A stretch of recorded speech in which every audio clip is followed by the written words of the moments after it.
Good morning, everyone, and welcome to another great spring regatta for 2023.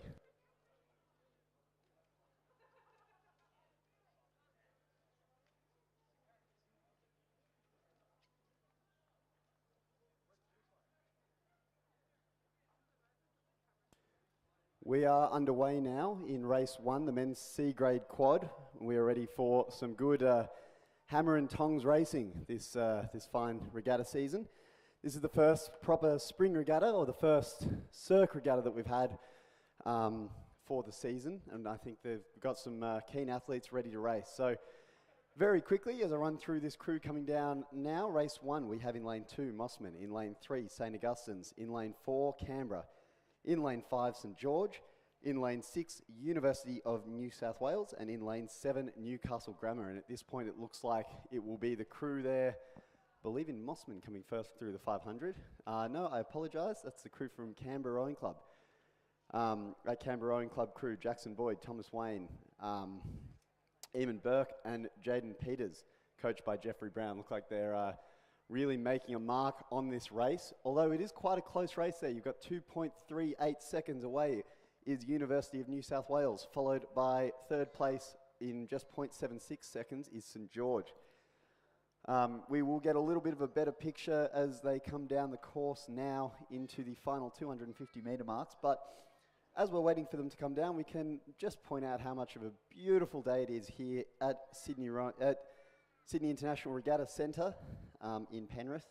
We're very blessed to have such a fantastic facility, and the water is looking absolutely supreme with the only ripples in the water from the boats coming down. That's what you want.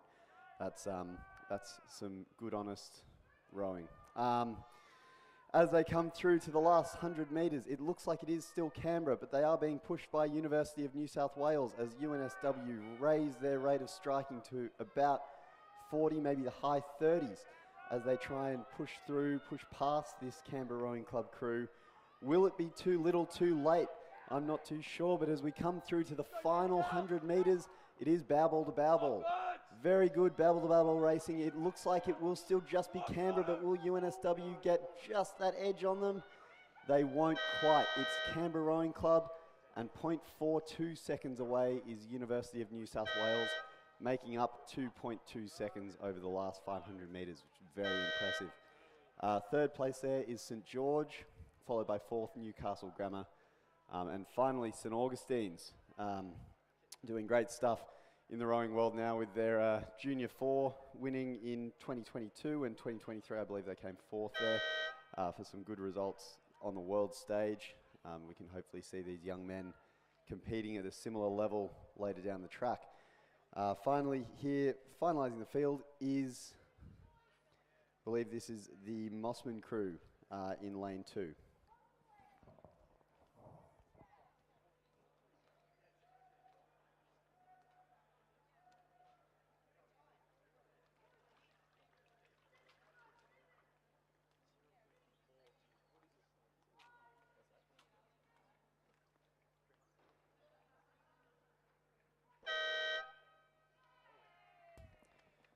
And that there's some solid hammer and tongs rowing there by the boys. And I'd like to mention some of the Rowing New South Wales sponsors. We have Bont Rowing, who will provide our live stream for us.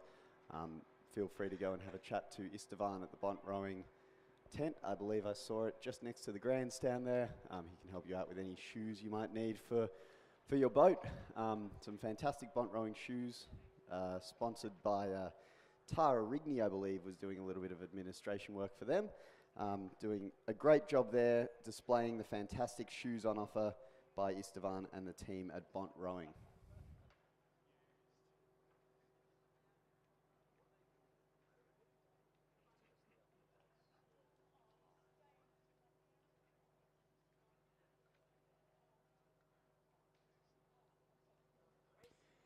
Next on our program, we have the Women's C Grade 8.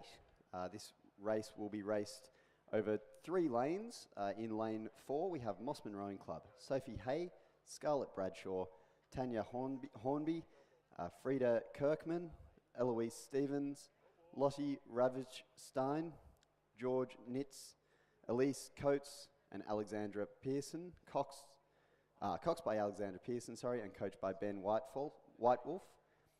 In lane 5 from Leichhardt, Rihanna Sando, Shannon Woods, M. Barrick, Susan Huguet, Nikki Lepresti, Jennifer Zongor, Daniela Bogut, India Evans, and Wendy Miller is their cox. In lane 6 from University of New South Wales, we have Samantha Backler, Lily Senogles, Caitlin Mulguini, Elizabeth Raffin, Annabelle Singh, Lisa Matthews, Olivia Zago, Isabel Niven, and cox by Emma Vay Cox. And it looks like they're underway in this race here, the women's C grade 8. This will be raced over 1,000 metres as a C grade event. And it looks like they're pretty much neck and neck at this point through the race.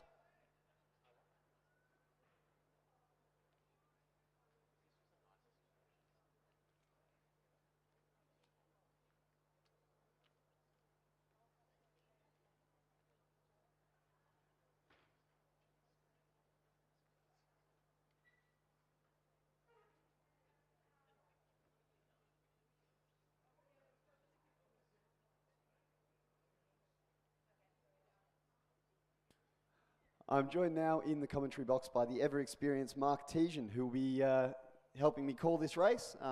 And it looks like, Mark, we probably have a leader in this race in that middle lane there at Leichhardt Rowing Club. I think they're look like they're just out ahead, and they might be getting pressured there by Mossman Rowing Club as well. But it looks like Leichhardt are just rating a little bit higher at this point.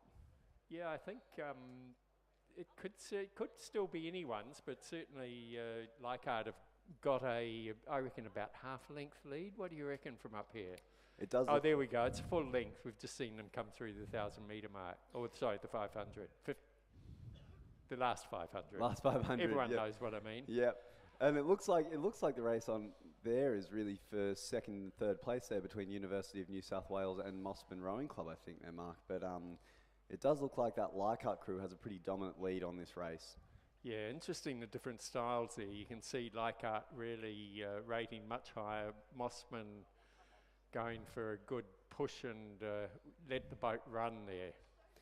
Yeah, they're doing quite a good job of that there, Mark. They look like their blades are coming off the water pretty cleanly. They're just able to let that bigger boat sit there and let it run a little bit and get a little bit more easy speed for what they're doing. So very commendable rowing there from Leichhardt as they tick it along. They're still able to get that rate up quite well. Mossman just had a bit of a steering issue there. That always throws you off. They have a little bit there, haven't they? Yeah. They're just making sure they check out both sides of their lane. Yeah, and it looks like that steering issue might have just given UNSW that little bit of a lead from where we're sitting here, Mark. So at this point, it looks like Leichhardt will maintain that sturdy lead over UNSW, but UNSW might take a little bit of a lead off Mossman there. Well, I think it's actually UNSW have certainly, I was calling the wrong one. It's actually UNSW that's on this side, and they've got about half a length over Mossman now. Yeah, it looks like they will take that Mossman crew. Leichhardt really dominant on that last stretch of racing, and they will win that race. UNSW there coming second, followed by Mossman. So now we have the fun races. I always think it's great with novice women's novice single scull. There are two divisions. We have a fairly full field in this first one. Over in lane 2 from Mossman, Amelia Nowland, coached by Kieran Kabelke and Harry Coddington. In lane 3 from Sydney, Sophia Stevenson, coached by Charlie Patterson. In lane 4 from Nepean, Jade Sharp, coached by Daniel Waddell. In lane 5 from the Union New South Wales, Helen Frith, coached by Chris Burns and Cameron Butler. In lane 6 from Nepean, Ali Taylor, coached by Daniel Waddell. In lane 7 from Mossman, Lulu Hill, coached by Kieran Kabelke and Harry Coddington. And in lane 8 from Mossman, Daisy Dunn, coached by Kieran, Harry, and also Joshua Hewitt. Yeah, a fantastic lineup there, and as you said, Mark, I do love the novice single racing. You see in quite a technical sport. We get used to seeing people with a lot of experience come down, and it's good to see just how difficult that stroke is to master. It's also pretty positive there to see such a experienced coaching staff in all those boats, coaching development athletes. That's a very nice thing to see coming forward. We've definitely got some good names there amongst the coaches, so hopefully we'll breed some good names here amongst some of the scullers. Yeah, and they're underway, so that was quite a quick start for a novice field, because often they struggle a bit learning how to line themselves up on the start there. They will, especially with no boat holders there, having to line their own boats up. So maybe a credit goes out to the coaches being able to teach them the right procedure for the start.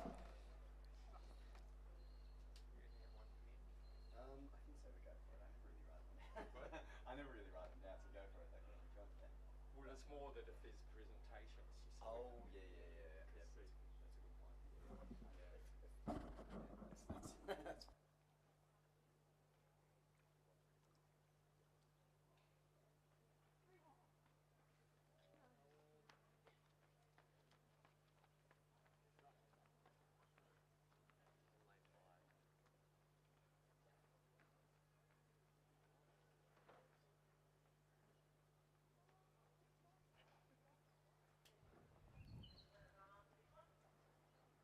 and at this point, Mark, coming down the field, it looks like it might be that Nepean sculler, but that's a little bit of a guess from me. I might be wrong. I'm happy to stand corrected on that one. Do you think? I think no, it could sorry, be the University of New South Wales, lane 5. It is. Battling it out Nepean. with the Jade Sharp. So Helen Frith and Jade Sharp battling it out in the front there. We've almost got a chevron coming down the course by the look of it. So for novices, they've been well seeded. Yeah, they definitely have. Yeah, those middle lanes look like they're probably a little bit quicker, and it looks like it's very fair conditions anyway. So look at those times for 2:07. Helen Frith came through the 500 metre mark at. That's for a novice. That's a very good novice time. 100% it is. Yeah. This might be something to do with those those coaches. Yeah. I think they've been doing good work. And even the splits there between each sculler, it looks like the highest split was about 2 seconds, and realistically that's the sort of stuff you'd expect to see in higher level rowing, even some open races at nationals, let alone a novice women's single at Spring Regatta. So that's great to see that we've got some good competitive racing. No one's out of it for sure. It's anyone's fight, but very positive to see some close, fast racing in the novice events. And look at the technique we're seeing down there. For a novice, from Helen Frith, and over on just over the other side of her, Jade Sharp from Nepean, and then followed by Ali Taylor from Nepean as well on this side. So oops, there we called that technique too soon.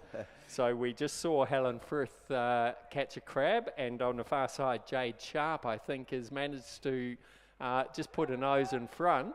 Ali's coming back very hard. Helen's coming back very hard, but she's not going to do it. I think that threw her. It will be a tight race there for the end. It looks like that UNSW sculler is really attacking, but will she have enough in time? I think Jade Sharp's going to hold it off, and you can see she's putting absolutely everything into it. She's taken advantage of that advantage she got. And there we go. It just goes to show that last 50 metres was the difference there between first and second, as there was just a little hit of the boys. And that just goes to show as well the little minor complexities of the sport that you don't really see. Oh, and a nice battle here between Daisy Dunn and Lulu Hill. Yeah, great work from those three Mossman scullers there, as they all finish in a very similar pace. And you can tell they've been doing a lot of training together if they're that close together. And finalising the field, I believe, was Sydney Rowing Club, Sophia Stevenson. So that was Jade Sharp from Nepean took the win in 4:23.04, followed by Helen Frith from University of New South Wales with the 2.24 margin. Then Ellie Taylor from Nepean, Daisy Dunn from Mossman, Lulu Hill from Mossman, Amelia Nowland, and rounded out by Sophia Stevenson from Sydney.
We now move into Division 2 of the Women's Novice Single Scull. In lane 3 from Mossman, we have Catherine Walsh, coached by Kieran Kabelke and Harry Coddington. In lane 4 from Nepean, Elias Currell, coached by Daniel Waddell. In lane 5 from Mossman, Ava Baker, coached by Kieran Kabelke, Harry Coddington and Joshua Hewitt. In lane 6 from Newcastle Grammar, we have Evelyn Baker. Lane 7, we have a scratching from Mossman. In lane 8 from Mossman, we have Neve Adele, my apologies, coached by Kieran Kabelke, Harry Coddington and Joshua Hewitt. And at this point, it's a little bit hard to tell. We'll probably get a little bit of a better picture as they come through the 500. But definitely we hope to see similar times to last novice single division, as we had some good racing coming down the course there. I think we're going to see a little bit more of the novice approach in this one, because I did see just after the start one of them was doing a little bit of a struggle. And I can, whoops, and so it is Nia Medial over on this side is just getting a bit wobbly. She's about to go out of her lane. So probably the first time she's ever rode on a laned course. But she's managed to pull it back straight. So it looks like a very healthy lead there by, I think it is Ava Baker from Mossman. Yeah, some good technique from her there. Some well-handled challenges that as a novice you probably wouldn't get too often. She's really ticking the boat along well there, and she's managing the course and the boys quite well. Oops, we seem to be missing one. We only have 4 scullers out there. So, and they're all in the lanes together, so we're not quite sure who's who, but it's either Elise Currell or Ava Baker on the fast in the in lane 5. Yeah, it looks like there has been a late scratching. We got Ava Baker at 2:20 there, coming in first place. Then Neve Adil. So the two Mossman scullers there, followed by Elise Currell, who is the sculler from Nepean. And I think Evelyn Baker was going quite well early on, but she just had a little bit of a hiccup about 100 metres back. So she's got it back together again now. So we are missing Catherine Walsh from this one. But it looks like with the 4 scullers we've got here, they're doing a very good job of really ticking this race along.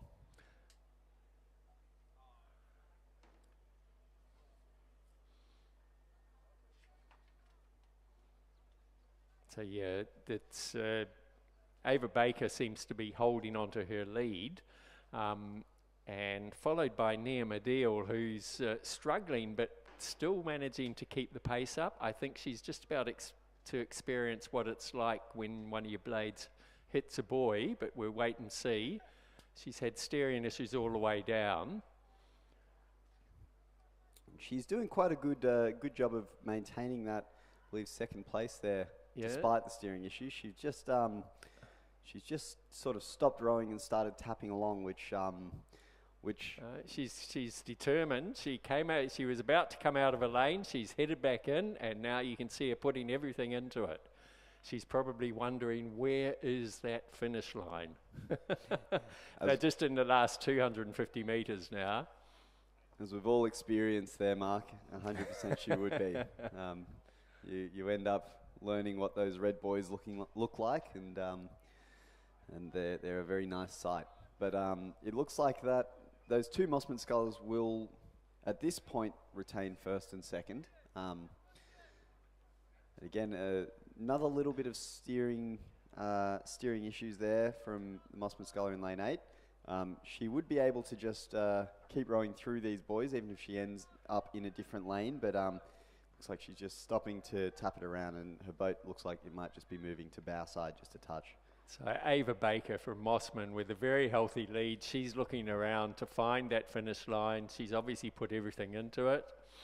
She's got about 3 or 4 lengths lead over Niam Adil, who's done a great effort with all the hiccups down the course. She'll be followed across the line by Elise Currell from Nepean. And there's a big charge coming back from Evelyn Baker from Newcastle Grammar, but no, I think she's just realised she's not going to make it. So good bit of racing there. Yeah, congratulations there to Ava Baker, who took out first place in that division. And you can see as I said at the start, the difference with these, winning time there was 4 minutes 51. Ava Baker, followed by Nima Adil, then Elise Currell and Evelyn Baker. And we now move to Women's D Grade Single Scull Division 1. This is race 5. It'll be raced over 1,000 metres. In lane 1 from Sydney, we have Heidi Heap, coached by Charlie Patterson. In lane 2 from Nepean, Jessica Harris, coached by Daniel Waddell. In lane 3 from Mossman, Erica Nutt, coached by Ben Whitewolf. In lane 4 from Newcastle, Charlotte Holford, coached by John McLeod and Phoebe Sanders. In lane 5 from Glebe, we have Patricia Boland, coached by Millen Parker. In lane 6 from Nepean, we have Vita Young, coached by Daniel Waddell. In lane 7 from Glebe, Stella Moore, coached by Millen Parker. In lane 8 from Sydney, we have Matilda McCoyness, coached by Charlie Patterson. And finally, in lane 9 from Newcastle Grammar, we have Claudia Wills. So a full field, and battling it out there. Viti Young from Nepean came through the 500 metres and with a 5-second lead over Charlotte Holford from Newcastle. Then very close margins back to Patricia Boland, Heidi Heap, and a bit of a gap back to Jessica Harris. So it's going to be a battle for second, third and fourth places. Yeah, this is some positive racing here where we see there might be a little bit of a gap between groupings, but everyone's got someone that's quite close to them, within a second of them. So they'll all be absolutely going for it, like a fat kid in a candy store, Mark. But we'll see how we go as they come into the last 250 metres of this race. Not quite sure how PC that was, but as they come into the last 250 metres here, it does look like the Nepean rower. Betty Young has a good lead. It will be. She's actually battling to hold on to her lead over Patricia Boland from Glebe beside her. Patricia putting everything into it. Betty Young is rating a bit lower. At this point, it looks like lane 6, I believe. There will still be charging through for the finish there. Nepean's Betty Young, but yeah, definitely Glebe hot on her heels there in lane 5. That's Patricia Boland. She's having a great race there. One of your fellow clubmates there, Mark. So fantastic. Only half a length back. Then she's followed across the line by Charlotte Holford from Newcastle. Over on the far side, Heidi Heap from Sydney. A bit of a battle here, but that's Stella Moore from Glebe. Then closely followed by Jessica Harris from Nepean. A little bit further back to Erica Nutt from Mossman, and right here in lane 9, Claudia Wills from Newcastle Grammar. Yeah, and some great racing there that we've seen in the first division of the women's D single.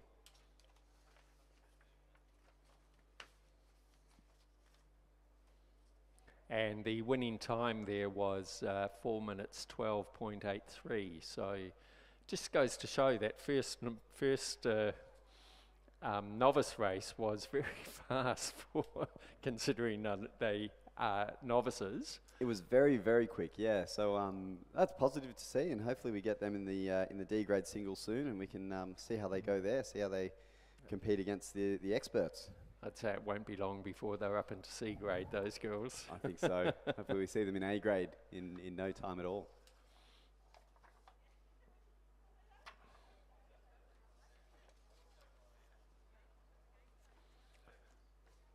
So next race will be the second division of the women's D grade scull. They're not yet at the line, so we'll just take a short break.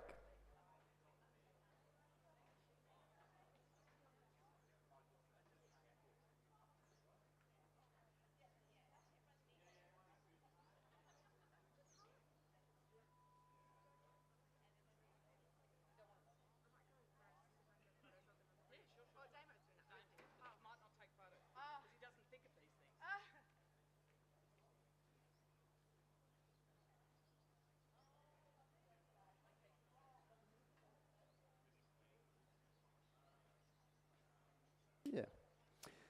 So we now move into Division 2 of the women's D grade single scull. We have a couple of scratchings in this race, but definitely a full field still. So in lane 2, Newcastle Grammar, Heidi McKenzie. In lane 3, from Nepean, we have Pamina Grady. In lane 4, from Newcastle, we have Keith Rana Kumar. In lane 5, we have a scratching from Charlotte Olgers.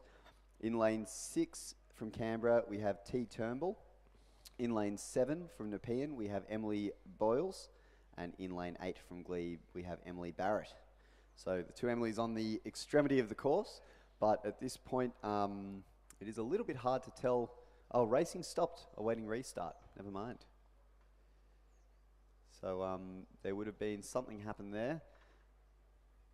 Probably something in the first 100 metres, stopped? I think. Doesn't look like it, does it? There's 3 scullers still coming down. They've gotten rid of the ruling there that if something happens in the first 100 metres, they have to restart. So unless there was a real severe thing that's happened that would make it an unfair race, and that would be something like what it is we have some late scratchings. Oh, okay. Yeah, okay. So we actually only have 3, well, there's 4 showing on the list at the moment. Okay. We can only see 3 scullers out there. All right. So racing usually will continue if it's a fair race for everyone. If there's something's happened where an official's gone onto the course and ruined it for an athlete or something like that, then they would stop racing.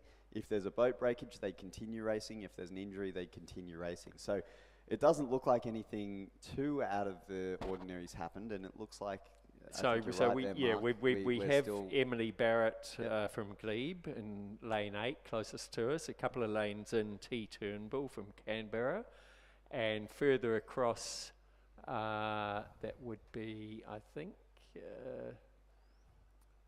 We'll see as they come through the 500 metre mark. But Kearthana Kumar from Newcastle Grammar.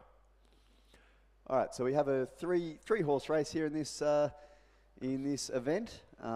It looks like at this point it was, I believe that was T Turnbull, was it? Or was it, T Turnbull. Yes, T Turnbull in the lead. Got a fairly healthy lead.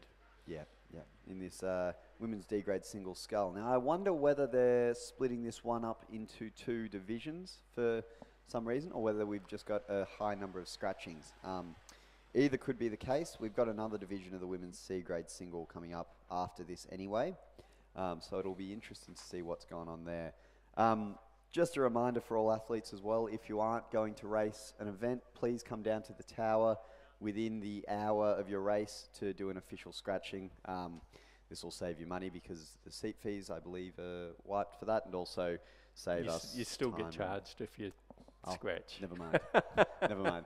In that case, it saves a little bit of confusion. So we would appreciate your support in that. But in saying that, please return your bow numbers. Yep, that too. So we'll need the bow numbers back as they're cycled through. I think they only have 2 or 3 sets of them. So very nice lead by T Turnbull from Canberra, looking pretty good. She's looking round for the finish line. She's got about 50 metres to go. She's got a good, I reckon 5, 6, even more lengths over Emily Barrett from Glebe, who's also putting in a great effort there. Looking good, getting nice boat run. She's coached by Nick Galea and Will Gregory. So that was T Turnbull from Canberra across the line, and we've now got Emily Barrett from Glebe. And quite a way back over on the far side is Kearthana Kumar from Newcastle Grammar. And some great racing. It really goes to show, as this sculler here from Newcastle Grammar comes down, she's rowing quite well. But it goes to show the competitive nature of the sport and how difficult it is to compete with the people you're racing. But she's putting in a lot of effort. So she's hasn't quite learnt about ratio yet. Yeah. So a lot of effort, not going particularly fast, but that will come with time and coaching. Brad Smith. Yep. Time, coaching, and time in the boat. A lot of time in the boat, unfortunately. So Brad's the head coach up at Newcastle Grammar there. I didn't know that. There you go. Well, we can. And coming down the course now, we have the 3rd division of the women's D grade single. This is a full field. We have Anne Skilton coached by, from Glebe, Ava Markran from St George, Christine Foxton from Leichhardt, Giselle Dweiser from Glebe, Tessa Jones from St George, Sophia Whitelaw from Nepean, Harriet Horsfall from Canberra, and Charlotte Oliver from St George. And they look to be fairly close at the moment as they've come through the first 500.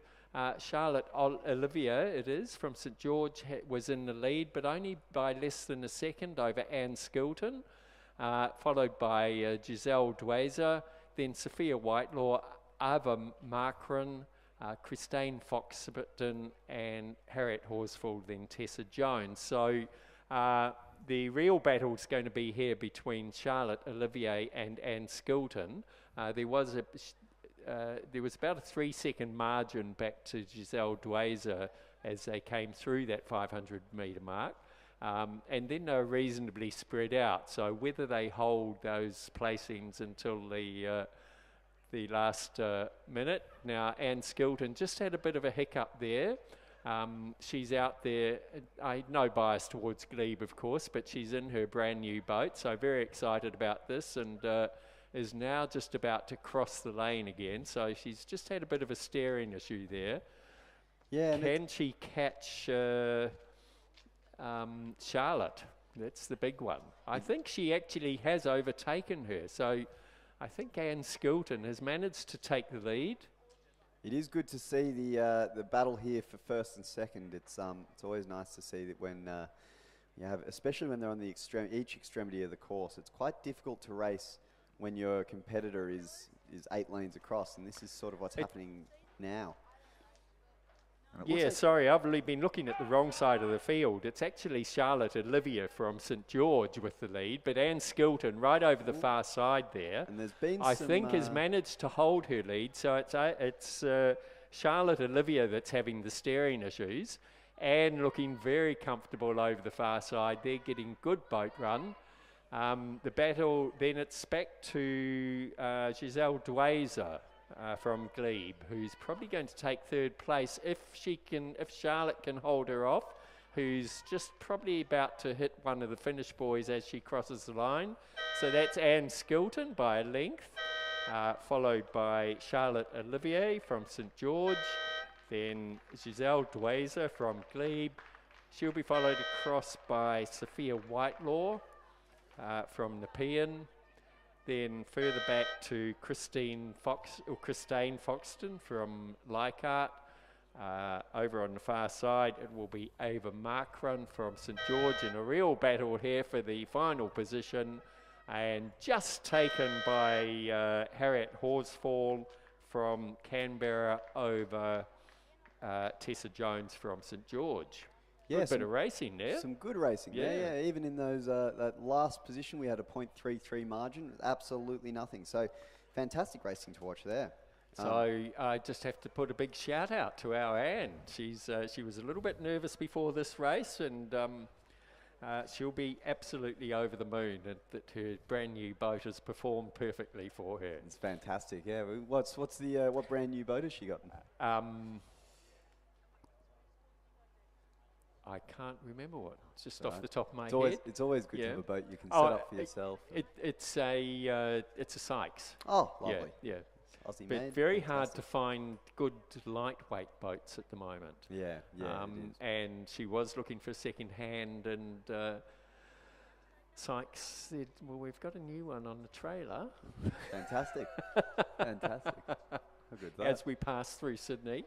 Yeah, best boat manufacturer in the world. I do love a good Sykes, so I'm a sucker for a Sykes. We move now to the women's D grade single scull Division 4. So a good amount of divisions in this race. We have Edith de Boer from Mossman in lane 1. Glebe, we have a scratching from lane 3. Mossman, Ann Taylor. Lane 4, Abbotsford, we have Catherine Nato.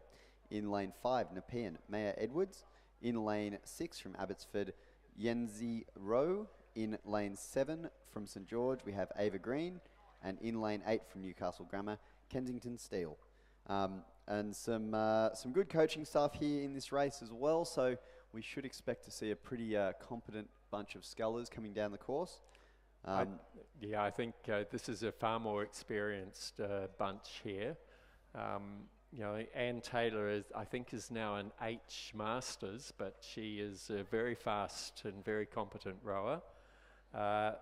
It does look like they're just about to come through the 500 metre mark, so we'll get a bit of more of a feel. But over on the far side there, it seems to be Ann Taylor. Oh, and what a good bunching there as they come through the middle. Oh no, we've called that wrong. I think it's Ann Taylor because it's showing as Kate Wareham who's scratched. And the margins there, sorry to interrupt, Mark, 0.14, 0.76, 0.74. So that middle bunching from 2nd to 5th place, there is absolutely nothing in it. It was a straight line. You could throw a blanket over it. So that'll be very good to see as they come through the last 500 metres. Yeah, whether they can all hold that. Yeah, it looks like at this point, it's just that final spot is just held there by Innes Rowe. But whether we have a changing there, which we very much may, as the next margin was 0.14. So we'll see as they come through that last 250 metres and especially that last 100 metres, which is indicated there by the change of colour in the boys. The boys will turn red and the athletes will know it's time to go. This is where we see if they have the killer instinct, isn't it? Exactly. That a little bit of fight at the end of the race. So there we go, and a great bit of footage there of that Mossman sculler on our live stream. Yeah, Anne Taylor, very accomplished rower over the far side. Is that Anne? No, sorry, it's not. It must be Catherine Nato. So Anne is actually right over the far side. So it's Catherine Nato now we get from Abbotsford. Now we can get a better picture, I think. No, it's a bit confusing here.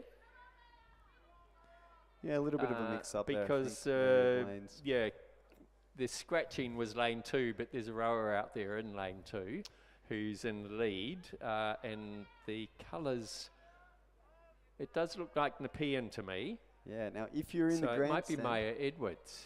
If you're in the grandstand, definitely have a look for this race. This is going to be a fantastic finish here as they come through the last 100 metre mark. It looks like it'll be the sculler here from Canberra that will lead. From Abbotsford, my apologies. No, this is Abbotsford closer to us, the colours in lane 6. So Abbotsford coming second, that's Nepean over the far side. Yep, and an absolute blanket finish here between lane 5 and lane 1. It looks like it's going to be lane 5 just taking third over lane 1, and then lane 8 will take 5th place. So excuse our, it's Newcastle Grammar. Oh, there you go, a little bit of confusion Kensington Steel ended up over in lane 2 rather than lane 8, which is showing on the program. Yeah. So that was Heidi McKenzie from Newcastle Grammar, followed by Inez Rowe from Abbotsford, then Maya Edwards from Nepean, Edith de Boer from Mossman, Kensington Steel from Newcastle Grammar, Catherine Naito from Abbotsford, and Anne Taylor from Mossman, and then Ava Green from Mossman. So we called that completely wrong in the first half of the race. Okay. A little bit we of do apologise, but when the numbers don't match up on what's on our program, it is a little bit confusing. Yep, but that's okay. We got there in the end. And it looks, at this point, Mark, like we've got a little bit of a break, just 10 minutes. Well, we'll be into 2,000 metre racing next in about 10 minutes, where we go to the women's B double and the women's open double combined in one race, and they'll be followed.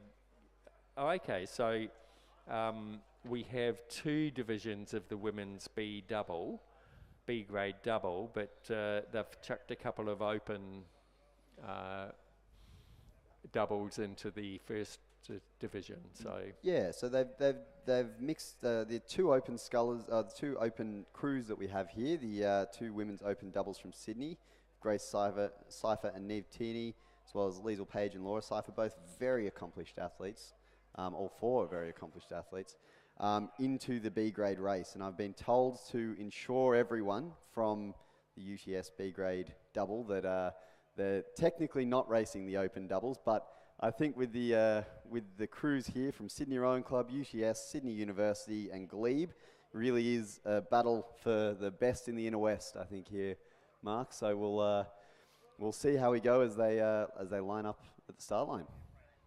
Yeah, I think we're going to see a bit of exciting racing here, but we'll take a short break while they get themselves ready. It's due to start it's due to start in about 3 minutes.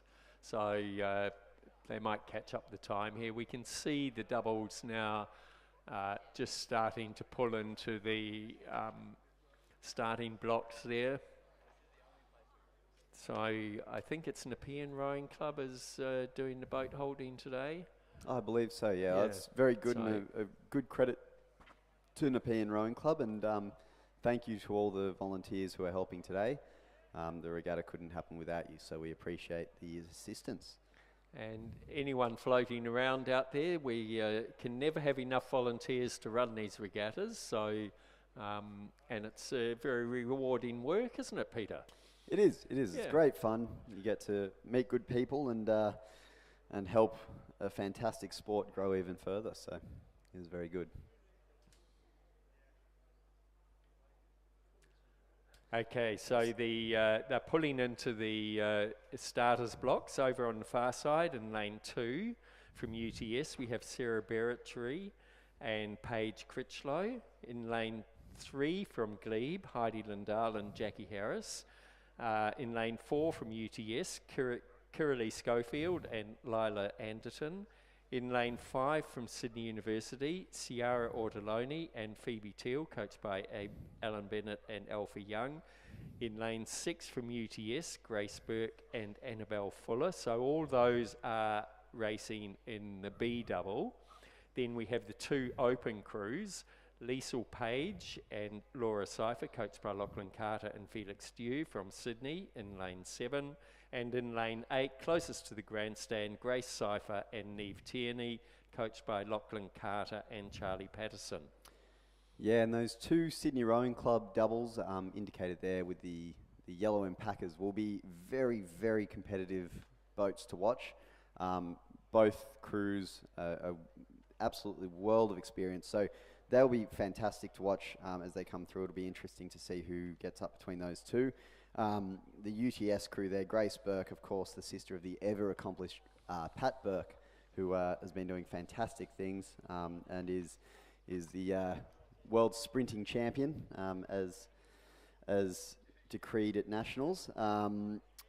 We have lane 5. Sydney University has actually scratched, so we won't have them in. Kiralee Schofield and Lila Anderton, world of experience. Kiralee Schofield just coming back from Penn State, I believe, in the US, and has some fantastic kit that she's gotten from that. Glebe, Heidi Lindahl and Jacqueline Harris, that's 2 names that have been around forever and a day, Mark. So yeah, they'll be fantastic to watch. Otherwise as well. known as Hijack. Hijack, Hijack. Do love the good shed nicknames. And Sarah Berritree and Paige Critchlow, also 2 athletes who have a bit younger but have been doing fantastic stuff these last 2 or so years. So definitely a good race to watch. And of course, Mark, with you and me, with some vested interests of our fellow clubmates racing, we'll see who will be the best in the Inner West. So they have a good line and they're off. And of course, those 2 Sydney Open doubles, absolutely shooting away as expected. Very, very experienced oarswomen there in the 2 boats with a number of Australian teams and state teams there. So expected to do quite well in this one, I think, these 2 open doubles.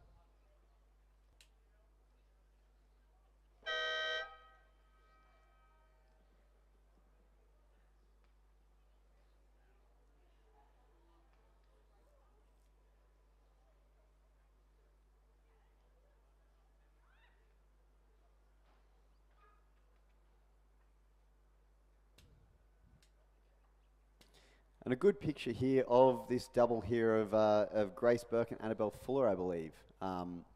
Really battling along. It looks like that Sydney Rowing Club double has just gotten a little bit of length on them in this first part of the race. That'll be Liesl Page and Laura Cypher. This double, Liesl Page and Laura Cypher have been a fantastic combination for a number of years. Very experienced crew as you see them rowing along. Looks like they're just getting their blades in really, really carefully there.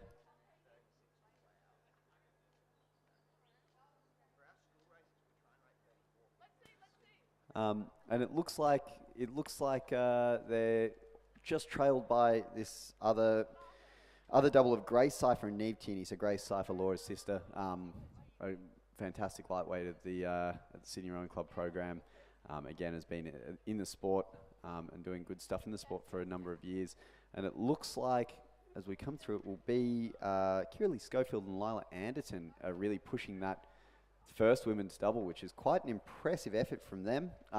We should definitely be very happy with that as they're dropping the rest of the field there by a little bit. And definitely no short mention to Kiralee Schofield's experience in the US as one of the US athletes there training at, I believe it's Penn State, but I might be wrong there. They're certainly keeping Liesl Page and Laura Cypher honest there as they came up through the 500 metre mark. And those 2 boats seem to have a fairly healthy lead, followed pretty closely by Grace Cypher and Neve Tierney. Yeah, some very impressive stuff there that even as a fellow UTS clubman, I didn't expect. So really, really good racing there from Lila Anderson and Kiralee Schofield, and I'm sure no small part due to the new hire of Jared Watson, the new women's coach, who's doing a fantastic job with some of these girls, just whipping them into shape and getting them rowing well. And looks like that Glebe crew here is on our picture, rowing very well as well. It looks like they've probably got a little bit of a lead on that other UTS crew. It's very positive for them to see. They're just in those minor placings, but they're really fighting to lead those minor placings. They're not going to let that UTS crew get them. So that's good to see from them. Now it is a 2 kilometre race. So as we come into the into the first kilometre, we'll see if that UTS crew fatigues or if that Sydney crew fatigues, and to what extent. So it's very easy to, well, not very easy, but it's possible to really charge through that first bit, that first 500 metres and just die a little bit. But definitely the experience of this women's open double has gotten them ahead, and it looks like the second women's open double, Grace Cypher and Neve Tierney, are just fighting hot at the heels of Kiralee Schofield and Lila Anderson. And they virtually came across the line together, the 1,000 metre mark together there. They did, and it's positive to see, but it'll be interesting to see whether Kiralee and Lila can hold off that women's double of Grace Cypher and Neve Tierney. Again, Grace Cypher and Neve Tierney, some very good, solid athletes. So it will be an interesting race if they are this close at the 1,000. Definitely, it seems like Grace and Neve have got a little bit more gas in the tank. But Kiralee and Lila, some tough athletes. So we'll see whether they're able to hold them off. Certainly some great racing here and beautiful technique out there. Most of them looking fairly comfortable, but you can also see they're working hard. Yep, they definitely are, and again we can be reminded that the two crews in lanes 7 and 8 are in essence racing their own race. They're in the women's open double. They're competing for that race. The rest of the crews there are competing for the B grade double. So Kiralee Schofield and Lila Anderson fighting there against lane 8, Grace Cypher and Neve Tierney. However, they're in fact in different races. Definitely not something that's going to come to Kiralee or Lila's mind. They will still fight for that spot. They're not going to want to lose to Sydney Rowing Club. A good bit of friendly club rivalry between UTS and Sydney Rowing Club. So definitely they'll want to put their mark on it. But it looks like that crew of Grace Cypher and Neve Tierney have absolutely rocketed away, as well as Liesl Page and Laura Cypher. They've done a fantastic job there to drop the rest of the field. And I'll just do a bit of a plug here. Heidi Lindahl and Jackie Harris over the far side are battling to hold off Sarah Bertry and Paige Critchlow. So that would be second and third place for the B double. Yep, they have. They're really fighting through, and it looks like that might be them just ahead of the UTS crew of Grace Burke and Annabelle Fuller. So they've managed to fight their way up past Sarah Bertry and Paige Critchlow and Grace Burke and Annabelle Fuller to drop off the UTS doubles, which is a fantastic thing to see as you get the community clubs really fighting to stick it to the pathway clubs. That's why we exist. Exactly, I know.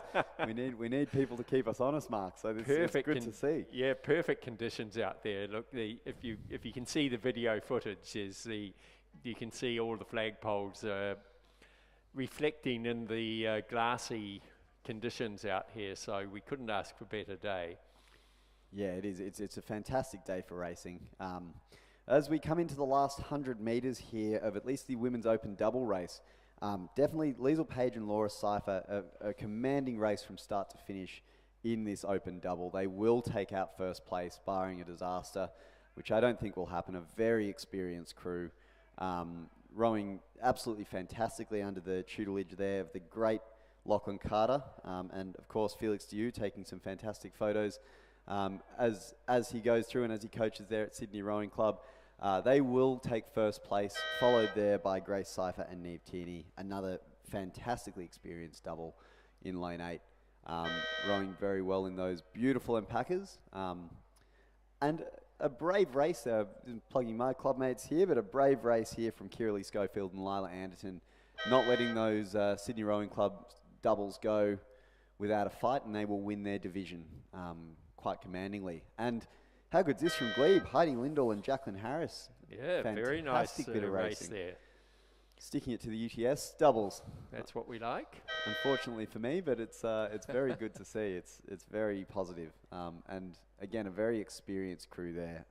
Heidi Lindell and Jacqueline Harris. Really giving it to Sarah Bericci, Paige Critchlow, as well as Grace Burke and Annabelle Fuller.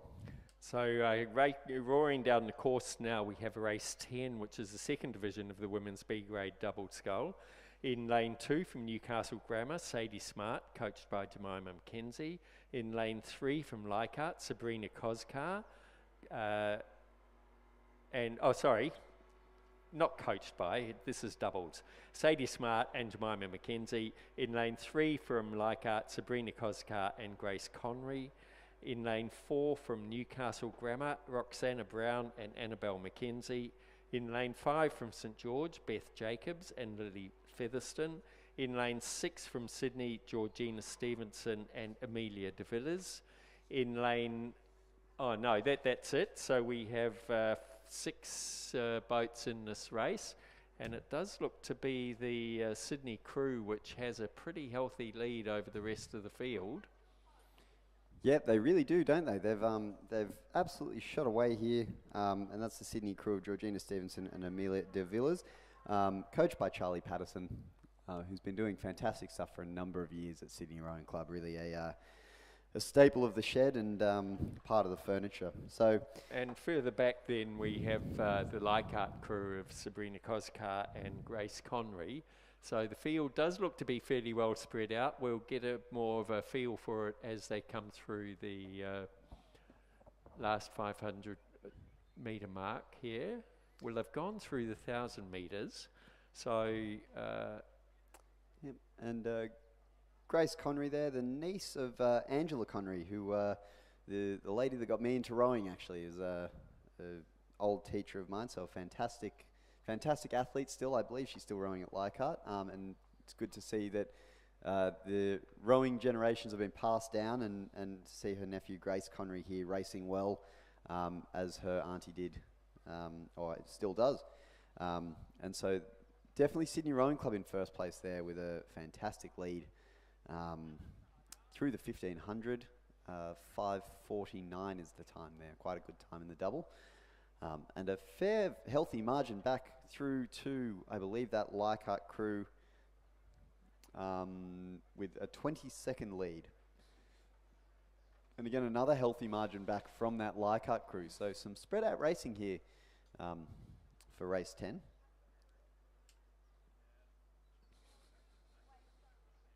Yeah, very spread out.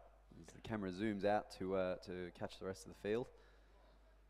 The minor placings definitely fighting for each other here. So we have what I believe to be Newcastle Grammar there coming through in third place, followed there by St George, and then finally Newcastle Grammar again. But definitely it must be said that Sydney Rowing Club crew with such a commanding lead over this race as they're coming through the final 250 to 150 metres with a decent 250 metre lead on the rest of the crew. And you can see why they're rowing very, very cleanly, aren't they? And I think they just took it up just to round out the race here in this last 250 metres. Took it up a couple of points. Looking very nice. So racing against the clock here, basically. Yeah, doing a fantastic job there, really commanding in their technique, in the way they're rowing. They will definitely take this lead out. Lane 6 here, Sydney Rowing Club, rowing very well. Just like their club mates in the race before, they will lead this race from start to finish. So unofficial time of 7:51.36.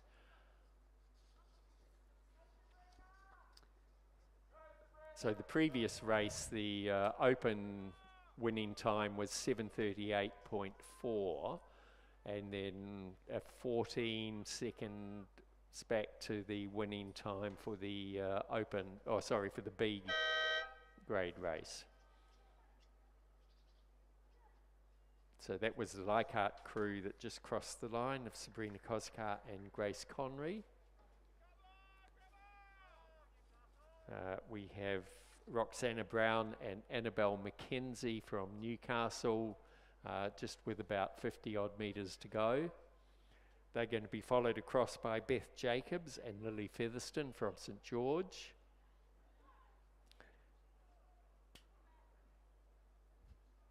So this is Roxana Brown and Annabelle McKenzie have just crossed the line from Newcastle Grammar. Beth Jacobs and Lily Featherston from St George, and they'll be followed across by Sadie Smart and Jemima McKenzie from Newcastle Grammar, who I think have realised they haven't won this race, so just decided to have a little rest at the end there. Yeah, fair enough. It's definitely a taxing race to do. And some good racing though there. It's positive to see as we come through here to the PR3 single. This will be raced by 3 Community Rowing Club athletes. We have Eleanor Taylor, coached by Anne Craig, Liam James and Barbara Ramjam. Bronte Marshall, coached by Anne Craig, Liam James and Barbara Ramjam. And Lauren Webber, coached by Anne Craig, Liam James and Barbara Ramjam. So a bit of a repeated pattern there, and Community Rowing Club very big in the para scene. Now the para racing was done, the PR3 racing, my apologies, and PR1 and PR2 used to be done over 1 kilometre, is now being raced over 2,000 metres, and I think we have 2 scratchings here, so it's a single horse race for Lauren Webber. Ah. Might be a difficult one to call for us, Lauren Mark. or Bronte? Oh, Lauren, yes. Might be a hard race to call, but I'll leave it to you then, Peter. Can't wait. We'll see how we go. We'll test my skills. But oh no, look, she's definitely rowing very well. Lauren Webber has been a staple of the PR3 rowing community for a number of years. She's been racing for a long time, as has Bronte Marshall and Eleanor Taylor, Anne Craig, Liam James and Barbara Ramjam, 3 coaches who have also been a staple to the PR3 program. They've been coaching formerly at Balmain and very recently at Community Rowing Club, a new shed formed with a bit of a focus on PR3 rowing, but more just a focus, as the name suggests, on the community and the helping the community around them. But some fantastic work that the 3 of those coaches do with para rowing as well as just rowing in general. So again here, Lauren Webber still racing the race quite well as she comes through into the first 500 meters, I believe, maybe a little bit further along than that, but still racing. I'll tell you what, Mark, if that was me, I'd be rate 18 to 20 dead light. So don't you worry about that. Exactly. Got to. Well, it's the experience, I guess. But she's certainly putting everything into this. So that's a great effort when you're the only one out there on the course racing against yourself. It is. It's a good bit of experience for her, I guess, as well, that she's able to sit up at the 2K mark. She might not have anyone there, but a little bit of race practice, definitely something we used to do before major events would be come to Cirque and row the course to familiarise yourself with what's going on. Do a little bit of some builds at each point, a little bit of race preparation, and definitely Lauren Webber here with some good race preparation. She comes through the 1,000 at a time of 5 minutes and 6 seconds. Racing hard. She looks like she's, as she comes into that second 1,000, she'll keep the pace up, which credit to her. Quite a fantastic indictment to her spirit there. She's keeping her foot on the gas for the whole race. And she will, she looks like she's rowing quite well there. She's getting a good amount of length able to just lean back on that, on those oars. The scull, definitely a difficult discipline. Definitely nowhere to hide. So she's doing a very good job there.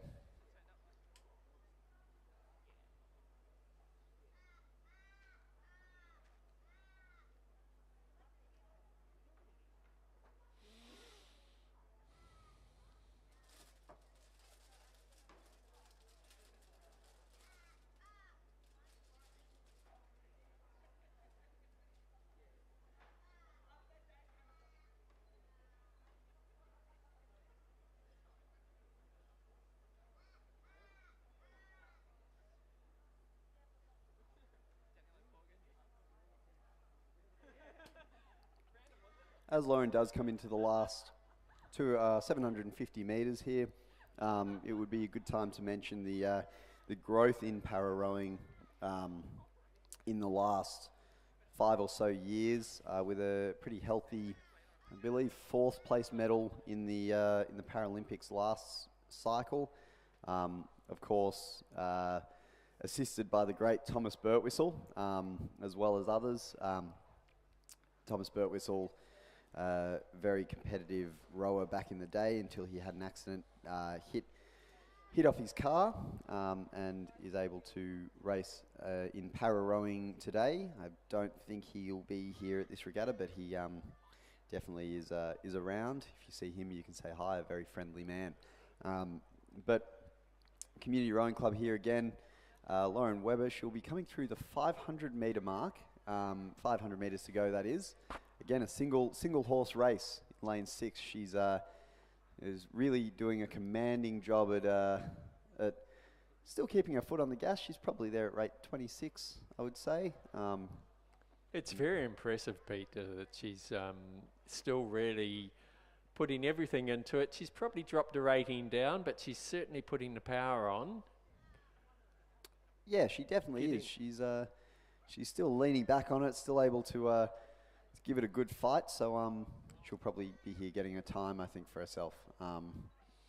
But it looks like this last 500 metres here will be her sprint pace. So we'll see if she comes through the line, what sort of time she gets.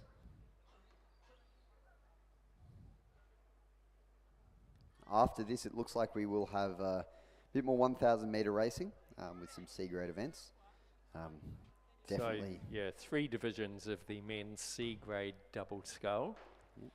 I see in the 3rd division, one of our commentating colleagues, Tom Trobe, is racing. He is a great guy, Tom. He's a fantastic commentator and a good man. So we'll see how he goes there. That'll be a good one to watch. And there's some pretty hot competition in some of these races, looking at the some of the names. And we've also got some very aspiring young rowers that are into the mix in some of these. So a good mix of some decent experience there. People like Chris Burns here, and in the 1st division, as well as some younger athletes like big Angus Megalodon Dunstan. So he'll be good. Tall Matt, as we call him, Matt Robinson. About pushing 7 foot there in Division 2. So we'll see how they go. But does he do an Ollie Zeidler and just row at 3/4 stroke? He could. Maybe he should. I think he should take some. Those big guys, it's just incredible. Oh, it must be nice. I know. The short people like me and you, Mark, we don't get that luxury, I don't think, unfortunately. No. But in the final stretch of this para single here, Lauren Webber is really fighting for the line. Will she break 10 minutes? I don't think she quite will, but she's fighting that last 20, 30 metres, still with her foot on the gas. It looks like she's just going to go over that 10-minute mark. She will cross the line there. 10:07.04. Fantastic effort, Lauren, and you can see she really put everything into this race, even though she had no competition. She did, so great work for her.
So just getting ready at the start line is the first division of the men's C grade double scull. Over on the far side in lane 2 from Newcastle Grammar, Edward Baker and Mitchell Chung. In lane 3 from Canberra, Thomas Wynne and Eamon Burke, coached by Jeffrey Brown. In lane 4 from St Augustine's, Miles Nicholas and Jason Cow, coached by Bjarne Ungemark. In lane 5 from University of New South Wales, Anthony Ball and Chris Burns, coached by Cameron Butler. In lane 6 from Newcastle Grammar, Daniel Lillyman and Connor Elvish. In lane 7 from St George, Tom Masterson and James Hunt, coached by Mark Featherston. And in lane 8 from Nepean, Daniel Waddell and Angus George, coached by Jason Waddell. So I think we're going to see some fairly fast racing in this one. I think we will, yeah. Some very accomplished names here. You've got the likes of obviously Mark Featherston, Jason Waddell as coaches, as well as Bjarne Ungemark, Cameron Butler. Really accomplished coaches. And then amongst the athletes, JD, James Hunt from St George, has been doing fantastic stuff for a lot of years. Was at UTS for about a year in 2018, I think. And a lovely young man. But he is at St George rowing hard for them, which is fantastic to see, as well as St Augustine's, Miles Nicholas and Jason Cow doing good stuff as well in the schoolboy divisions. But they will be up against the big boys here. So in our underway there, it did look like Daniel Waddell and Angus George got a bit of a jump at the start, but we wait to see how they pan out as they start to settle through the course. Yeah, and Daniel Waddell, the brother of Jason, is who was in the Penrith Cup this year, actually. The racing down in Perth, or across in Perth. So a current state team member there, as well as James Hunt. Again, as I said, a fantastic oarsman. So definitely this far extreme will be a good lane to watch. But we'll see as they come through the 500 mark. So some great footage there from the cameras on the follow boats, on the boat race official boats. It's we get excellent coverage these days. So, and the wonderful thing is you can then go back afterwards and see everything you've done wrong in your race. Exactly, I know. What an honour, what a privilege that we have, that we can go and criticise ourselves so avidly. But it looks at this point like that's St Augustine's crew is actually doing quite a good job here on the far side, and that's Miles Nicholas and Jason Cow, coached by Bjarne Ungemark, the son of Matthias Ungemark. So a good pedigree of rowing there, but they won't be good enough to fend off the fight here from, I believe that's lane 8, Daniel Waddell and Angus George. So no, my yes, apologies. yes, they will. Yeah, yes, they're holding a very comfortable lead by over 3 seconds. And Newcastle Grammar as well, a bit of a dark horse. Edward Baker and Mitchell Chung doing great stuff there to hold up second place. So will we see the Daniel Waddell and Angus George do a big comeback? Do you think they've got that in them? I think they might. I think the St Augustine's crew is very experienced, but a little bit younger. They'll be tough, and they'll be tough athletes. But that youth might bring them down a little bit in the last 500 meters, just in that.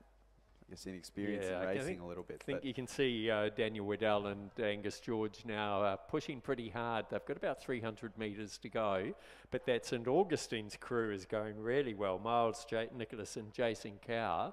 Over on the far side we have, is that Edward Baker and Mitchell Chung from Newcastle Grammar. And then just in the inside, it's going to be close for second and third here. I think the St George crew of Tom Masterson and James Hunt are right in the mix there, as is the University of New South Wales crew of Anthony Ball and Chris Burns. It does look like that, doesn't it? But it will be St Augustine's fighting through. They're really doing a very, very good job of raising that rate. They're not tiring, so great to see that. They've got some good experience under their belt for such a young crew. So great to see that St Augustine's crew just fighting for the lead there, and they will retain that lead. But for second place there, Nepean in lane 8 are looking quite promising. That's Daniel Waddell and Angus George. But will they be able to get the crew in the far lane 2? Edward Baker and Mitchell Chung, yes they will. Yes, they have by half a length. Fantastic racing. Then lane 5, then lane 7. So lane 5 there, that's University of New South Wales, Anthony Ball and Chris Burns, followed by Tom Masterson and James Hunt, and finalising the field in lane 3.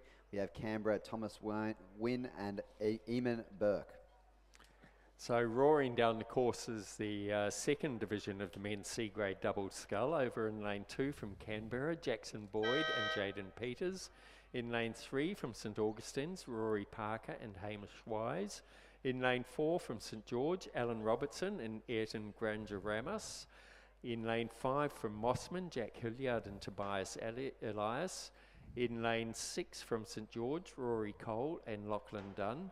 In lane 7 from UTS, Angus Dunstan and Matthew Robertson. And in lane 8 from Newcastle Grammar, Logan Harmon and Kobe Young. And as they come through the up to the 500 metre mark there, it does look like a fairly straight line across the field.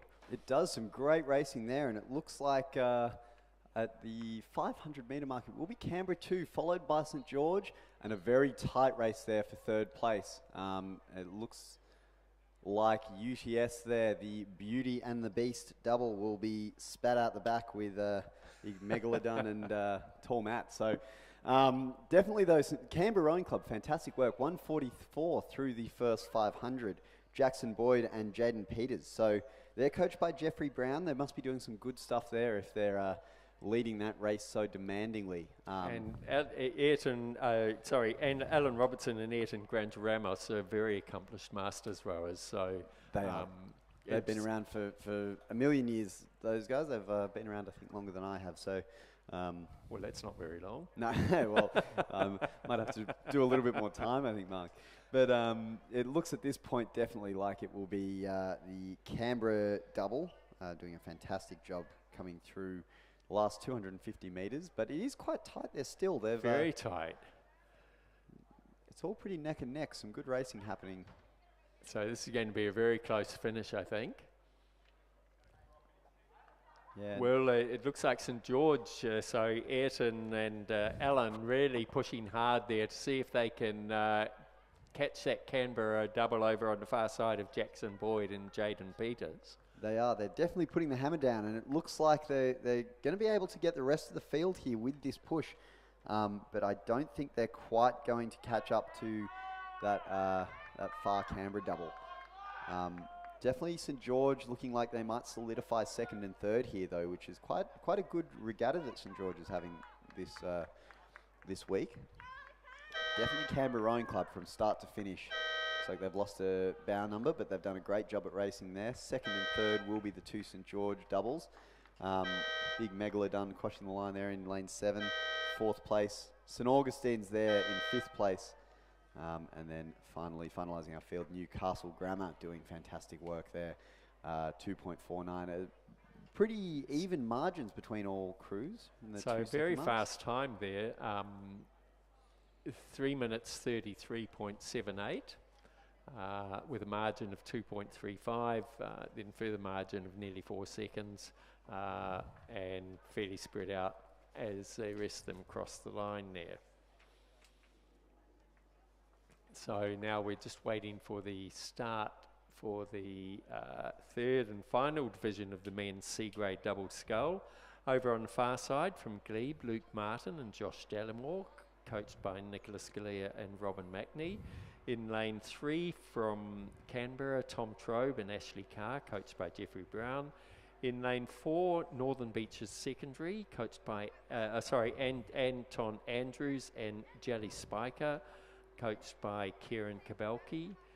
In lane 5 from University of New South Wales, Eskil Zachrison and Marcus Black, coached by Cameron Butler. In lane 6 from Mossman, George Jarrett and Nathan Kemmers, coached by Kieran Kabelki. And in lane 7 from Newcastle Grammar, Barnabas Toth and William Boyle. And this view we see on the live stream here, Mark, gives us a really good idea of what the starter and what the athletes have to go through at these 1K starts. You can see these athletes will be being given instructions by the starter. They're going to be lining them up on that line, on that cable that's running through our screen as we see. So at lane 2 we'll probably be tapping it up in a second, and they'll get The athletes as close as they can within reason. Obviously, it's quite a difficult task.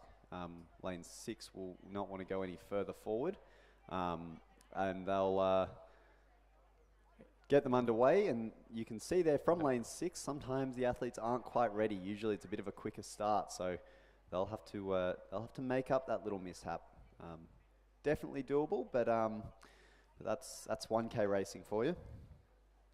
A little bit more bare bones than the 2K events. Bit easier in terms of the actual race, but in terms of lining up and administration stuff, it's definitely a difficult task. And it does look, we're just watching the starter line there, it does look like there might be a little bit more flow or something happening on the lanes closer to us, because they do tend to drift forward a little bit just while they're waiting at the start there. They do, yeah, I did notice that one. So at the moment, from up here, they do look fairly even across the field. It does look to me like the Mossman crew of George Jarrett and Nathan Kemmers may have a lead, but this is only my ailing eyesight. Out in the middle there, the Anton Andrews and Jelly Spiker from Northern Beaches. I think it's Ezekiel Zachrison and Marcus Black from the University of New South Wales. It does look like it is, yeah. They've taken a bit of a lead there on this one, and we'll get a bit of a better picture as they come through the 250, 500 metre mark. But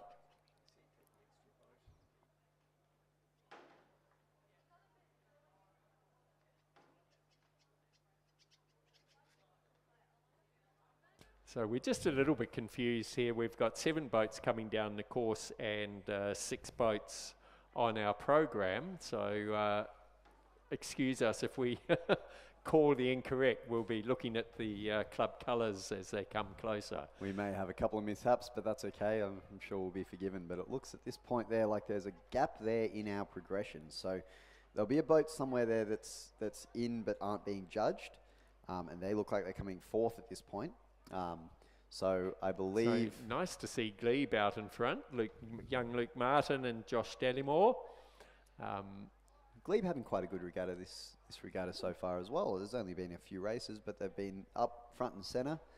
So fantastic to see Glebe definitely going from strength to strength. I think over the years, Glebe Rowing Club is definitely growing. It certainly is very vibrant down at the club these days.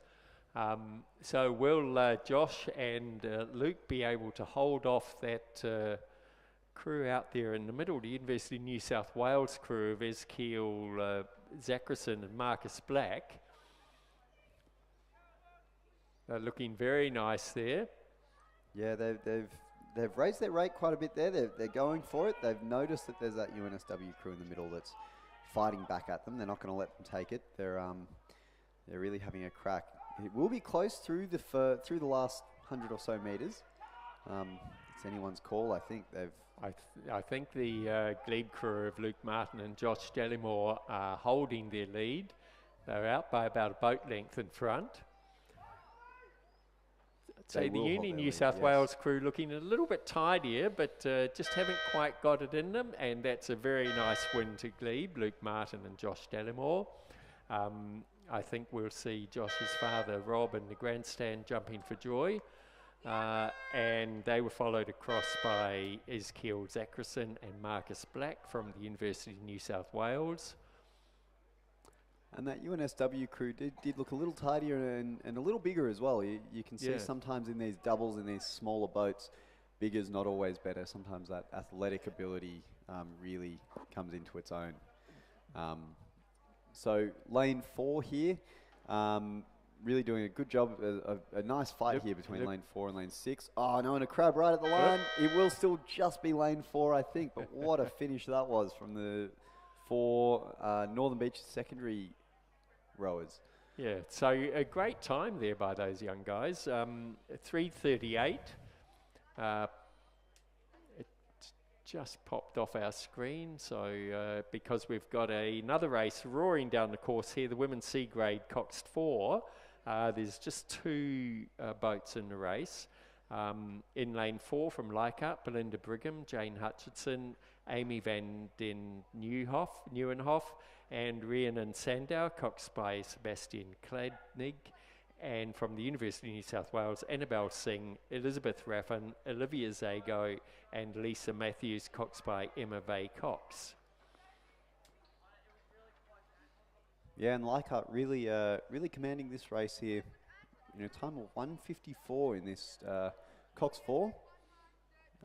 Not a common event, the Cox 4. But 1:54 there in the first 500, and 10 seconds behind is Leichhardt Rowing Club. Definitely a heavy event, one of the heavier events, as you have a very little number of rowers, and you still need to carry a cox. So it does favour the strong, this event. So just to round out that previous race 14, the men's double scull glebe, won with the tie of Luke Martin, Josh Dollimore of 3:38.35. They were followed by Ezekiel Zachrison and Marcus Black from the University of New South Wales, then Barnabas Toth and William Boyle from Newcastle Grammar, Tom Trobe and Ashley Carr from the ACT in 4th position, Anton Andrews and Harrison Peaty from Northern Beaches Secondary, and George Jarrett and Nathan Kemmers from Mossman rounded out the field. Yeah, and we come into the last 250 metres of this race here, and definitely will be this crew from Leichhardt in the lead. My apologies, this crew from University of New South Wales in this Cox 4. And it will definitely favour the athletes that can put more power down onto the end of the handle. Rate isn't as important as it is in a coxless 4, where it's a bit more athletic, a little bit more finessed. This one's just muscle it along, and whoever can get that power down the most effective way will get the boat in front. So definitely UNSW will lead this with a nice commanding lead in this event, and they will cross the finish line in first place in a time of 3:53. Now definitely we won't see as many steering issues in these events as we do have Coxon, and then Leichhardt here in second place, a fair margin back from University of New South Wales. So coming up to the start line is we have 2 divisions of the women's D grade quad scull, and looks like there's going to be some good racing here as well. So for the Division 1, race 16 from Mossman, we have Catherine Walsh, Madeline Miller, Niamar Adil, and Ava Baker, coached by Kieran Kabelke and Harry Coddington and Joshua Hewitt. In lane 3 from St George, Cindy Wang, Alan Featherston, Beth Jacobs and Lily Featherston, coached by Mark Featherston. Looks like Featherston families all in on that boat. In lane 4 from Canberra, Harriet Horsfall, Megan Houston, Nicole Hay and Gabby Pidcock, coached by Alex Hodges. In lane 5 from Nepean, Sophia Whitelaw, Jessica Harris, Emily Boys and Vitty Young, coached by Daniel Waddell.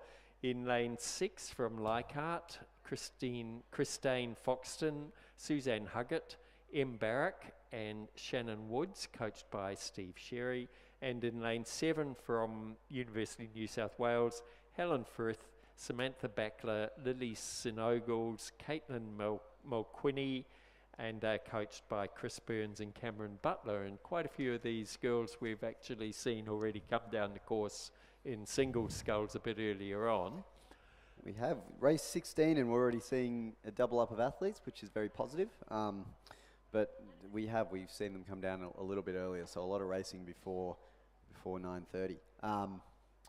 But definitely a good lineup there from the 1K mark. It looked like the starter had done a very good job of getting a really even line. So we'll see as they come through the 500 who has a better start there. But definitely all to play for.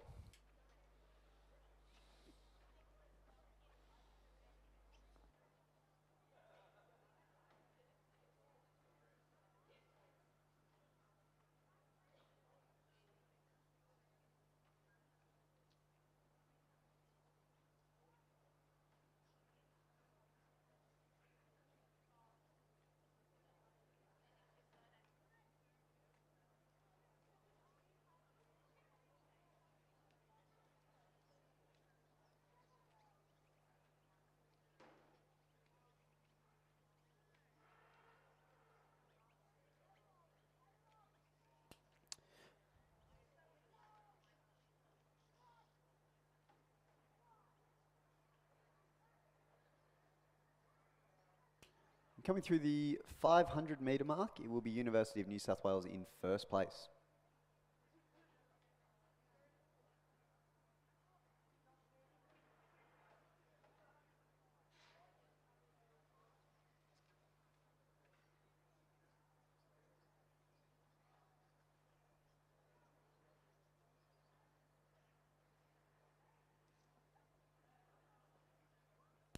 So this race is starting to get pretty exciting. We have the University of New South Wales closest to us.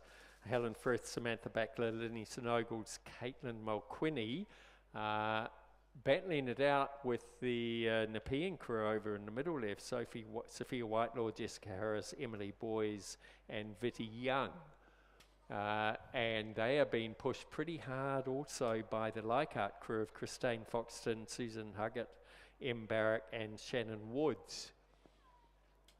There are some good hammer and tong racing here, as we see the University of New South Wales quad will still maintain that lead, but definitely a bit of a fight for second place there between these two. That would be Canberra and Leichhardt, I believe. And we've got a scratching from Nepean here at this point, I think, Mark? Oh, okay. I believe. We'll see as they come through the finish line, but it doesn't look like there's anything populating that fifth lane. Yes, that's Canberra colours. So that's, sorry, I called that incorrectly. It's the Canberra crew of Harriet Horsfall, Megan Houston, Nicole Hay and Gabby Pidcock coming in the second position there, but a very nice finish here from the University of New South Wales. About a couple of lengths back to the Canberra crew. Then now followed across by the Leichhardt crew of Christine Foxton, Susan Huggett, M. Barrack and Shannon Woods.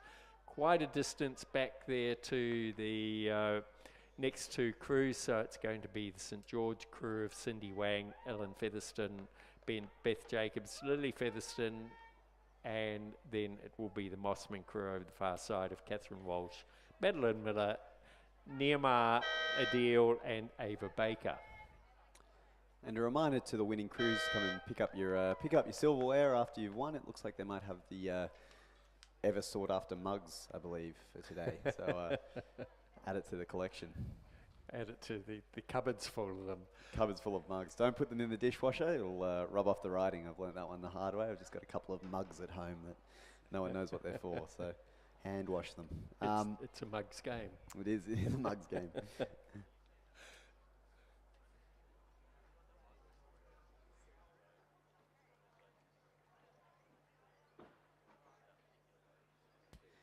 We move into the women's D grade quad scull, Division 2, in lane 2 from Mossman. Amelia Reid, Amelia Kemper-Macy and Chloe Phillips, as well as Sophie Mills. In lane 3 from Leichhardt, Jane Millage, Anne Foley, Catherine Gleeson and Kathy Usick. In lane 4 from St George, Bianca McKenzie, Ava Green, Tessa Jones and Ava Markeren. In lane 5 from Newcastle Grammar, Kensington Steele, Georgia Bramble, Heidi McKenzie, Kirathana Kumar. In lane 6 from St George, Jocelyn Foreman, Ava Richardson, Lila Smith, Amelia Featherstone, coached by Mark Featherstone. In lane 7 from Nepean, Maya Edwards, Pamela Grady, Jade Sharp and Ellie Taylor, coached by Daniel Waddell. And a good line we've got here on our live stream, our Bont Rowing live stream. Looks like they're pretty even. They will start maybe with lane 4 just a touch back, but if they end up losing by a tenth of a canvas, they can come and complain. But it looks like at this point it will be a pretty even start. We'll get a bit of a better picture as they run through the field.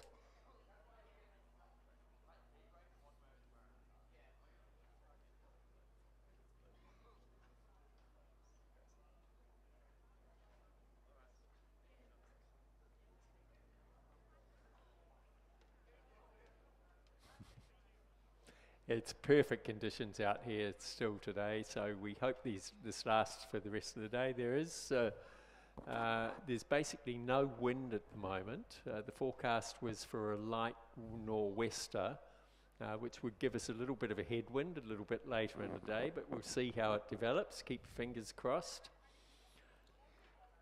Yeah, you can't really ask for much better conditions, can you, Mark? It looks like any disturbance of the water is just from racing and BRO boats. So definitely a positive start.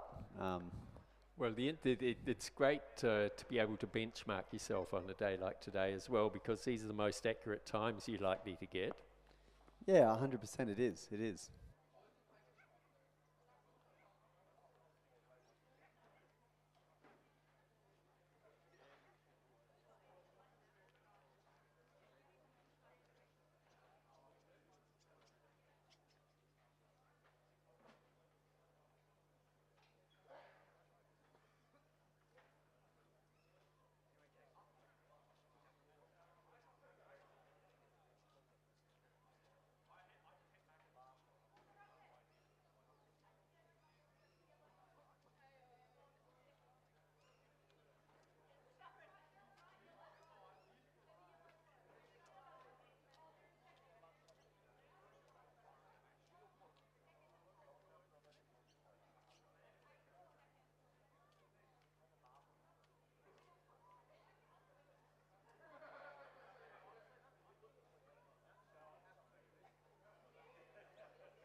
So just as this second division of the women's D-grade coxed quad scull is coming into the last, probably about 400 metres out, over closest to us, looks like the Nepean crew has a lead, but they're battling it out with the St George crew over there in lane 4. It's going to be a real battle for third place here, I think, but it does seem to me like the Newcastle Grammar crew might have a slight edge over the rest of the field. Bit hard to tell. The Mossman crew over the far side there, pushing hard. Yeah, Newcastle Grammar Nepean also on this near side here is doing a fantastic job. It looks like they might have, I'm not sure whether they've got first place here at this point, but they're rowing quite well. Looks like they've raised that rate of striking as they come into the red buoys, which will indicate the last 100 metres of this race. And they might be just ahead of, is that St George in the middle? It looks like it might be there. Yes, Bianca it McKenzie, is. Eva Green, Tessa Jones and Ava Macron. And some good cheers from the crowd. That's what we like to hear as we cheer our clubs home. Some tough racing here over 1 kilometres, especially in these younger quad divisions. So very good to see. Lane 7 from Nepean, I think Mark will take this one out. On St George, looking like they've got a nice commanding lead over third place to take out their second spot. And Nepean rowing through the line, fantastic to see as well.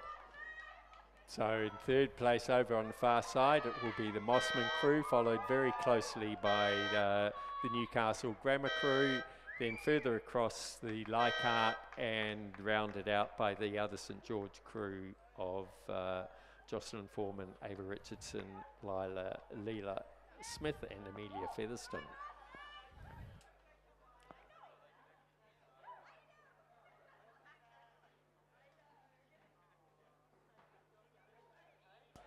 So we're joined in the commentary box now by Bruce from Newcastle Grammar, who's very keen to learn the ropes on how to announce. Tell us a little bit about yourself, Bruce. Yeah, well, I'm Bruce. I'm 16 from Newcastle Grammar, as he said. Oh, hang on. We've just turned his microphone on, so we'll get him to start again. Hi, I'm Bruce. I'm 16 from Newcastle Grammar. I am a cox, mostly. And, yeah, I'd love to get into commentating. Excellent. So we'll see how you go. Yeah. So we now have upcoming the para single race. This is a 1,000-metre race. So this is PR3. And do you want to run through the field there, Bruce? So we've got... Lane 4. Lane 4, Community, Amber Bradley, coached by Anne Craig, Liam James, Barbara Ramjin. Lane 5, Jennifer Emerson, coached by Anne Craig, Liam James, and Barbara Ramjin again. And in lane 6, we have James Johnson, coached by Anne Craig, Liam James, and Barry Ranjan. Excellent. So we can see the seeds of a very good commentator here. Us old blokes will be able to retire shortly. Thank you very much. So you can see they're on the start line. Yep. So we've got the screens as well. Oh.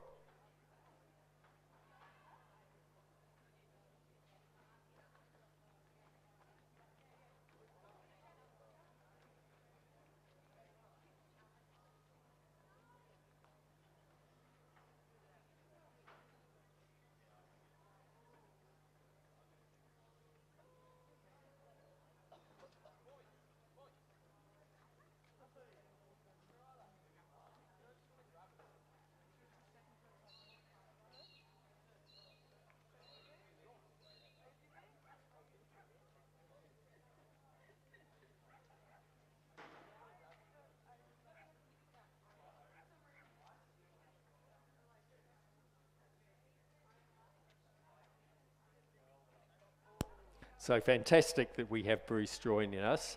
There are 3 boats in this race. They're underway now.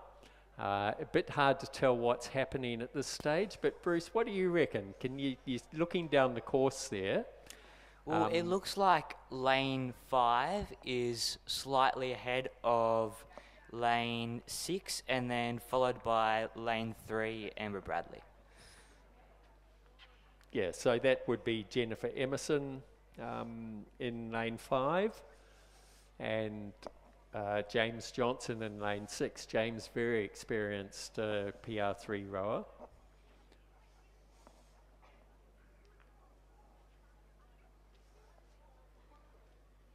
Yeah, I recently moved up from the Central Coast to Newcastle about 2 years ago. I joined rowing because, honestly, most of my friends had done it. And, yeah, that was probably last year, I think, now. And, yeah, now, no regrets, really. I'm loving it. I think it was such a great choice for me, and I would have never expected to be here. And you'll have another string in your bow with a bit of commentating if we're lucky. 100%. So you cox and row yourself, or just coxing? Yeah, so today I have 3 rowing races, no coxing races. We didn't bring any coxed boats.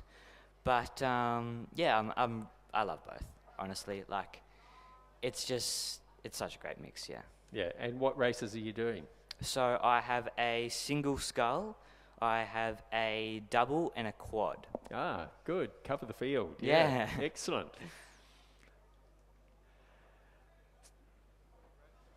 So as the PR3 scullers come down the course, James Johnson has actually taken quite a handy lead.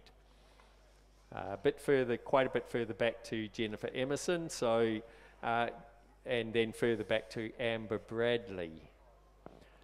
You would expect that James, being male, even though it's all PR3, would have probably a little bit more power than the ladies.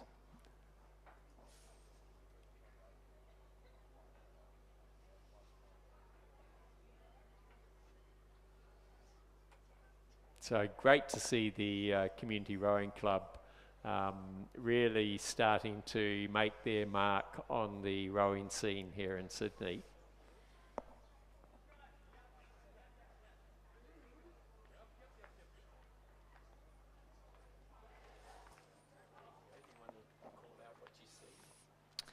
So we have got James Johnson still with a very comfortable lead in front, followed by Jennifer Emerson, and then Amber Bradley.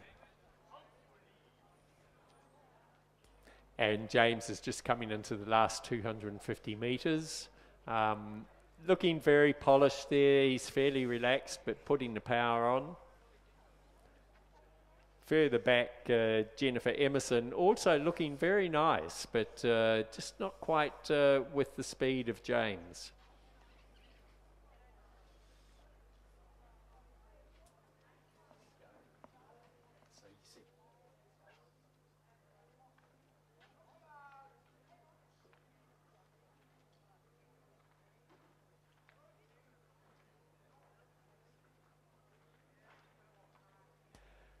So James has got about probably about 50 metres to go.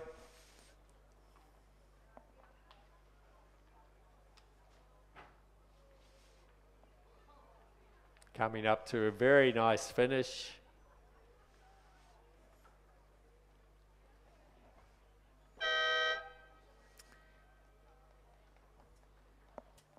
And there he is across the line with a 4:56.08. And Jennifer is just, she's actually either run out of wind or something's happened. She's just slowed down quite a bit. She's struggling there, but still keeping a good, honest pace going.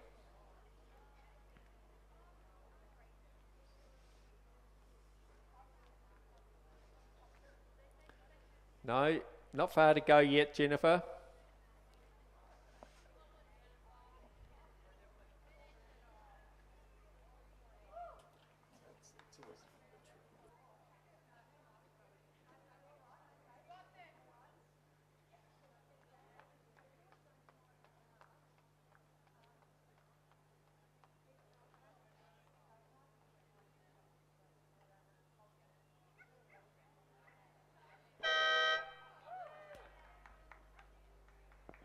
So there is Jennifer Emerson across the line now.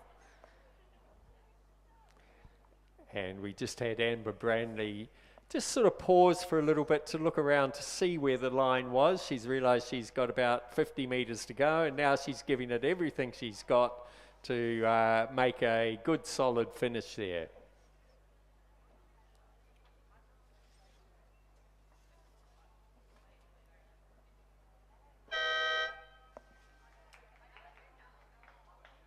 And there is Amber Bradley across the line now. Very good end from her.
So we are coming into a 10-minute break now for the 2,000 metre women's B grade single scull, of which there are 3 divisions.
So here we have the women's B grade single scull on the starting line now. In lane 1, Neve Turney.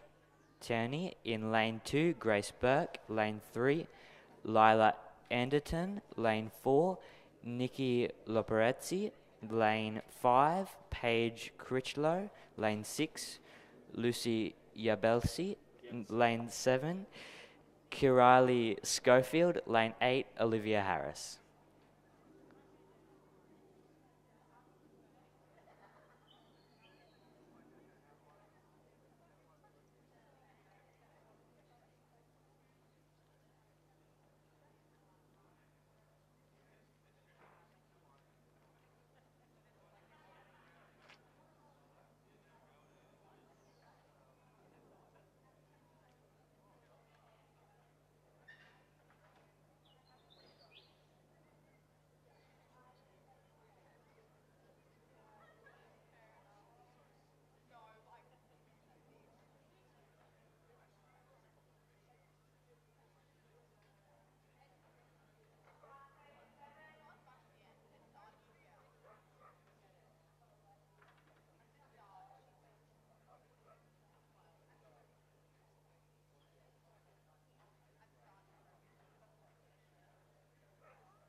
So here are the women's B grade single scull Division 1 race.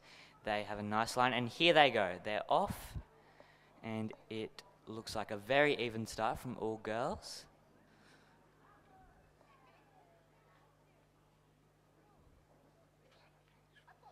Slight lead is forming from lane 6, Lucy Yablelsi. Sorry for the mispronunciation. Yeah, absolutely.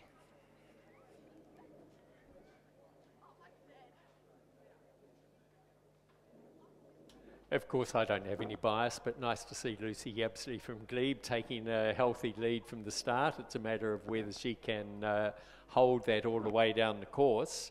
I think there's some pretty tough competition here. Looking at some of those names, we've seen a few of them around.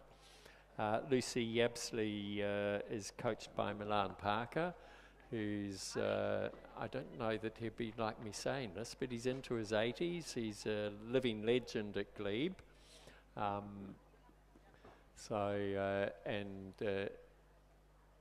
fantastic coach, so we'll just see how this race develops. So we'll wait until they come up, we get a better idea once they come through the 250 and 500 metre marks, and the camera will pan across.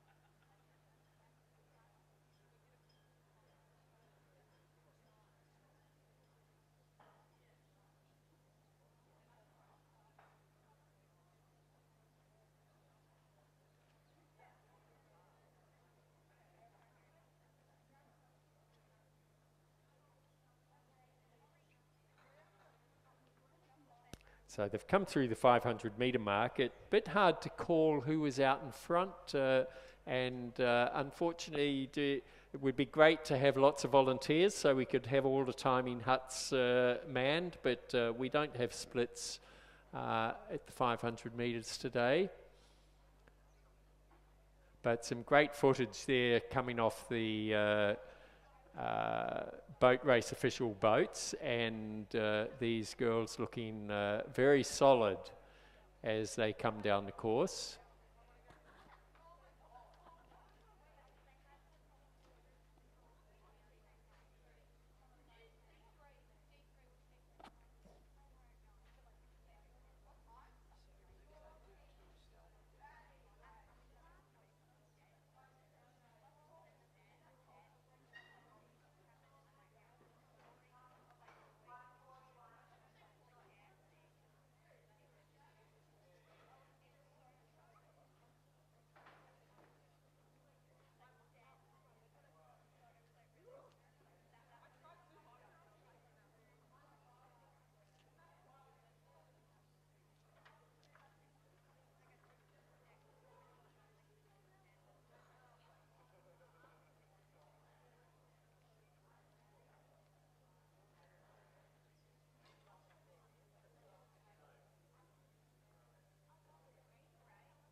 So we should get a better idea of what's happening as they come up through the 1,000 metres.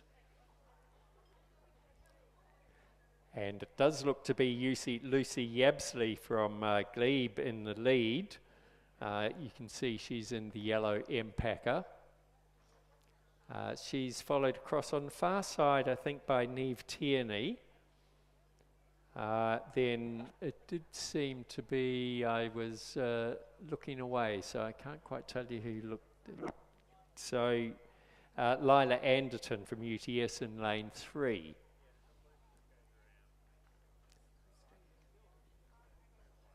But Lucy Yabsley holding on to a very nice lead there.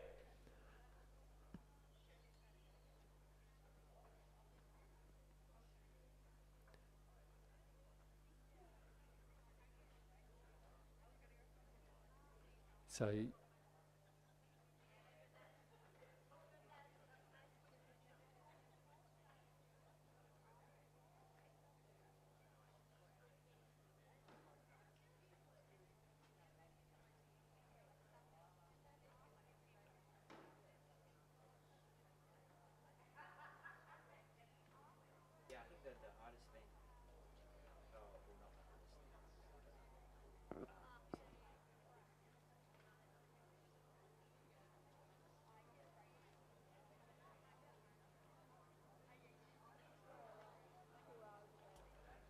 So as coming up to the 1,500 metre mark, Lucy Yabsley is holding on to her lead. It does look from up here that it is probably Olivia Harris closest to us from Nepean, battling it out across there in lane 2, is it? Lane 3, Lila Anderton. Or is it with... No, I think that is Grace Burke slightly ahead of Lila Anderton. Little bit hard to call. Right over the far side there, hidden in the shadows, was Neve Tierney from Sydney Rowing Club, pushing pretty hard. So I think we're going to see Lucy Yabsley comfortably win this if she can hold her position. Then a bit of a battle for second and third places here. We've just seen them come through the 1,500 metre mark with Neve Tierney in the, it's saying Neve Tierney in the lead over Lucy Yabsley. So the dark horse over there in lane 1, which we all didn't see in shadows, is actually holding her own. And we can now see as they come into view, she's pushing really hard. She's not going to let Lucy catch her easily. We can see a great finish here, Bruce. Yeah, it could come really, really close up here at the end there.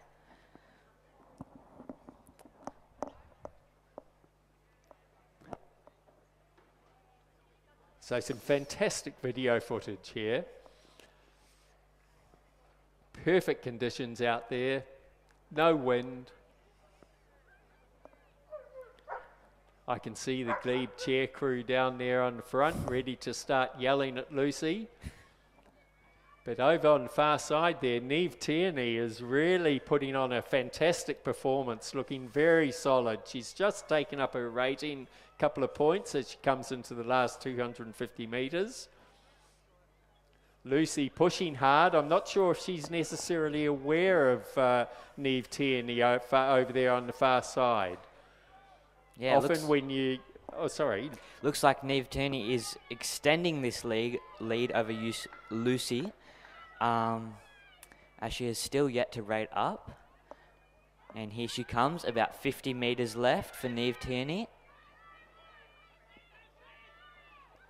So fantastic last push there by Neve Tierney over the far side.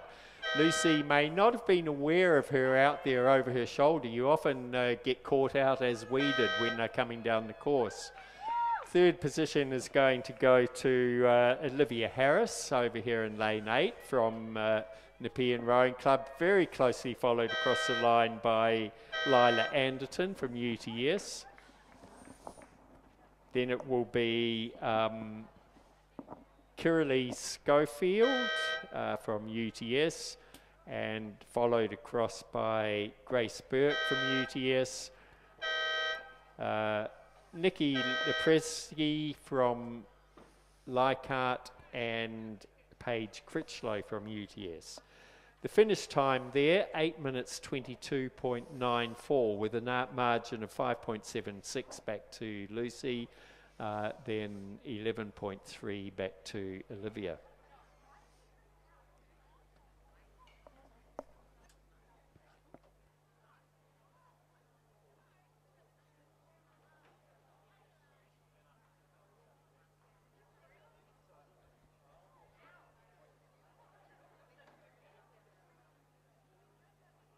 So hot on the heels is the second division of the women's B grade single, just coming through to the 1,000 metre mark. I think Bruce is going to let you know who's in the race.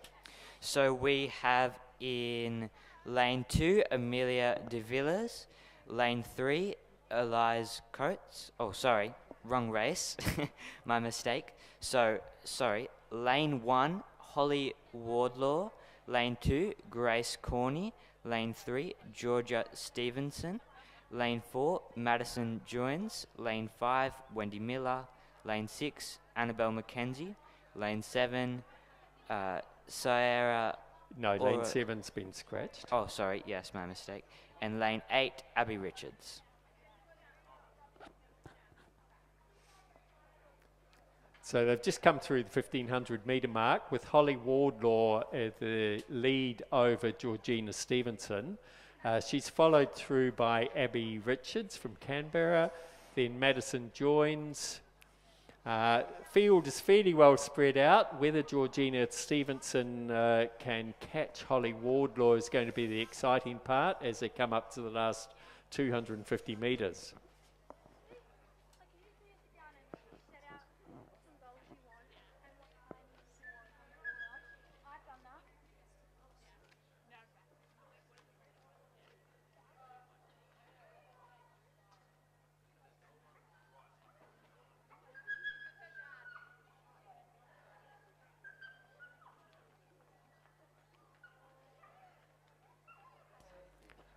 So the race is on here between Holly Wardlaw over in lane 1,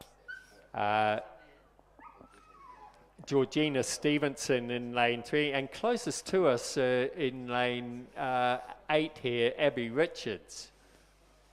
They're just coming up to the last 250 metres.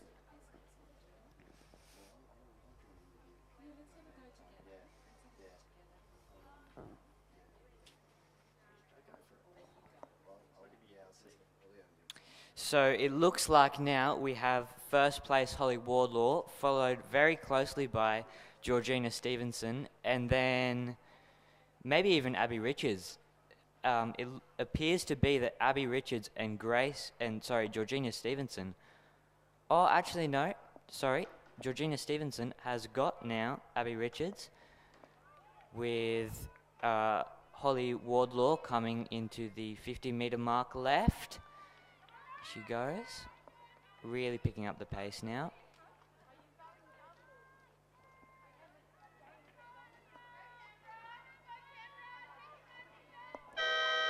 So that will be Holly Wardlaw in first place, followed by Georgina Stevenson, and now Madison joins.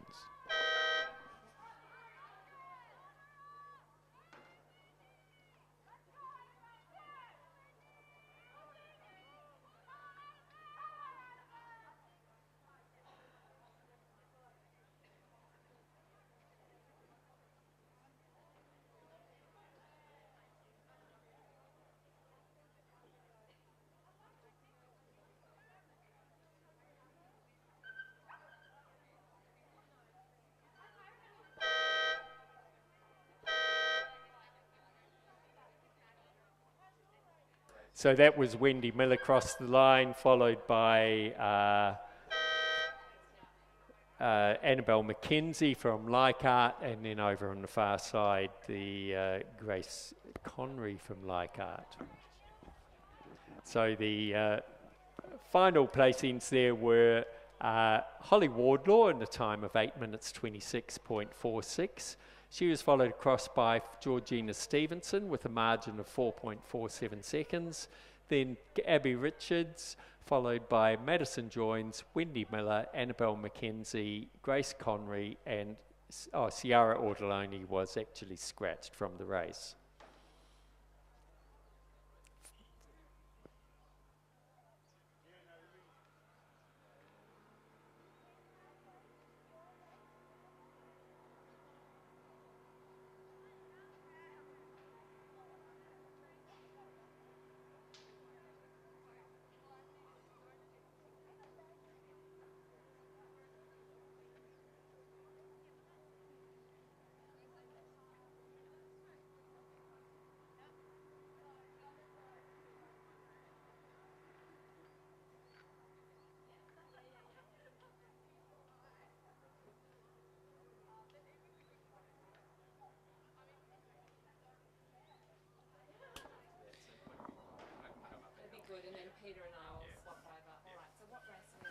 So here now is the women's B grade single scull, Division 3. So we have Amelia De Villiers, Eliza Coates, Roxana Brown, Nell Murphy, Poppy Hartley, Sabrina Coxar, Isabella Neven.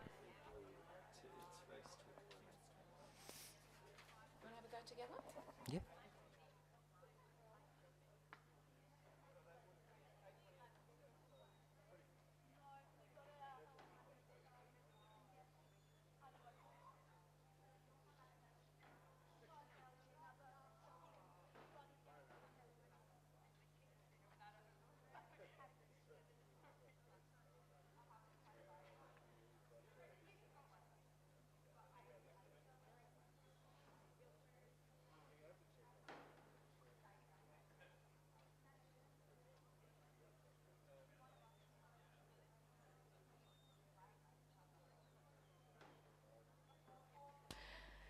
Good morning, Bruce. Nice to meet you. Kath here in the commentary tower, replacing Mark, who's having a quick water break, getting ready for his race at midday.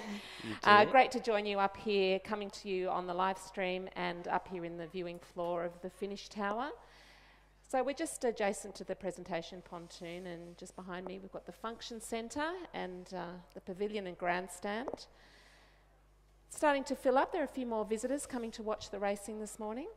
And this beautiful competition lake, which is stretching out in front of us. The conditions are pretty perfect up here, Bruce, when you see it. I know. It's just glass out here. It's absolutely wonderful.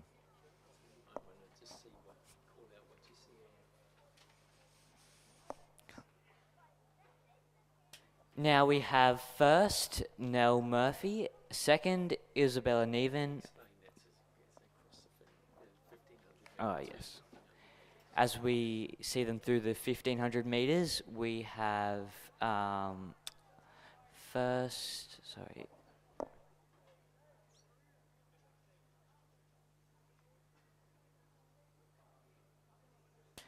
So here they are now in the last 250. It's looking like a very, very neck and neck race.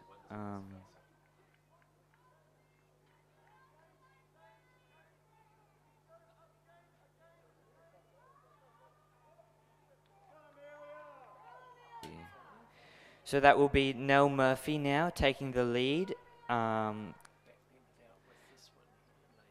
battling it out with lane 8, Isabella Neven of University of New South Wales.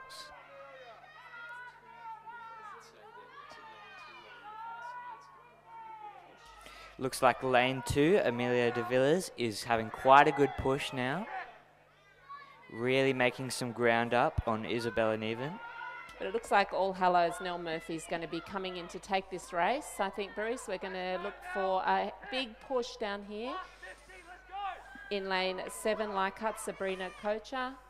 She hasn't got a bow number on, but it's lane 5 coming in. All Hallows Nell Murphy takes first place.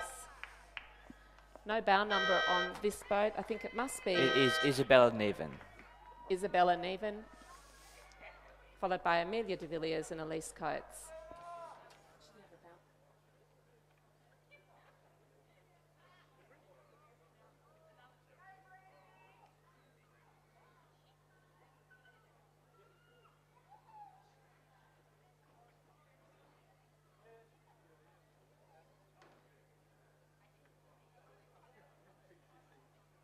And well done to Sabrina Coates for finishing in lane 7 for Leichhardt 2.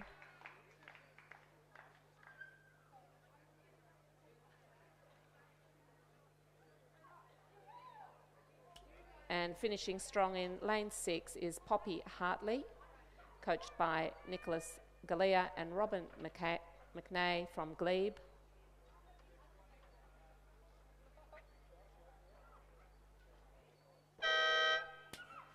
And now it looks like that is lane 4, Roxana Brown from Newcastle Grammar, finishing strong here. Last 50 metres left for her.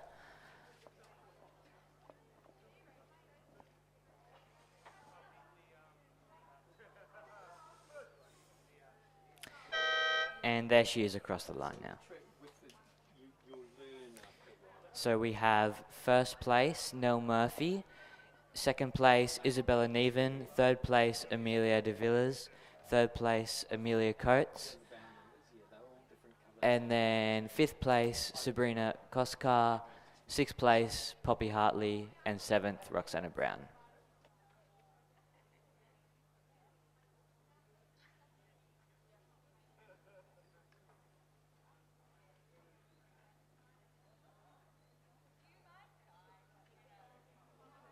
And they're lighting up now in race 22, the Women's Open Single Scull in lane 1, Talisa Knock Driver from Sydney.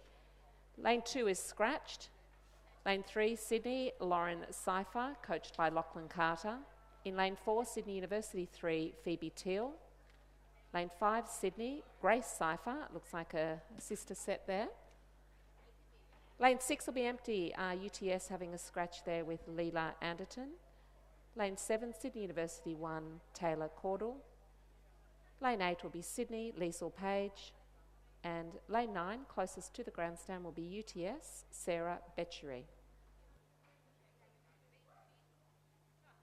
This is a 1,000-metre race, and we've got Grace Seifer coming first at the moment at 5:56, followed by Talisa, Knock Driver, Laura Seifer, Taylor Caudle, Lisa Page, Phoebe T, and Sarah Betchery.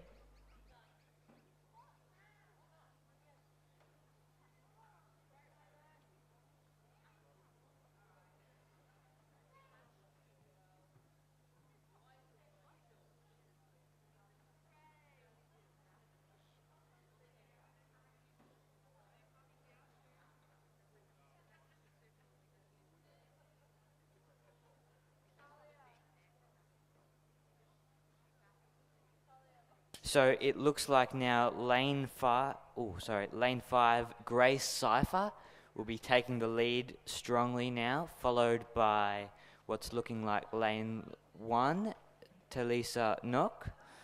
And then we have lane 3, Laura Cypher.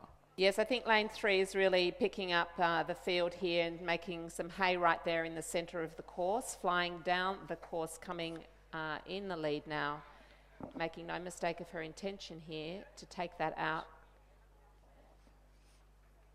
Is lane 5. And now lane 5, Grace Cypher, a very, very strong push at the end there. And across the line now. And that's followed by lane 1, Talisa.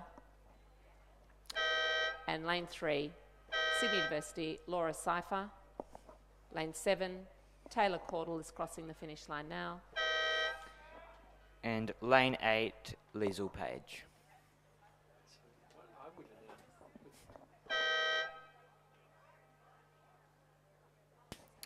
And now it looks like lane 4 of Sydney University, Phoebe Teal, will be coming across the line for 6th position. And look at those results from that race 22, Grace Cypher at 7 minutes 56.45. Talisa at 7 seconds after that, followed by Laura Cypher. And coming in just now in last place, Sarah Betchery from UTS, in lane 9.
So now it looks like we have the men's C-grade single scull coming up to the starting line. It is now a 1,000 metre race once again. There will be 4 divisions of the men's C-grade single scull. And in the first race, we'll have Alan Robinson in lane 1. In lane 2, Jay Taylor. Lane 3, Edward Baker. Lane 4, Jackson Boyd. Lane 5, Logan Harmon. Lane 6, Miles Nicholas. Lane 7, Lachlan Dunn. Lane 8, Anthony Ball. And lane 9, Kobe Young. And of course, Bruce, you're probably too young to know this, but you don't need to listen to me. You can follow what Mark's saying. But the aim of a Masters rower can really be everything from being a recreational rower to competing at regattas like this New South Wales Spring Regatta. And we compete at the Masters level in every type of regatta, from the local, state, national and international events. And it's a very happy pastime of many Masters rowers to enjoy travelling to races on different courses around the world. Generally, it's a straight competition course over 1,000 metres, but sprints and long distance races are also popular in the Masters rowing competitions, focusing on health and fitness and the benefits of rowing, socialising and forming long-lasting friendships.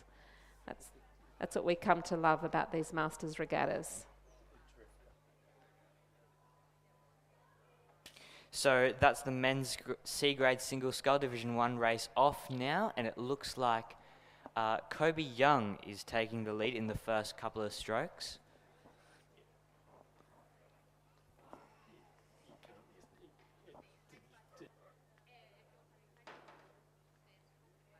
And we've got the Ungamak coaches for Jay Taylor of the St Augustine's men's C-grade single sculler, Jay Taylor, in lane 2 on the far side of the course. And he's up against his teammate in this race, Miles Nicholas. and he's in lane 6. I think it's going to be a tight race, this one, Bruce. Some rowers on the field with a lot of style. They'll be looking to enjoy this flat water. There's a slight breeze, but it's pretty predictable at the moment. Very flat, very glassy water. Yeah, Kathy, it looks like the boats are all very, very close together in a line right now. Quite hard to tell who's out in front. Tough race. Going to be quite a tough race.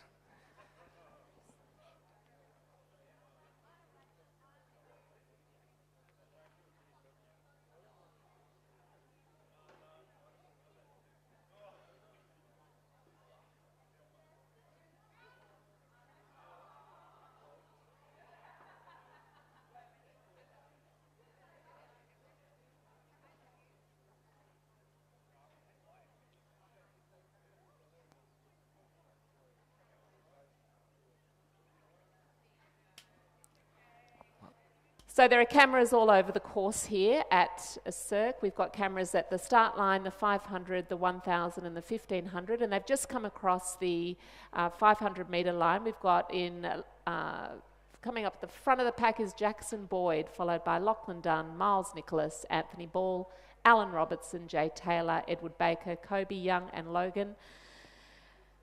That would be Logan Harmon. Thanks for that, Bruce.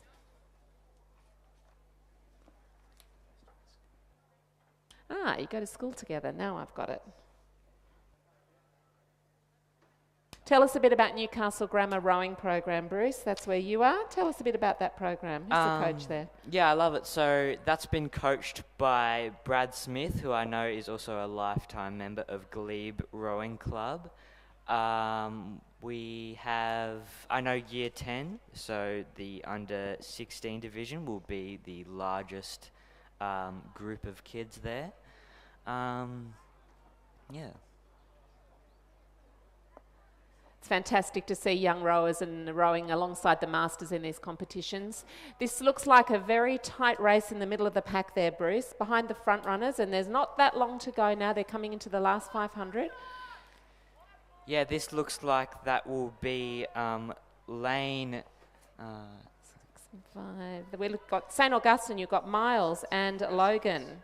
Yes. Newcastle Grammar are fighting out against St Augustine's. They're picking up their stroke rate now. Beautiful rowing here. Lane 6 and 7 are neck and neck. It's going to be tight, but I think lane 6, Miles Nicholas is just probably going to nip him by half a canvas. They're really fighting hard. Oh, wow. What a close race. So it looks like Miles Nicholas has taken that from Lachlan Dunn by 0.28 of a second. And Jackson Boyd, very strong there to finish, just ahead of Alan Robinson in lane 1, followed by lane 2, St Augustine's Jay Taylor, lane 8, University of New South Wales, Anthony Ball. Lane 3, we had Edward Baker from Newcastle Grammar, Kobe Young and Logan Harmon from Newcastle Grammar crossing the line. That was also a very, very close finish for 7th and 8th of Edward Baker and Kobe Young in the same school as well, Newcastle Grammar. I'm sure there'll be some talk of that back at the tent.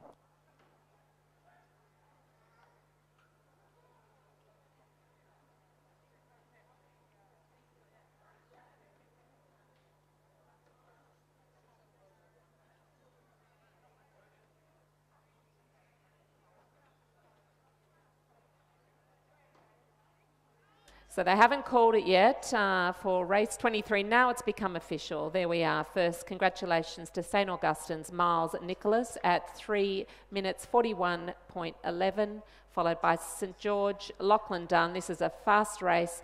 That was a very, very close contest for first and second place there, followed by Jackson Boyd of the ACT, St George, Alan Robertson, St Augustine's, University of New South Wales, and 3 Newcastle Grammar in a row for 7, 8 and 9.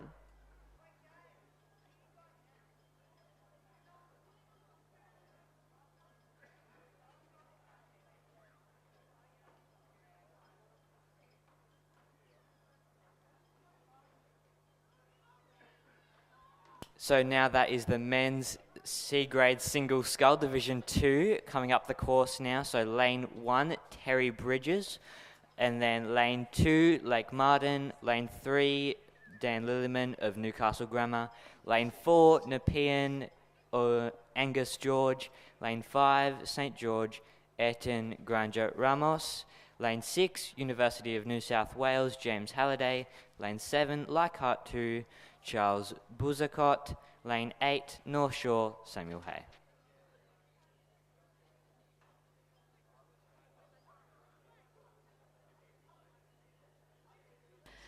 Okay, this is going to be looks like to be a fast race as well.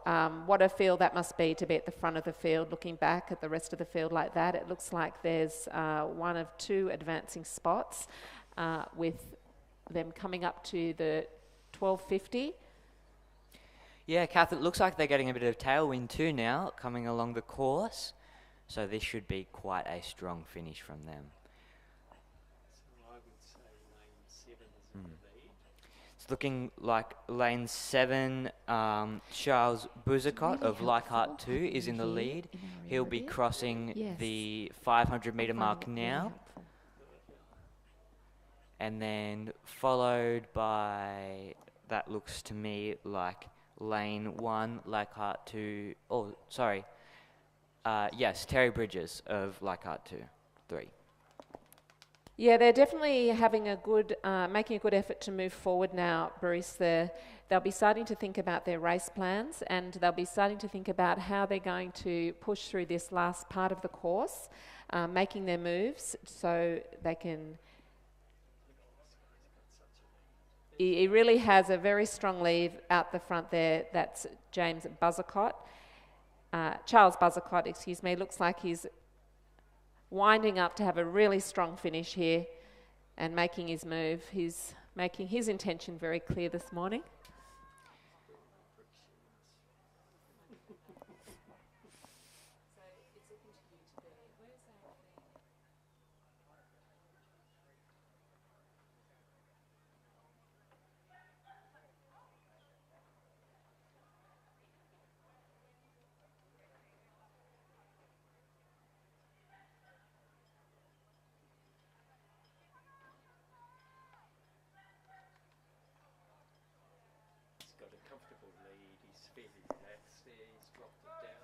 So it looks like Charles will have quite a comfortable lead here over Terry Bridges in lane 1. He's really dropped his rate down here. He feels very comfortable looking back at the field. Long stretching out to the catch. He's got a very nice relaxed pace there, rating low and crossing the finish line now. Looks about 18 to me. Wow. He did keep going. Terry is over there in lane 1. Nepean, Angus George. I think he's going to come and nip that second place there. Well done to Angus George in lane 4 over Terry Bridges in lane 1. We've got St George, Ayrton Granger Ramos. Congratulations. So now it looks like lane 3 will be crossing next, followed very closely by lane 6. They are Dan Lilliman and James Halliday.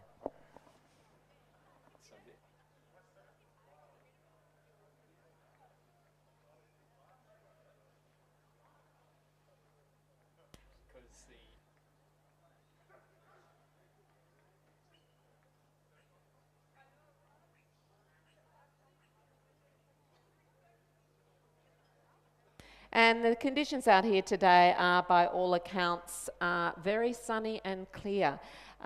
They say that the temperature is going to get up to 30 degrees today. The weather can sometimes be quite a bit more extreme out here at Penrith, being at the base of the mountains and on the Penrith Plain. The next race has started. We're going to cross over to you now, Bruce. Tell us who's... That will be the men's C-grade single scull Division 3 now, another 1,000-metre race. In lane 1, we have Finn Stanley, followed by lane 2, William Boyle.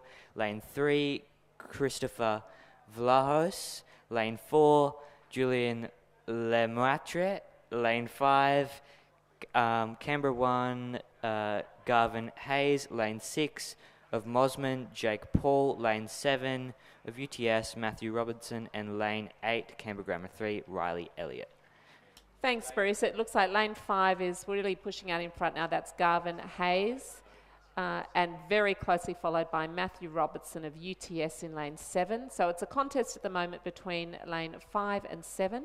But Glebe is giving it a good push from lane 3. That's Christopher Vlahos. Neck on neck with Julian Lemaitre. But lane 7 looked to be coming through Matthew Robertson from UTS. Let's keep an eye on him.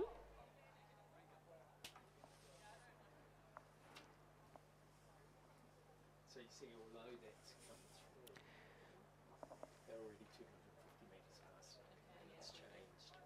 Or it could be UTS guy. So you might want to talk about those two.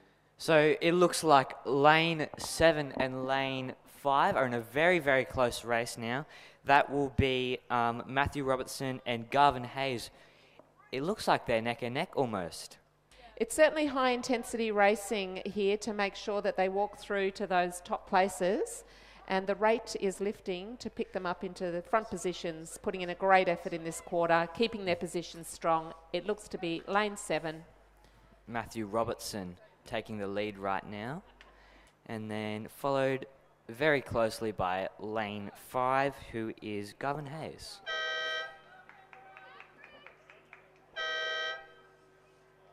That will be a very, very satisfying win by Mosman, I'm sure of it.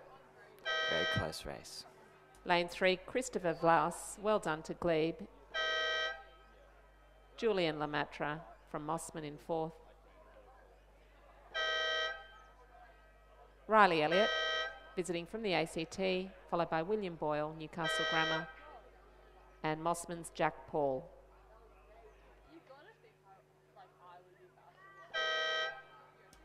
Finn Stanley finishing for Mosman in lane 1.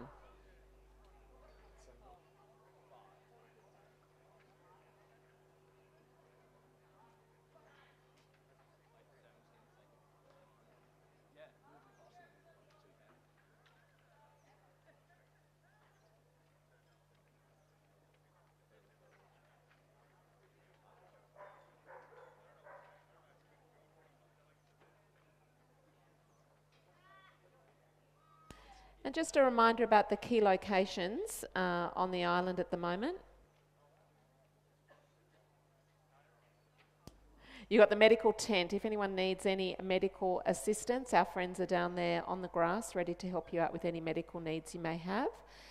They're on the western side of the finish tower, and it's really great for those community services, medical services, to be out here servicing the rowing community in this way. I think the surf lifesavers and the medics are also here to help us out if we need anything.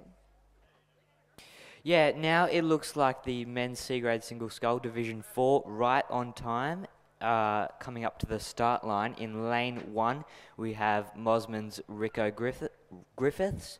Lane 2, St George's Christopher Jones. Lane 3, Canberra Grammar 4's C Milne. Lane 5, Peter Simkovic. Lane 6, Mosman's Blake Bartram. Lane 7, St George's Tom Madison. And lane 8, Mosman's Ewan Humphreys.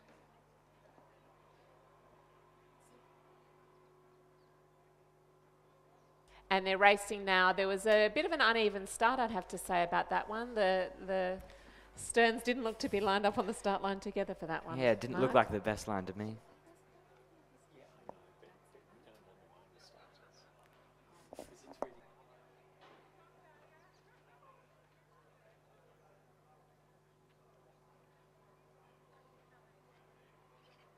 There was no one holding there at the 1,000 start line. Obviously, the holders are up at the 2,000 metre mark. And there is a bit of a crosswind blowing, so it's probably fairly difficult to keep them on an even starting line there. But it looks like there's some distance between the rowers in this race as they're at the 1250.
The field is looking very close right now. As they come through the 500 metres, we'll get some splits. So it looks like C. Mill in first for Canberra Grammar, and then followed by Peter Simovic, Tom Madison, Ewan Humphreys, Christopher Jones, and Jack Hilliard.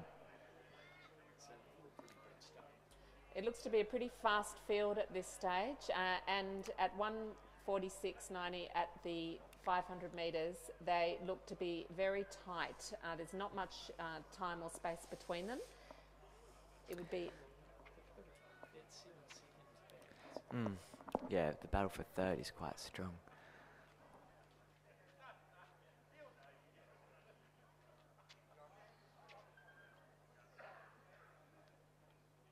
Okay, so they're picking up a bit of momentum here, finding those tools that they're going to use to get some run on the boat, digging in to push a bit faster and a bit harder, reach a bit further at the catch. There is someone who looks to be well in front now in lane 4, it looks like. Yeah, that will be Jack Hilliard of Mosman, but the battle for second place, however, looks extremely close between maybe even 3 boats.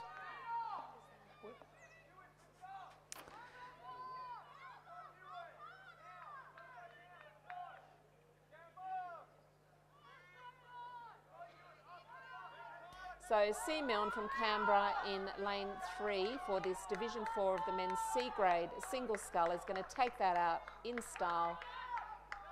Got some really good run on the boat there, and it's a close finish for second between Leichhardt 1, Peter Simonik, I think he's just going to take it over St. George, Tom Masterton. And then in lane 8, Mossman's Ewan Humphreys is going to take it just over lane 2, St. George, Christopher Jones. And well done there to Mossman's Jack Hilliard in lane 4. It's not in Mossman colours, it's throwing us off a bit there, Jack. And Rocco Griffiths from Mossman in lane 1, unless they've changed their Zudi, also not in Club Zudi.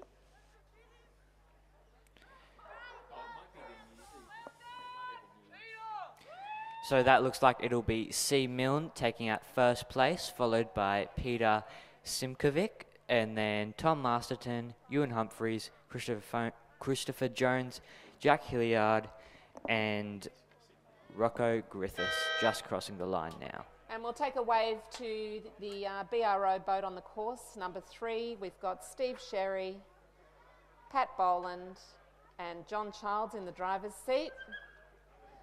Thank you to our BROs and boat driving officials for keeping us all safe. They're out here on the water looking after the athletes and the crews on the course. So now we have the women's C grade coxless pair on the raced course now. In lane 2, Daniela Bojort and Jennifer Zongor. Lane 3, Megan Houston and Jordan Turner. Lane 4, Christian Burney and Trudy McDonald. Lane 5, Lisa Matthews and Elizabeth Raffin. Lane 6, Heidi Lindahl and Bendelin Rowe. Lane 7, Belinda Brigham and Jane Hutchinson. And in lane 8, Olivia Zargo and Elizabeth Neven.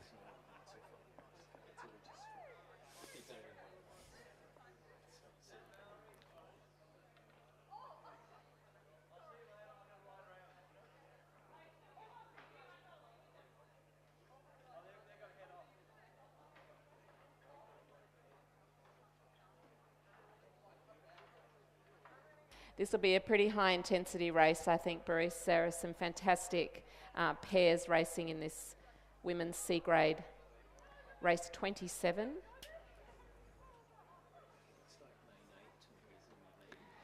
Looks like lane 8 of University of New South Wales will be in the lead, followed by what appears to be lane 3, Canberra Grammar.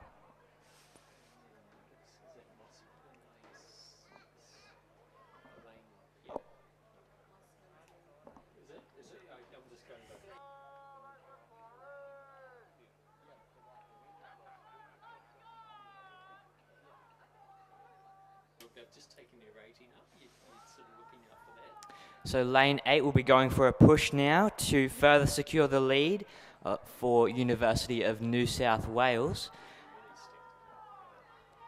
They have stepped it up quite a few points in rate, followed closely by lane 4 for Lake Macquarie. That's Kirsten Berry and Trudy McDonald, followed by Glebe, Heidi Lindell and Beldany Rowe. Although here come lane 6 with quite a strong push on lane 4. This could be quite a close finish for the girls. It's going to be lane 8 for sure. They're pushing hard. That's Olivia Zago and Isabella Niven. Congratulations to the University of New South Wales. Here comes Glebe. Oh wow, Glebe just barely finishing ahead of Lake Macquarie. They came from behind there to really give them a challenge and a bang for their buck on the finish line. Bruce, there was the splits less than, it's 0.99 in that split. Yep. So the finishers will be first, University of New South Wales, then Glebe, followed by Lake Macquarie, Leichhardt 2, University of New South Wales, Leichhardt 1, and Canberra.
So here is race 28, the women's novice double scull. This will be a 1,000 metre race. In lane 3, we have Nepean's Jade Sharp and Ellie Taylor.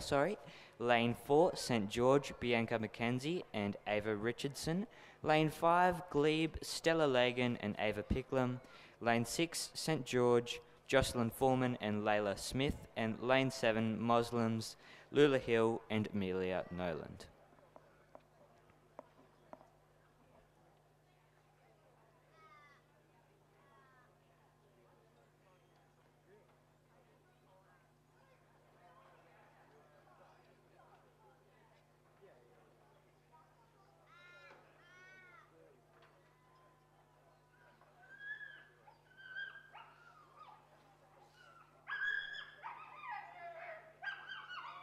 So this is a novice's first season racing, and this is one of the first regattas of the season. So it could very well be one of the first double scull races that these young women are racing in, and they're coming up to the start line. They're getting their instructions from the starters.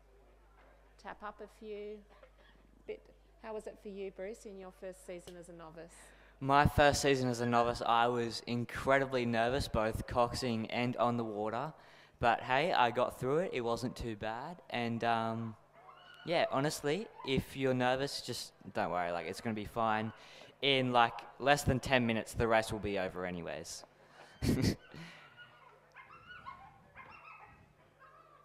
So we've got 5 crews out here on the water, 2 from St George, Nepean, Glebe and Mossman. And they've started racing. Looks like a very nice start, relaxed, pushing through. And we've got lane 3 Nepean, lane 4 St George, lane 5 Glebe, lane 6 St George and lane 7 Mossman.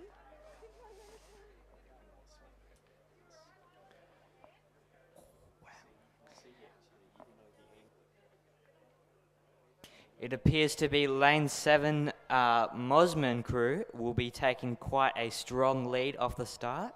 It'll be interesting to see if that prevails throughout the race.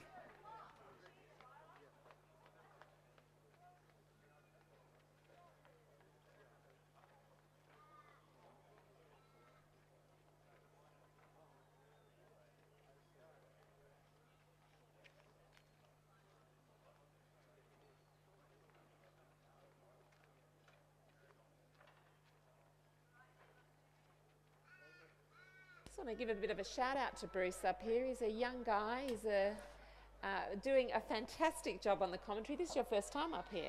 Yes, it is. That's correct, Kath. This is my first time up here. You're a natural. I'm almost a commentary virgin, but not quite. I have about 1 year even of coxing and rowing experience, and yeah, it's my first time up here. That's good, because I'm going to hit you up to cox the senior women's squad for North Shore at the Shoalhaven Regatta next weekend. Ooh, North Shore, I don't know.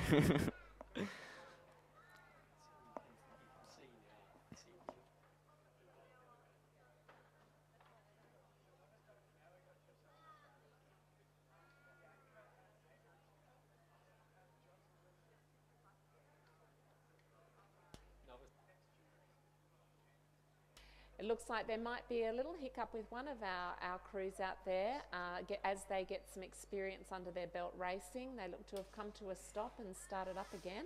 Yeah, that appears to be lane 6's St George, Jocelyn Foreman and Layla Smith. So lane 7 Mossman are first over the 500 to go mark.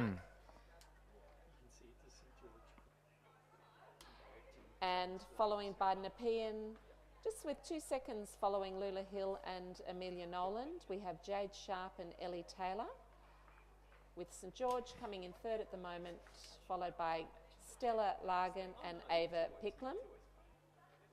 And that will be St George's crew, which stopped earlier, changing lanes, Bianca McKenzie and Ava Richardson after that small little hiccup. I think they probably saw the water was better in the lane next door to them and wanted to try that out. Yeah, I like it. Maybe they're sailors. It's hard to keep your line on a course like this if you're a novice, or even if you're an experienced rower. You can sometimes go off course with a couple of strokes that Just don't like, go your way. Yeah, much like Mosman right now, who seems to be right on those boys, maybe even touching, oh, not quite, although they are still in the lead. It's actually the lead crew having a bit of trouble steering. You see the third one in. So that appears to be Glebe as well, having a bit of trouble with the steering, not quite bang on straight with the course. Now look, you see this Nepean crew over the far side is really pushing hard. They might have lost a little bit of ground there with their issues on the boys, and it looks like the Nepean crew is coming in strong now in lane 3. They're really, this racing is, you've got to take your hats off to these girls racing in their first season. It's very brave. Very brave, isn't it? Here comes Nepean though. They are taking the lead from Mosman. Wow, a really, really strong push from the end there. They've lifted their rating, and what great experience for them to finish a race in first place. Well done, Nepean, followed by Mossman, Lula Hill and Amelia Nolan. Nepean came in right up from behind there, just snatching it away from Mosman after they hit a few of those boys. Quite unlucky for them, but very brave to be out here in your first few races in your rookie season. It's all about the timing, isn't it, Bruce? If you get those oars in together, you get a very good run on the boat. But if your timing's out, it can lead to all sorts of problems. I've been there. I've experienced every problem you can imagine on the boat. Yeah, as a cox, I've seen my fair share. Even in 1 year, I've seen a lot. I'll just say that. So that will be now first Nepean, second Mosman, third George, fourth Glebe, and now we have, it looks like lane 4's St George, who had troubles earlier in the race, will be coming up to the finish line now. finishing in lane 3, although they are officially lane 4, which is interesting. So they're racing here in race 29, the women's D grade double scull. This is Division 1 of a 1,000-metre race. Bruce, in lane 1 we've got Mossman.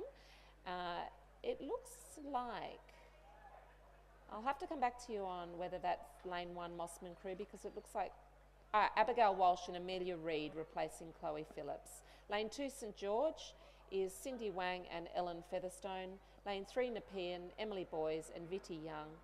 Lane 4 Newcastle Grammar, Carantha Kumar and Claudia Willis. It's very close then in the middle of the field with lane 5 Nepean to Sophie Whiteslaw and Jessica Harris. We've got lane 6 Sydney, Matilda Marconis and Heidi Heap. In lane 7 University of New South Wales, Lily Sangalis and Caitlin Malquini. And in lane 8, that's Newcastle Grammar, Heidi McKenzie and Georgia Bramble. So that looks like lane 6, Sydney, will be taking the lead now, followed very, very closely by the rest of the field. This is sure to be an interesting race.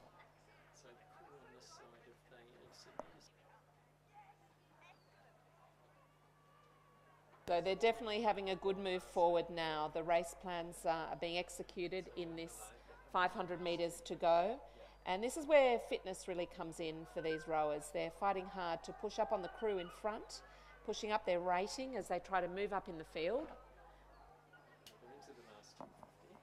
So here now in the last 250, it still looks like Sydney will be still taking the lead in this race.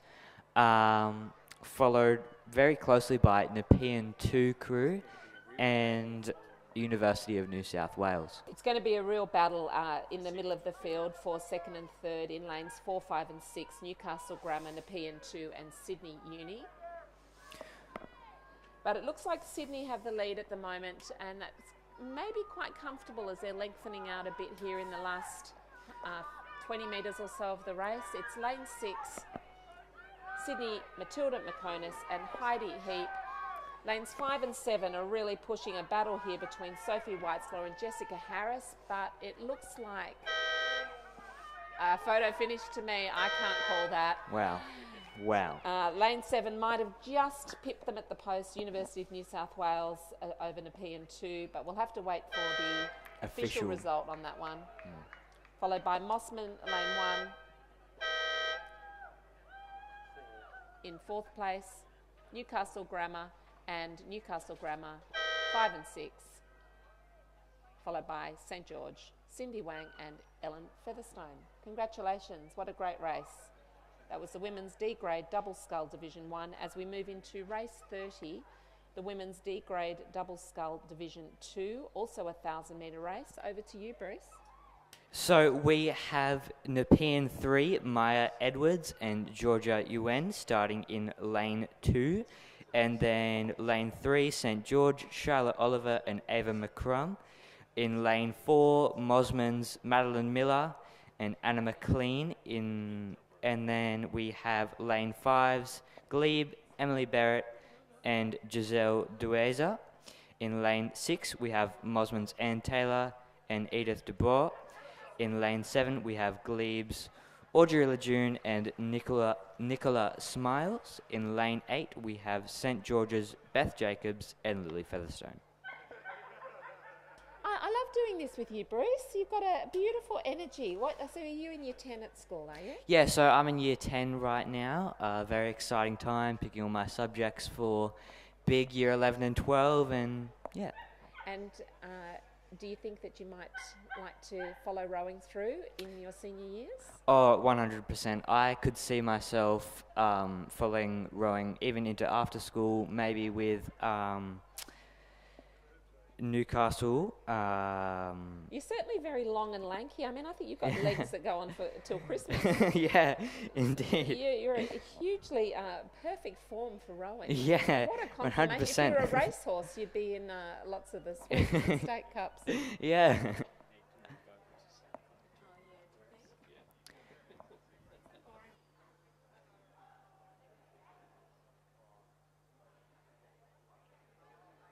So that will be first place for glebe and second glebe. They'll be very happy, the coaches, right now. That will be lane 4 and lane 7. And then both St. George crews in third, St. George crew in third and St. George in fourth, followed by Mosman, and then Nepean 3 and Mosman again. So we've got Emily Barrett and Giselle Duxa from Glebe in lane 5 in first place, Audrey Lejeune and Nicholas Miles also in Glebe, followed by St. George's Charlotte Oliver and Ava Macron, St. George's Beth Jacobs and Lily Featherstone in lane 8. Lane 6 Mossman, we've got Anne Taylor and Judith DeBoer, Nepean Mayers Edwards and Elise Currell, and Mossman's lane 4 Madeline Miller and Daisy Dunn.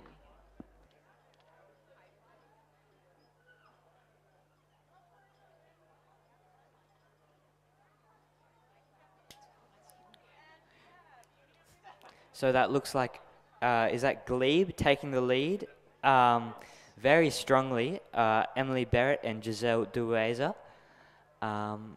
Looks to be a close battle for second in between lane 7 and, which is also Glebe, and lane 4's Mosman crew. Oh, sorry, St. George. But they really have strung out quite nicely here. It's going to be a very decisive and clear victory for the Glebe crew of Emily Barrett and Giselle Duaza. That's an excellent result for them. They look strong with a nice even rating and stroke, crossing the finish line easily. Completely unfazed by the other crews, absolutely. But Glebe's going to be very happy as their other crew This coming could be in to a take second in lane 7.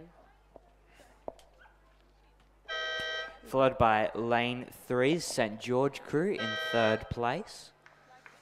And then it looks to be lane 8's St. George again, and lane 6 Mosman. Followed by lane 4's also Mosman, and lane 2. Oh. We've got a little problem there in lane 4. They're out of time, but I think they're going to recover themselves. Well done, lane 4. Wow. You deserve that. Followed closely, very closely, unfortunately, by lane 2's Nepean 3. There they are, congratulating each other on that brilliant recovery, 2 strokes from the finish line. That could have been quite disastrous for them. Very, very well done to get the boat back together.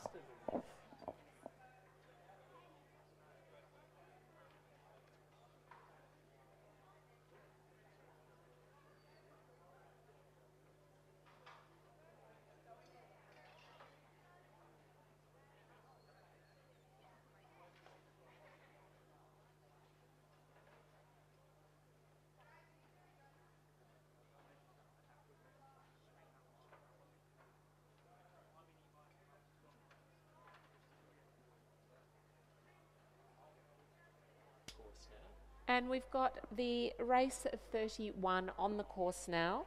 It's the para double, women's double with lane 1 community of James Johnson, Lauren Webber. And in the women's D pair from Glebe in lane 3, Anna Skilton, Kate Wareham. Women's D pair Mossman is Sophie Mills and Amelia Reid.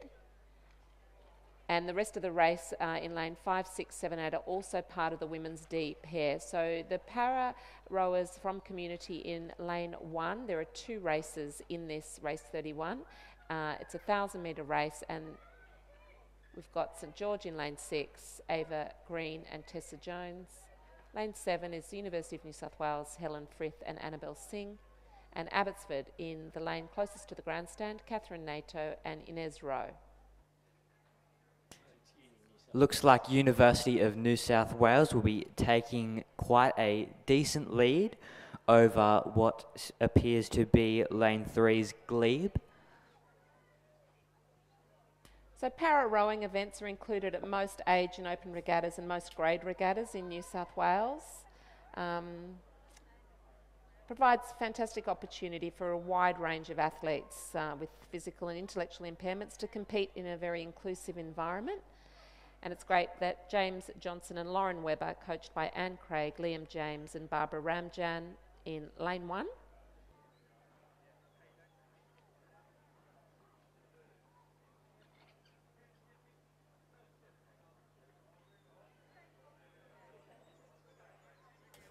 So we're coming into the last 100 metres here with University of New South Wales taking quite a decent lead over Glebes and Skilton and Kate Wareham. Yeah, it's a very decisive position there for University of New South Wales, but the battle looks to be in the middle section of the course. It's going to be third place, which we're going to be watching here.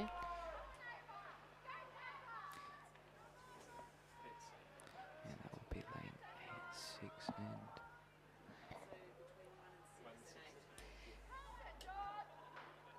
So between lanes 1, 6 and 8, we've got St George and University of New South Abbotsford looking to be, it's going to be close, but it looks to be 6. St George, followed by lane 8, Abbotsford, followed by Community in lane 1. Now just crossing the line, lane 5, Newcastle Grammar, Evelyn Baker and Kensington Steel, and followed by lane 4, which will be Mosmans, Sophie Mills and Amelia Reid.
They're lining up now at the 2,000 metre mark.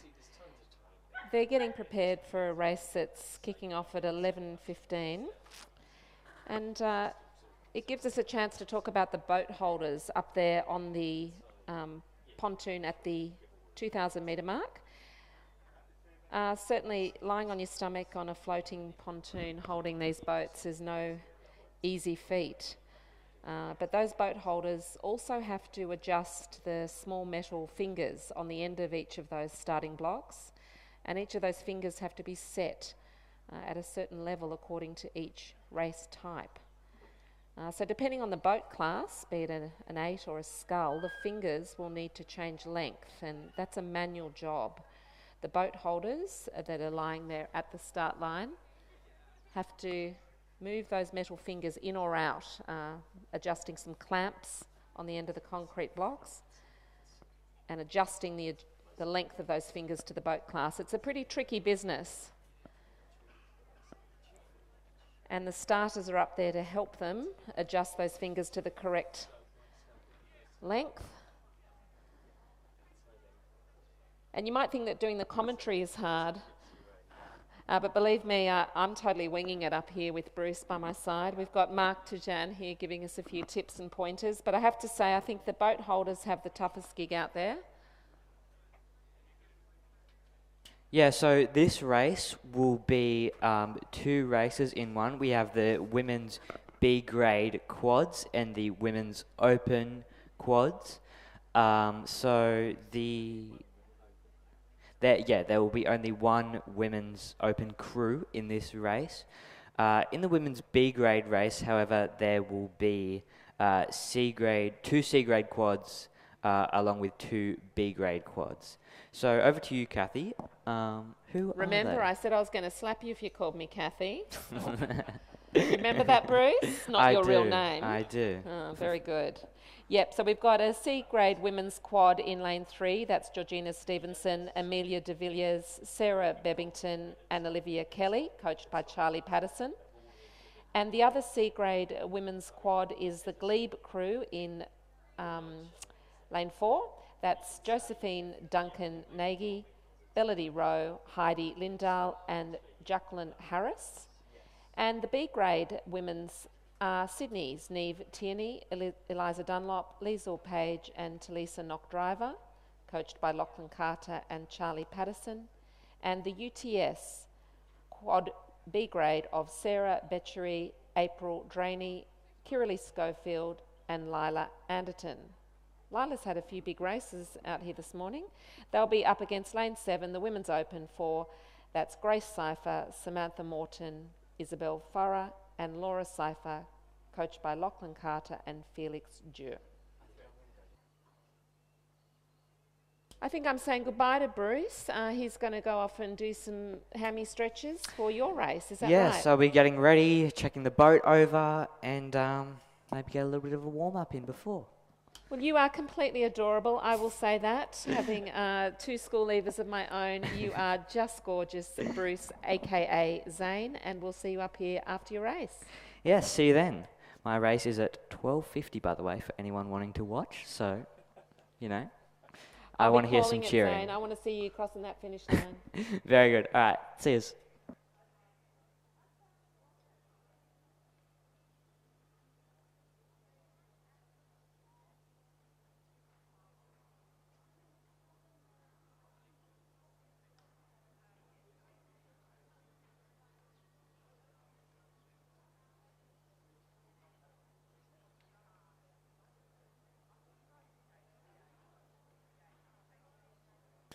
Right, we're back into racing now. The women's B quads up against the women's open 4 quad. They're underway. There's a fairly healthy lead has been taken by one of the crews there. It does look to be I think it's looking at the bit hard to see in the colours there.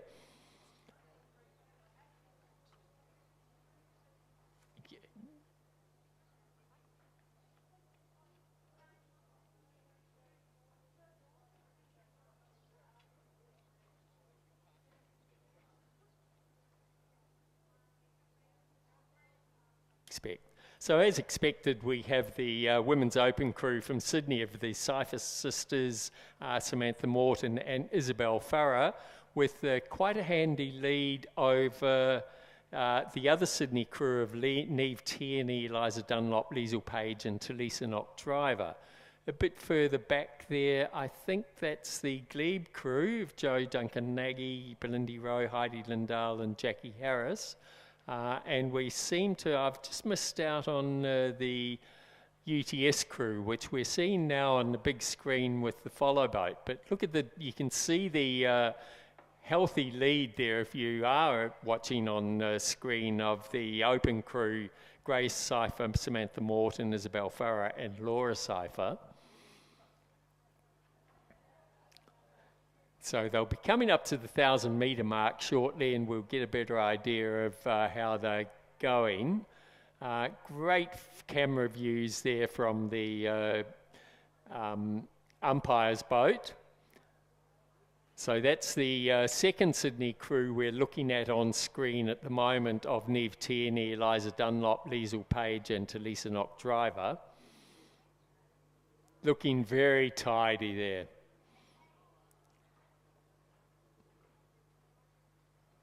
So there's just slight gusts of wind out there. You can see the slight ripple on the water.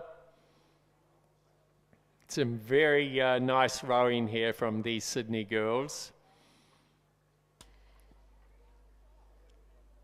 They're really digging in here, Mark, with some high intensity racing. They want to be sure to walk into those places at the finish line.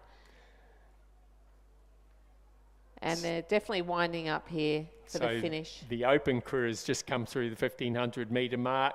They're followed by the other Sydney crew of Neve Tierney, Eliza Dunlop, Liesl Page and Talisa Knock Driver. They then followed across by, it looks like the UTS crew of Sarah Berchi, April Drainey, Kiralee Schofield and Lila Anderson. And I think they were followed across then by the Glebe crew. We seem to be missing a crew. We've only got 4 boats out there on the course. So I think the Sydney crew of Georgina Stevenson is probably scratched. So Glebe putting in a good honest performance there. We just saw the 3 out of the 4 of those race down in the doubles. And so got to admire these girls for having a go and their fitness, and I know that they spend a lot of time working on that. Yeah, there's some really nice cohesion in that crew at the moment. They're leading comfortably, they're looking relaxed, they've got a very comfortable margin there. Well, this is the open crew, so it would be expected that they'd be ahead of the B crews, but the Bs are putting on a good performance there. Sydney Rowing Club taking both the open quad and the B grade quad, but the battle here is going to be for second and third or second place for the B grade. So that's the open quad has just crossed the line of the Sydney crew. The second Sydney crew is just about to cross the line, and its UTS are just taking a bit of a lead over Glebe, who have upped the ante. They're pushing really hard to try and hold them off. Both crews there battling it out, but I think UTS is going to take it by a good half length. So some very nice racing there.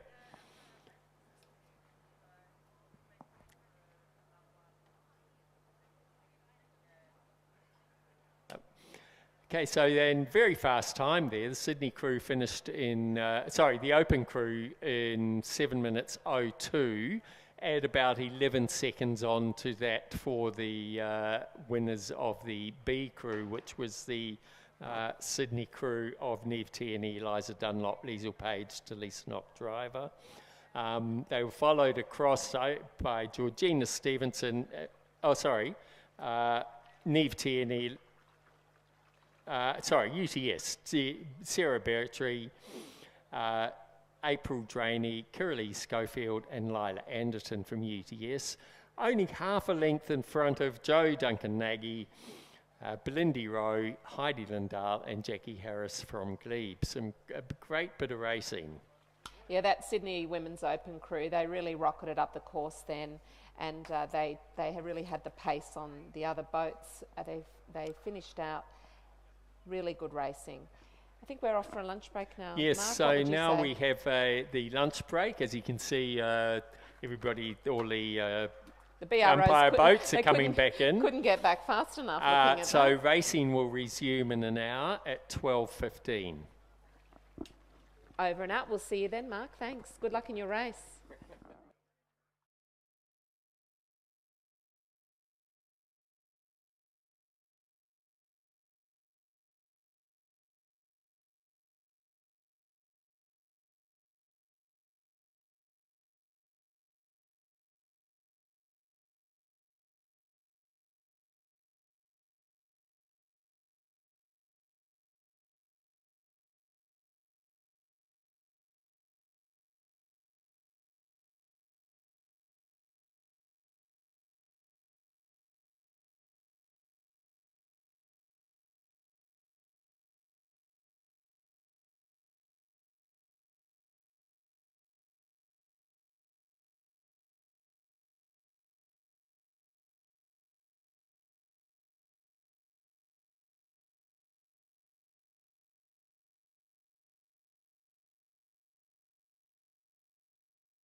And welcome back after lunch.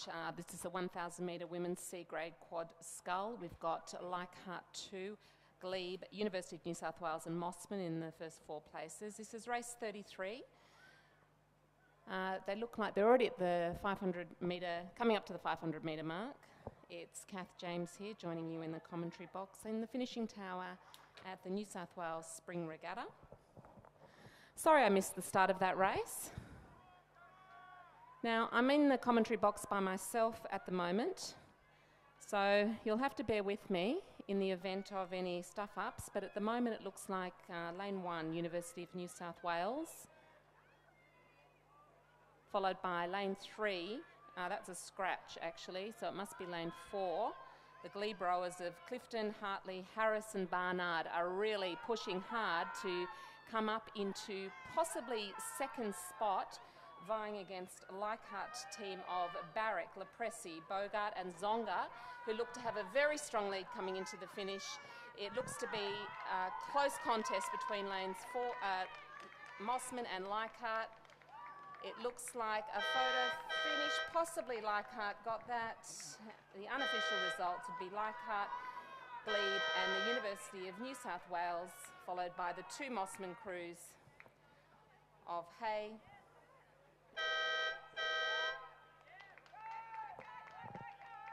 I've got unofficial results there. Leichhardt, Glebe, University of New South Wales, Mossman, Leichhardt and Newcastle Grammar. And lane 7, the Mossman group of Benfield, Stringer, Bradshaw and Walsh. Congratulations. That was the women's C-grade quad scull, race 33 on your program.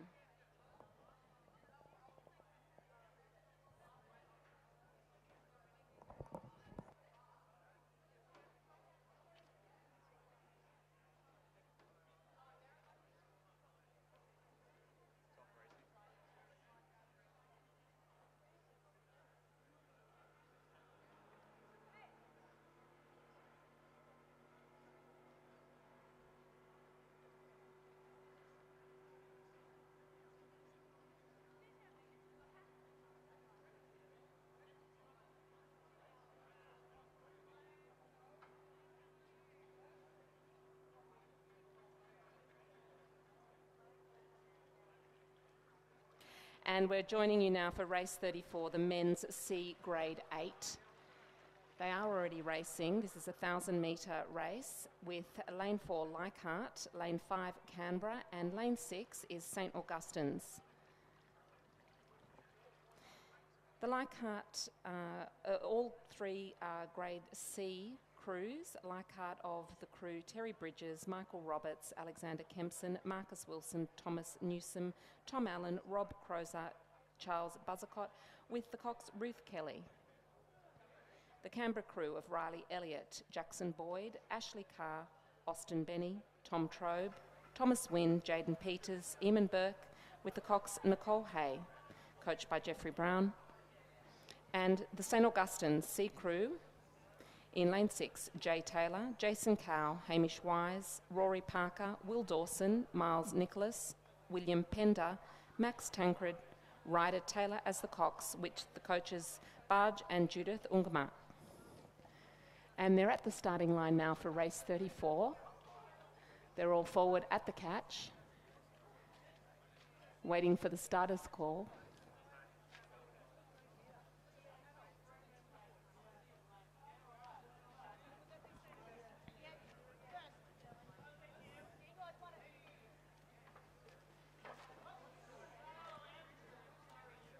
They're at the 1,000 metre mark. It's great to see the racing program starting with this spring regatta. So exciting to be back on the circuit and the head races, which will be starting as they line up, waiting for the starter's call. And they're racing now. Conditions are next to perfect. There's a slight tail breeze starting to blow up. It's a bit of a cross breeze at this stage, but it's said to possibly have a few little gusts this afternoon and pick up a little bit in terms of wind.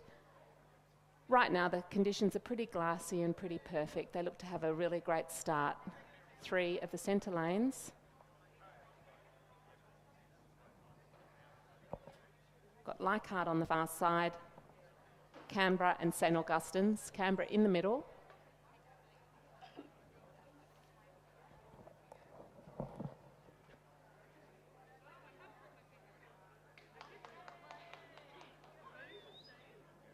If we could please get some bow numbers returned to the finish tower. We're looking for bow numbers C4, I5, I6, K4 and O4. If you have one of those bow numbers, could you please bring it back to the finishers tower ASAP? Thank you.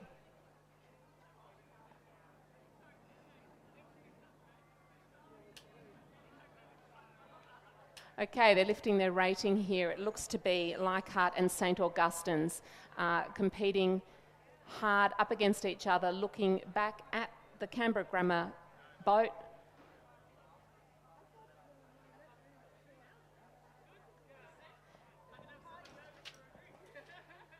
And at the 500 to go, it seems very clear that St Augustine's at 1:32.72 have a 4.65 lead on the Leichhardt crew and a 4.3 on the Canberra crew. So at the moment, the team of Taylor, Kale, Wise, Parker, Dawson, Nicholas, Pender, Tancred with the Cox rider, Taylor.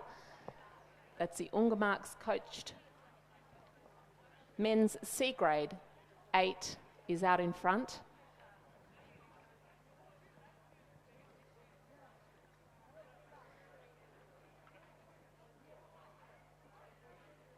Nice tidy rowing here coming down the course. The middle lane seems to have it. It's a good pedigree on these rowers from St Augustine's. The racing's so strong at this early time in the season. They seem to have a few lengths in hand, and I think they're going to be able to hold them off. That's the St Augustine's C grade men's 8 holding off Leichhardt and Canberra.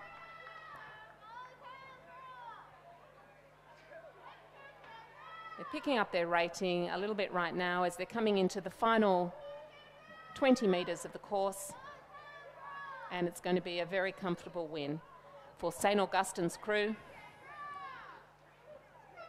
Crossing the finishing line, unofficial result 3:05. Leichhardt have finished strong. Only 6 seconds behind them and following the Canberra crew. In lane 5, coxed by Nicole Hay. Congratulations to the men's C grade 8.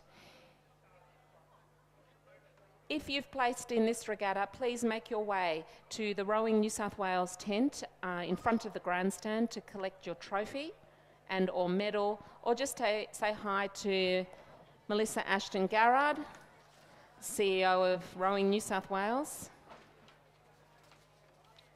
And a quick shout out to the New South Wales Spring Regatta boat race officials, Chris Tucker, Steve Sherry, Graham Walker, Timothy Wainman, Peter Fredrickson, Gregory someone, it's cut off on my list, Mark Conningham, John Johnson and Tony Brown. As we've got the boats lined up now for race 35 on your program. This is the men's novice single scull Division 1. Got some young rowers in this group. They're out there, probably their first race. We may have some fun and games on the course this afternoon. We've got Eskel Zakrasson rowing here. He's a Swedish exchange student out at UNSW. Hasn't rowed before, but he's long and lean, and he's being coached by Chris Burns and Cameron Butler. And that is the very big Texan, Cameron Butler, the UNSW rowing coach, with Chris Burns, have done really well in today's regatta so far. This is a novice single scull Division 1. Glebe on the far side, Penrith, University of New South Wales, Newcastle Grammar Mossman, Newcastle Grammar's Theodore Spack, and Mossman's Fraser Reid. Okay, novice rowers, this is their first season. They've just started. Some had a better start than others, but they've all made it off the start line and look to be really putting in a great effort so far. Certainly know from my own experience rowing this boat is very easy to get wet and not so easy to stay in your lane. And these young fellas are doing a fantastic job as they start their 1,000 metre race. We've got Connor Walker from Glebe in lane 2, Jacob L. Darwich from Penrith in lane 3, Eskel Zachrison, University of New South Wales in lane 4, Ashton Myers from Newcastle Grammar in lane 5, Harrison Peaty from Mossman in lane 6, Theodore Spack, Newcastle Grammar in lane 7, and Mossman, Fraser Reid in lane 8.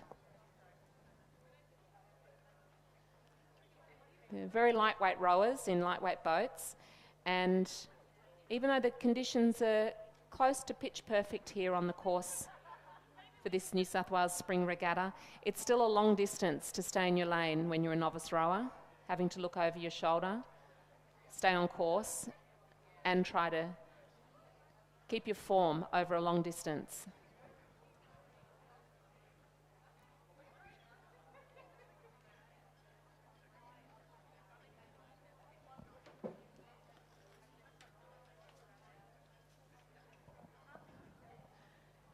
Erin, one of the medics here from New South Wales Ambulance, asks everyone to please make sure that they are drinking plenty of water today, keeping hydrated. They're seeing a couple of people with some signs of dehydration, so please remember, fill up your water bottle at the free station and stay hydrated. So it's Eskel Zaka, the Swedish exchange student studying in Australia, who has crossed the 500 metre mark out in front. And he looks to be a fantastic athlete. Jacob L. Darwick and Connor Walker coming through at the moment, second, third, followed by Harrison Peaty in fourth at the 500, and Ashton Myers from Newcastle Grammar in fifth. But at the moment, it looks like Eskel Zachrison is having a really good race. His coach, Chris Burns, has really brought him a long way. He's got the right attitude for rowing, and he certainly seems to have the right physique. And he's keeping that boat nice and steady, right in the centre of his lane, doing a great job there for the University of New South Wales.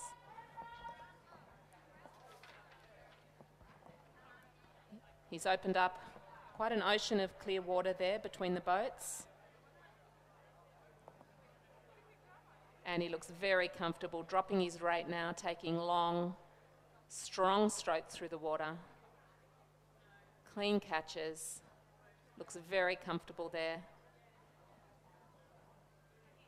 Might be a competition in the middle part of the field for this race.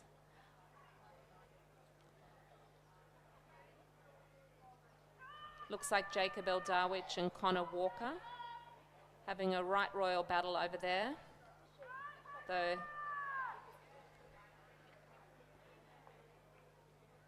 might have Harrison Peaty giving them a run for their money. But right now, really, we need to take our hats off to Eskel Zachrison from the University of New South Wales. What an elegant and streamlined rower for a novice race. I think he's probably got a fantastic rowing pathway ahead of him. Congratulations to Eskel Zachrison on a really beautiful row. And some stiff competition happening at the moment. It looks very nice there between Penrith's Jacob L. Darwich and Ashton Myers.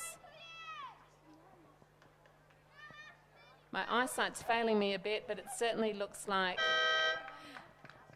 lane 3, that would be Ashton Myers and Jacob L. Darwich over Connor Walker. The unofficial results, Jacob, Connor, Harrison, and Ashton Myers in 5th place. What a fantastic row. Congratulations to the men's novice single scull Division 1 rowers.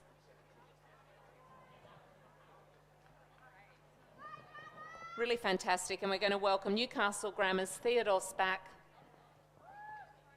We had a few steering problems there with the Mossman and Newcastle Grammar crews, but honestly, congratulations for staying in the boat, finishing the race strongly.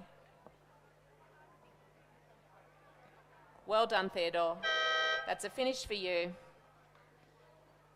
And if everyone could put their hands together for Fraser Reid of Mossman in lane 8.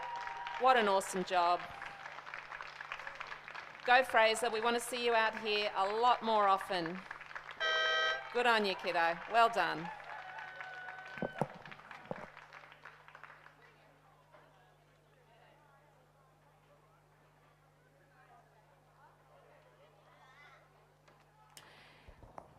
Team of spectators and volunteers, we've got a Volvo XC60, the number plate EAP77L. It's got your hazard lights on, and thank you so much to Tracy from the Regatta Centre who's brought that to me. If you've got a Volvo XC60, number plate EAP, that's eggs, apples and pears, 77L for lemons, you've got your hazard lights on.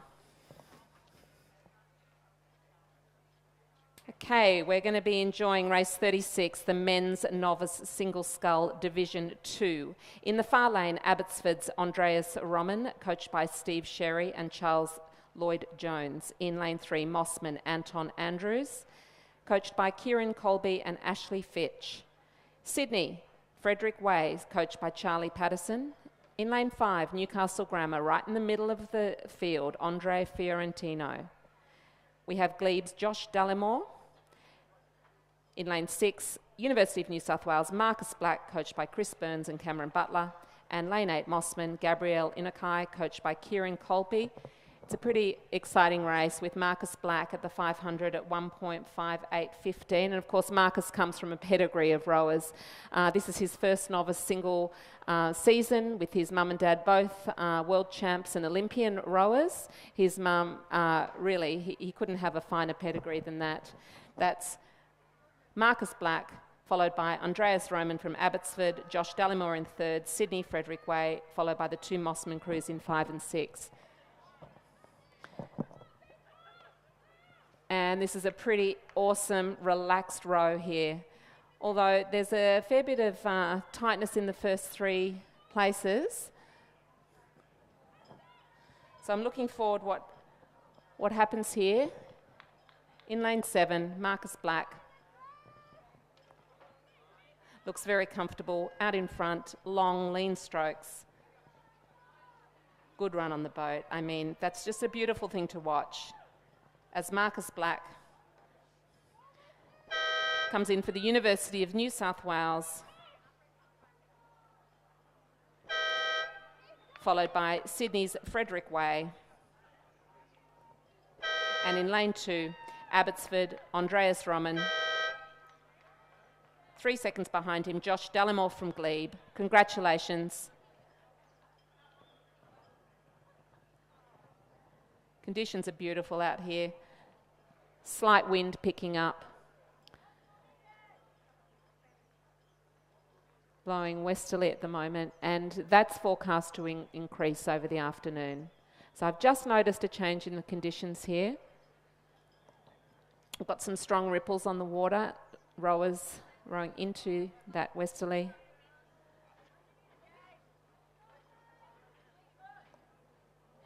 Got a couple of rowers on the course.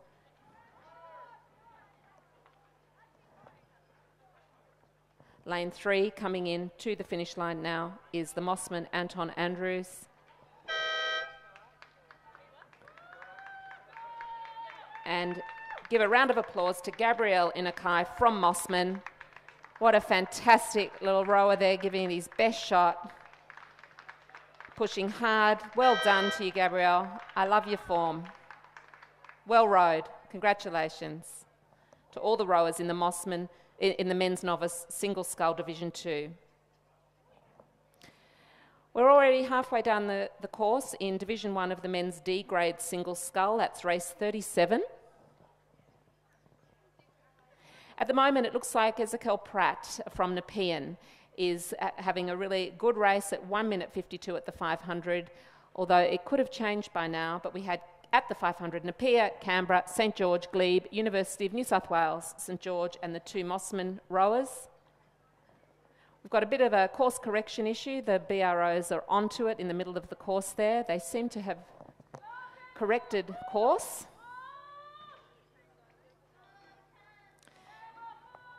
But at the moment, it looks like lane 4.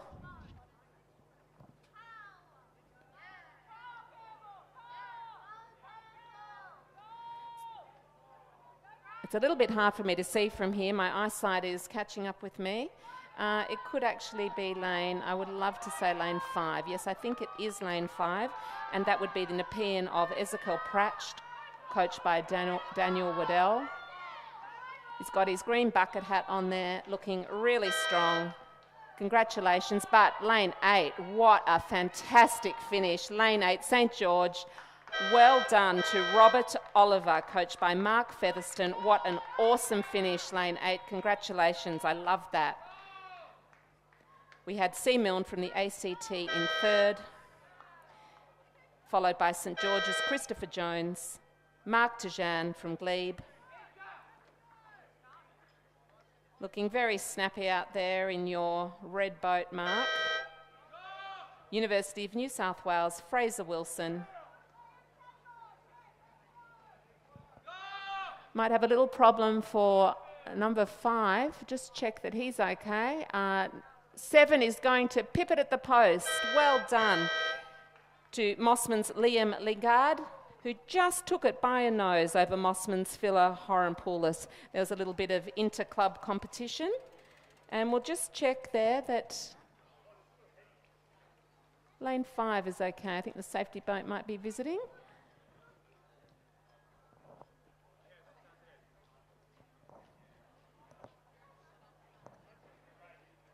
As the boats line up, I'll come back to you with an update on that. Everything looks fine. They're rowing away to go under the bridge. We're in race 38, the men's D single. Men's D grade single scull division 2. It's a 1,000-metre race. In lane 1, Mossman, Kai Pratt, St George, James Rudskis, Mossman's, Rocco Griffiths, Leichhardt, Lucas van der Westhuizen. Lane 5, Penrith, Andrew Spansky. Newcastle Grammar, Michael Thomas. Glebes, Christopher Nietzsche. And St George, Matthew Giller. They're off the start line. It looks like Kai Pratt, James Rudsis, Rocco Griffiths, Lucas van der Westhuizen, Andrew Spansky, Michael Thomas, Christopher Nietzsche, and Matthew Giller.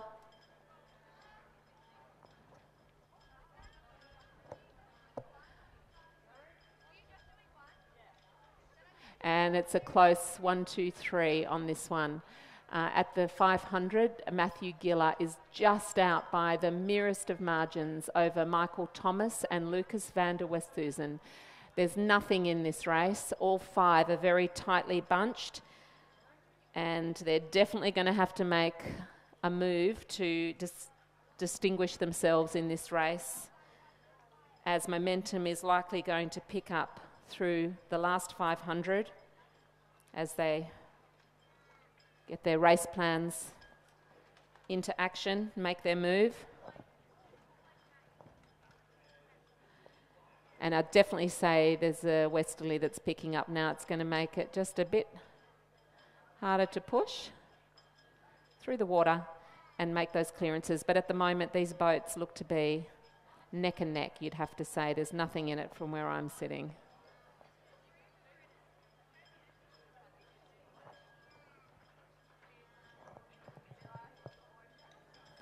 This is race 38 on your program, the men's D grade single scull.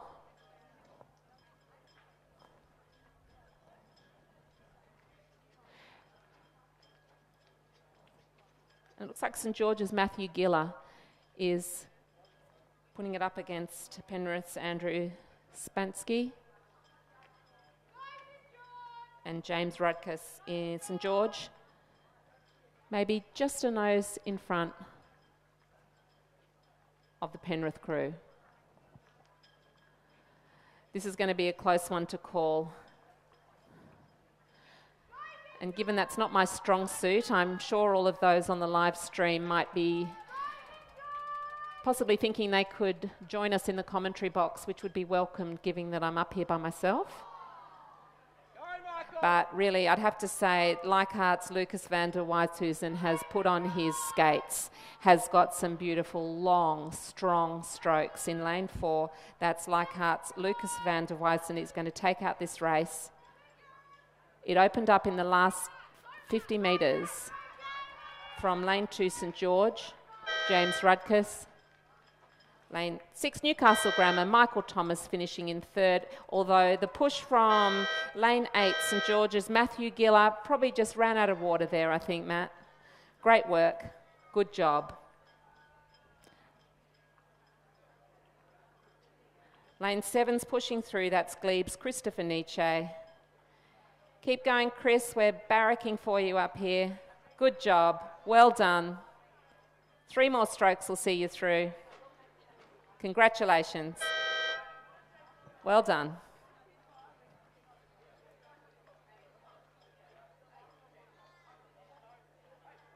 The unofficial results at this stage is Lucas van der Weizhuizen at 4:35, followed by James Rudkus, 3 seconds following that, Michael Thomas,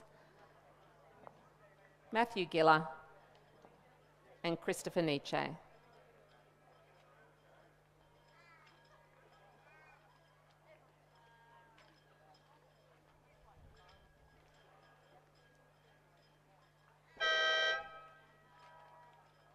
And we have Rocco Griffiths in lane 3 from Mossman, finishing in 6th place, followed by by St George's Glen, missed that, Kai Pratt from Mossman, finishing on this bell.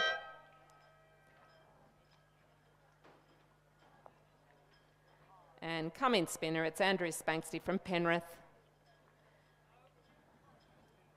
Rounding out the field for the men's D grade single scull.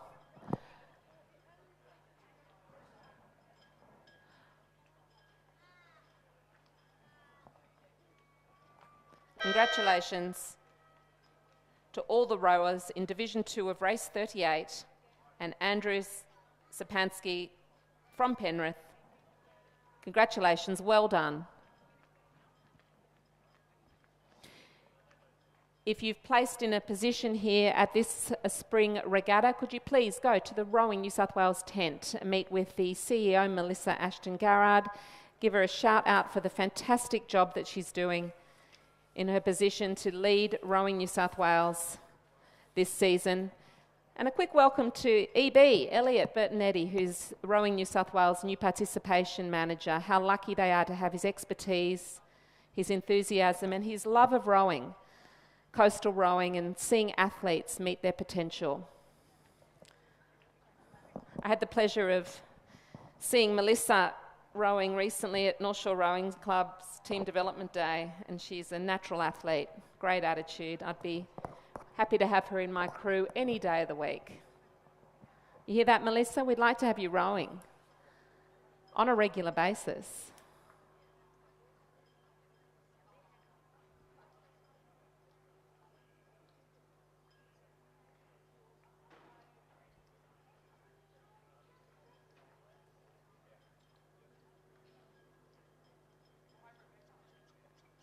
And they're making their way to the start line for race 39, the men's D grade single scull division 3. There are 4 divisions in this men's D grade single scull. And this is the 3rd of the 1,000 races. We have St George's Glen Shooter, Mossman's Lucian Cranny, Nepean Amon Ferreira, Newcastle's Grammar Barnabas Toth, Mossman's Isaac Holt, Richard Robilliard in lane 7 from Glebe, and James Baker, Nepean crew in 8. So they're moseying up to that start line. They're doing their taps and their twists and their turns as they point their bow balls across the beginning of the fictitious 1,000 metre start line. There's no holding blocks here at the 1,000 metres today. And the conditions are getting a little bit tougher. Certainly not the same glassy finish on the surface of the water that we saw this morning. But it's usually like that out here at Penrith, and I'm just glad I'm not in a single. I'm still at the scud level of my singles career. As they point now, their bows are on the start line at the 1,000 metres for race 39. This should be a pretty exciting race. There are some names to watch in this one. I'm expecting that there might be some competition and some high-intensity racing in this Division 3. And they've started. Looks like somebody got stuck on the start line there, but they're all racing now. And it looks like the rating's high. For James Baker in the Nepean boat in lane 8.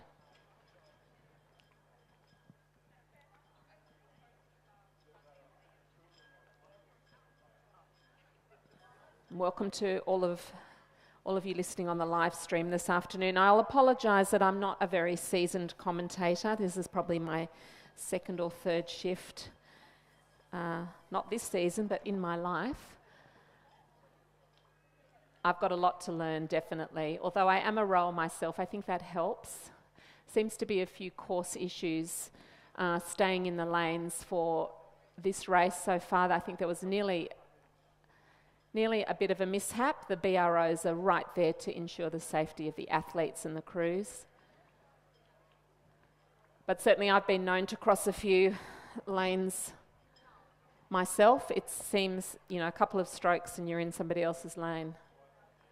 It's pretty sensitive little vessel.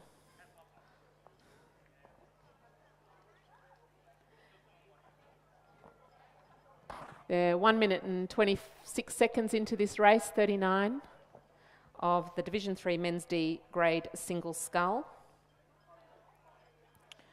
Got 2 Mossman boats in this race and 2 Nepean boats, with St George, Glebe and Newcastle Grammar rounding out the field.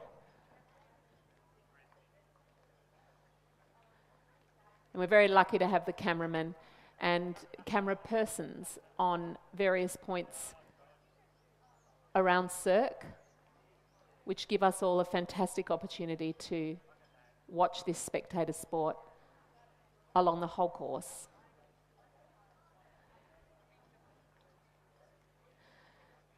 It looks a bit like a pinball machine out there on the course at the moment. The boats seem to be having some struggles staying in their lanes, but it looks like there's some clear water between the boats and the field is opening up a little bit. As they come to the 500, we have Glenn Shooter at 2:28 at the 500, followed very closely by James Baker, Richard Rebelliard, Barnabas Toth from Newcastle Grammar is the 4th boat across the line, 500. As they come into better view now from the finishing tower,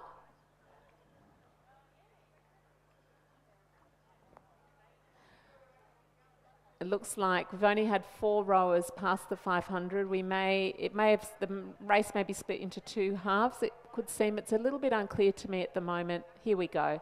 So there's a 27-second gap. Isaac Holt is coming up from Mossman, followed by Amon Ferreira, Nepean. So at the moment, the first 3 places look to be fairly tight in the middle of the course. And leading out at the moment is the St George Sculler, coming under a little bit of pressure from Nepean, Glebe and Newcastle Grammar.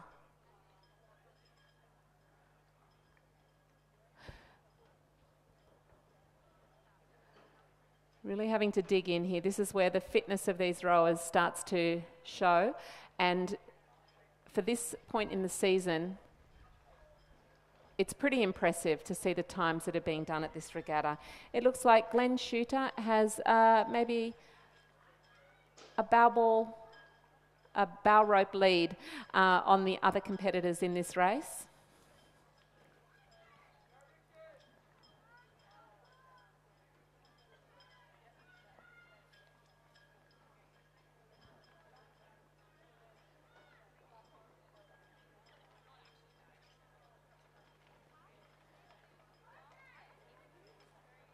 And it looks like Glenn Shooter is going to come in for a strong finish, although we have in lane 8, Nepean's James Baker has put a massive push on. Congratulations, James. Well done.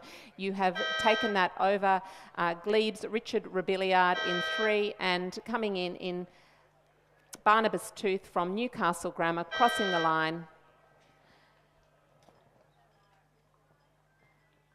The unofficial results of race 39 is St George, Glen Shooter, Nepean, James Baker, Glebe, Richard Rebillard, Newcastle Grammar, Barnabas Toth in 4th.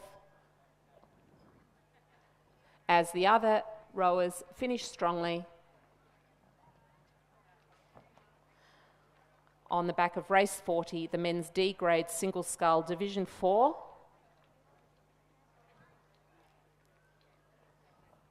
Is your next race on the program.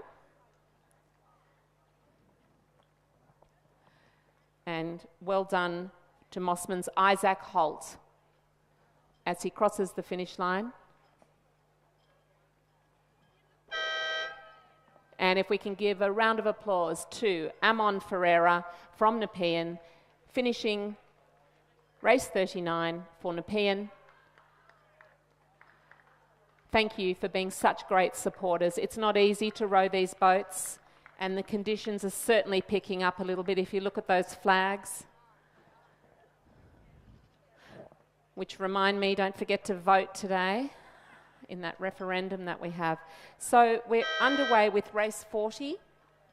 It's the men's D grade single scull Division 4, Newcastle Grammar's Zane Guzmarani, Glebe, Sam Greenwood, Newcastle Grammar's Xavier Eisen, Glebe's Robert Dallimore, Muhammad Eid from the University of New South Wales, William Spooge from Leichhardt, and James Wagner, Glebe, in lane 8, closest to the grandstand. And we have Zane Guzmieri crossing, at the moment, race 40 at the 500 metres in a scorching time of 2:18, crossing in. The lead is James Wagner, followed by Robert Dallimore, Sam Greenwood, William Spooge, Muhammad Eid, Zane Guzmieri, and Xavier Eisen.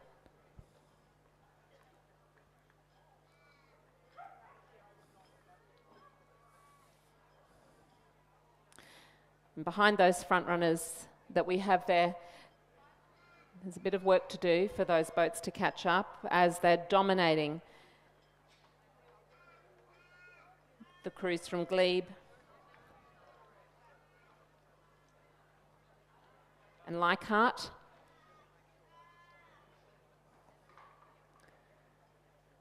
And what a great race this is as they continue to build on their lead. We've got Leichhardt's William Spooge, coached by Isaac Shepherd. Give him a round of applause. Encourage that guy, James Wagner from Glebe. Congratulations, James. That's a lovely bit of stroke work there. Lovely rating, very smooth boat. That's James Wagner, coached by Nicholas Scalia from Glebe in lane 8. It's a contest here. Glebe, it's Robert Dallimore. And I believe it's a tough one for me to see because of my eyesight failing. It was Sam Greenwood from Glebe. So it was race 40. Glebe looked like they really had the heat on those rowers with first, second and third to Glebe. It's a photo finish for Robert Dallimore and Sam Greenwood from Glebe. Bit of inter-club competition there as William Spooge takes out 4th place in race 40. But we'll have an official result on Robert Dallimore and Sam Greenwood in a photo finish. University of New South Wales, Mohammed Eid. Looking really good there, Mohammed. Great catches there, Mohammed. Really nice rowing. Zain Guzmieri, in his hot pink bucket hat, is coming in to finish this race in good form. As Newcastle Grammar's Xavier Eisen is giving it all that he's got. I love that. It's just effort. Good drive. Nice power. Great work, Xavier. In lane 4, a round of applause for Newcastle Grammar's Xavier Eisen.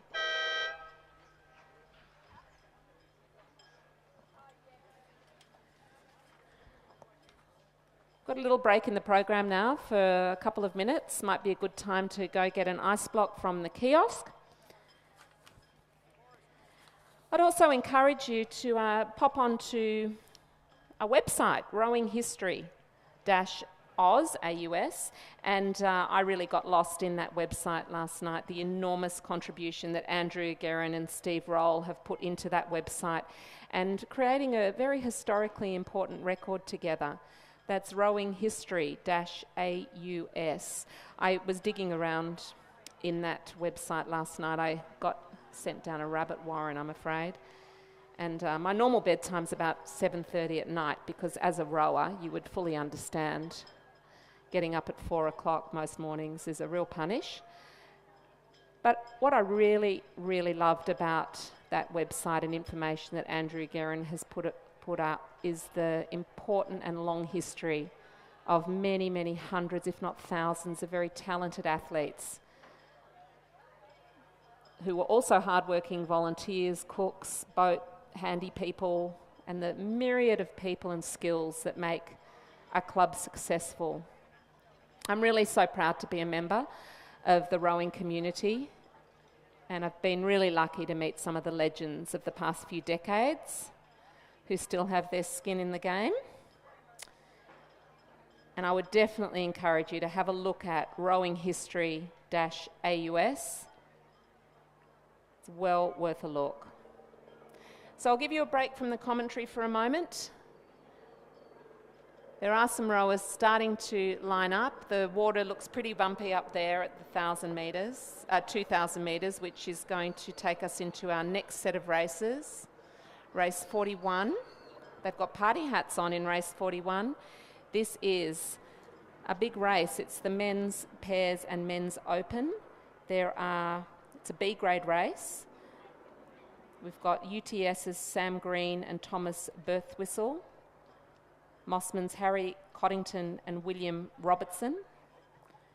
UTS have put forward their B grade Nicholas Mather and Zink Bosco. And the University of New South Wales, Chris Burns, Jack Clements, coached by Cameron Butler, and Newcastle's Brad Smith and Remy Keats. Then in the open category, we've got UTS Mitch Blackmore-Cram and Peter Waldersey, Mossman's Dion Hansen and Oscar Shell-Gamborg, and UTS Patrick Burke and Mitchell Kaponis. So this is a final. It's a 2,000 metre race. They're rating high and pushing hard. I can see that on the live stream. They're only 1 minute into the race.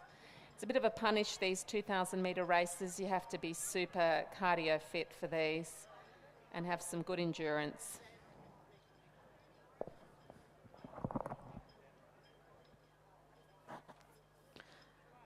Of course, Chris Burns is the University of New South Wales rowing coach. He's much loved there. And we've got UTS and Fenno, the fearless leader, the coach. A shout out to Fenno. Your UTS rowers adore you for all the effort, hard work and skill that you put into the club. Approaching the 500, the 500, we have in race 41, UTS. Sorry, I'm just waiting for those racing results to come through.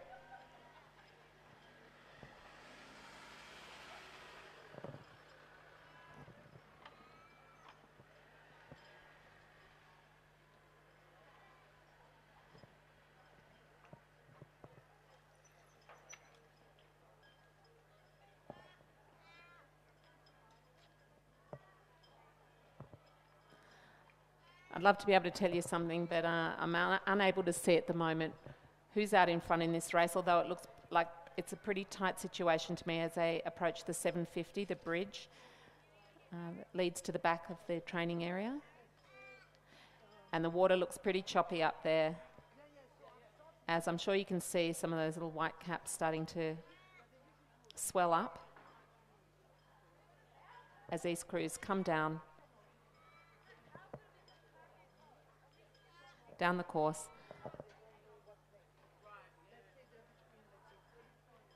Quite a lot of splashback on those oars. Although there's a party hat happening there, I can see that that we've got Mitch's birthday from UTS today. Happy birthday, Mitch.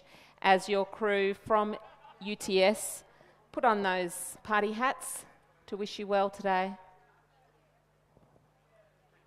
3 minutes 30 into the race. And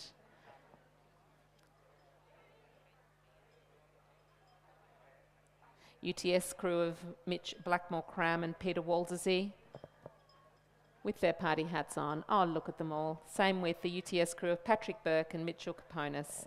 They're doing that for you, Mitch. All right, looks like boat 8 is the first one at the 1,000-metre mark. UTS Patrick Burke and Mitchell Caponis. It's really tight in the middle pack of this race.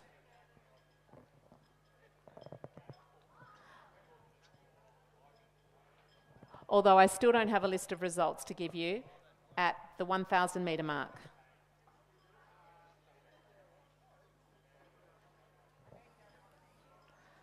Although I can say at this time that UTS look like they're doing it for Mitch's birthday because they're out in front, but that could change as they start to wind up their effort in this high-intensity racing, lifting up the rate to pick them up into the front positions, putting in a great effort in the last quarter to keep their position.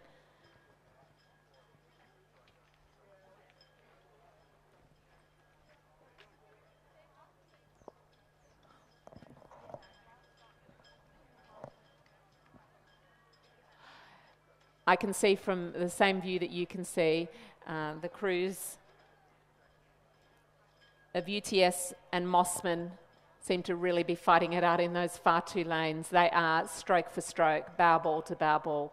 They are keeping pace with each other very, very closely from what I can see. And it might be the case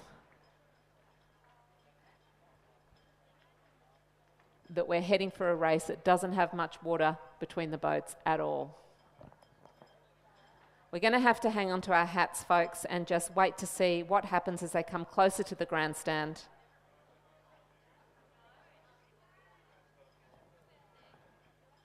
All right, we seem to have some action. Race 42. Newcastle Grammar, Lucas Burton. Oh. My apologies. Lane 8, Patrick Burke and Mitchell Caponis are at the moment in the lead, followed by 10 seconds later, Sam Green and Thomas Birthwhistle from UTS, Mitch Blackmore, Peter Waldersey, UTS, Nicholas Mather, Bosco. It's a full UTS composition of the first 4 leaders in this race. Mossman's Dion Hansen and Oscar Schell-Gamburg are biting the heels of the UTS crew of Mather and Bosco. But at the moment, it looks like UTS are holding strong in the first 3 places.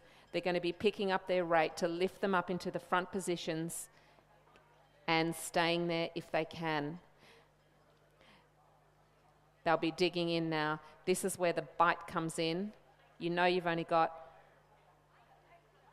less than 80 strokes to go,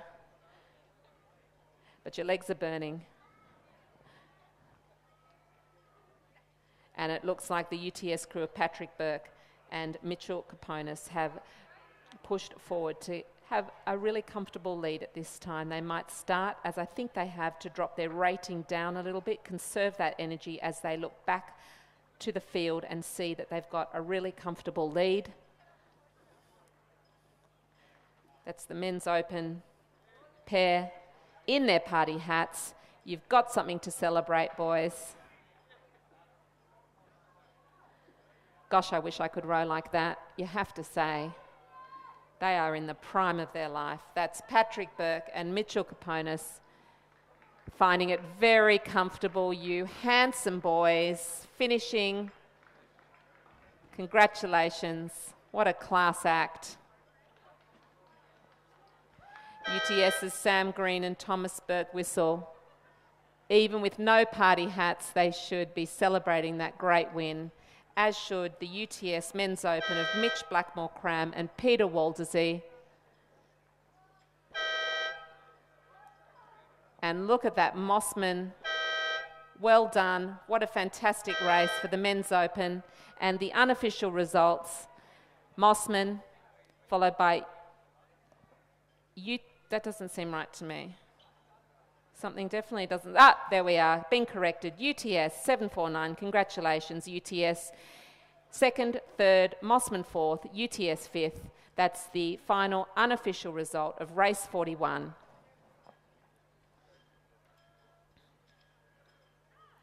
And that's followed now, crossing the line, with Harry Codrington and William Robertson, coached by Tom Schrackmo and Kieran Kolbecki. Congratulations then to Newcastle's Brad Smith and Remy Keats. Legends.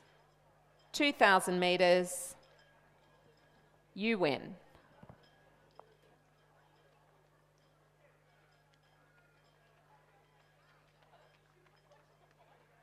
And it's lovely to see Peter Waldersee there making a return to rowing, to the rowing scene after coming out of retirement. Pete, I'll see you up here in the commentary box as soon as you get off the water, please. Good on you, Peter Waldersee. What a lovely guy.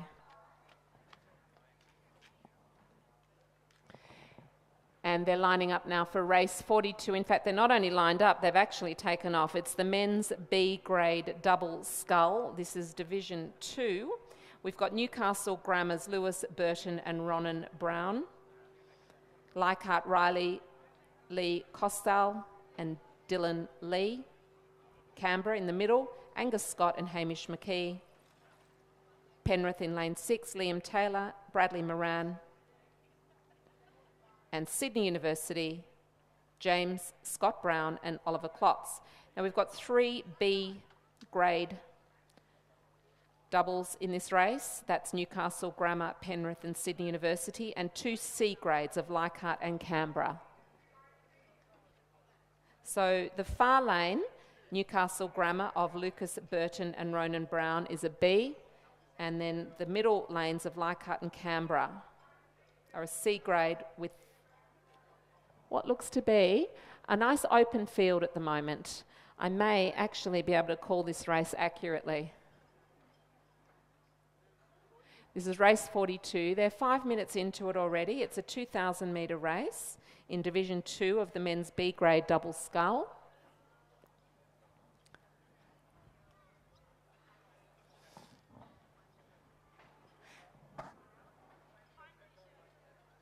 The wind is blowing westerly here.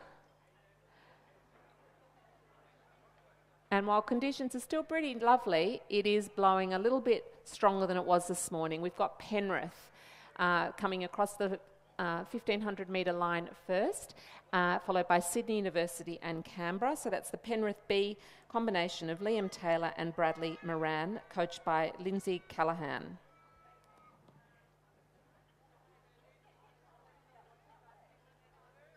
So Penrith, Sydney Uni, Canberra, Newcastle Grammar and Leichhardt in 5th in this race at the moment. As they come down to the last 250 of the course and they come into view of the grandstand, I think we should give them a bit of a cheer on when they come into focus near the podium here, just to let them know that we're here and we really appreciate them getting out there and giving this a shot for our entertainment.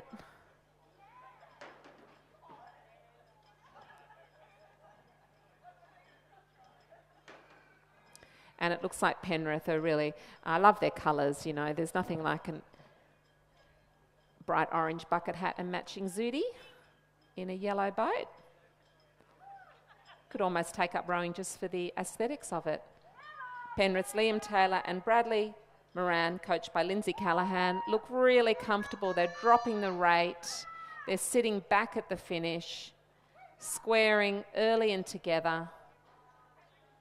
It's really a pleasure to watch doubles who work so well together.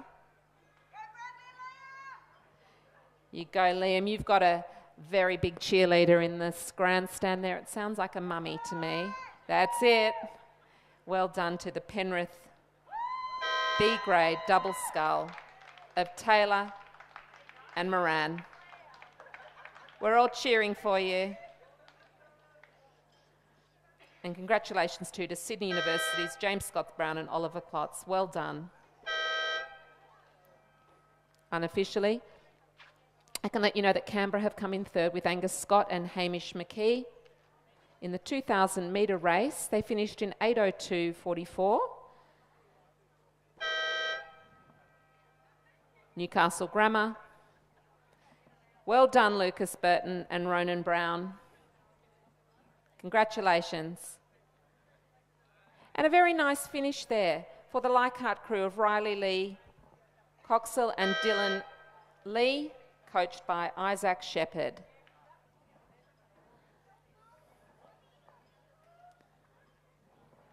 Now maybe someone can help Peter Waldersee clean his boat and get it out of the training area so that he can come up here and come and help me. Thank goodness there are no medal presentations that I also have to coordinate, although Melissa Ashton Garrard has asked if you are a trophy or medal winner, please do come and meet her at the New South Wales rowing tent to collect your well-earned reward.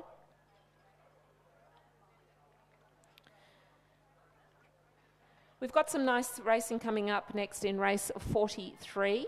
This is the women's pair and women's open pair. Sydney University, University of New South Wales, Glebe and Sydney are in this race. And University of New South Wales have done really, really well today. Shout out to the Liv and Izzy, who came first in the pairs earlier today, and Caitlin, Lily, Helen and Sam of their D-grade quad, also doing it proud for Chris Burns and Cameron Butler of UNSW rowing. Annabelle and Helen, coached by Chris Burns in the D-grade double, also did really well. So right now we're looking at a race with 2C women's pairs. What's the other one? Yeah, pairs. We've got Olivia Kelly and Sarah Bebbington of Sydney, Jessica Cole-Brown and Imogen Gray of Sydney University, Olivia Zago and Isabella Niven of the University of New South Wales. I do believe that's Liv and Izzy, referred to earlier today for their win in the pair. Glebe's Anne Skilton and Kate Warham from Glebe in the open pair, and Talisa Knock-Driver and Isabel Farrer in the Sydney Open pair. I managed to break my pairs partner earlier this season. I know, the season's only just started, but Jane and I, we were out in our pair and we unfortunately had a collision, which sent Jane straight to hospital with 4 little broken bones in her back. So to my beautiful pairs partner, Jane O'Hanlon, I am so sorry for breaking you. And I'm going to put you back together, and then we're going to get into a pair again, and we're going to go out there and stay in the boat. That's a deal.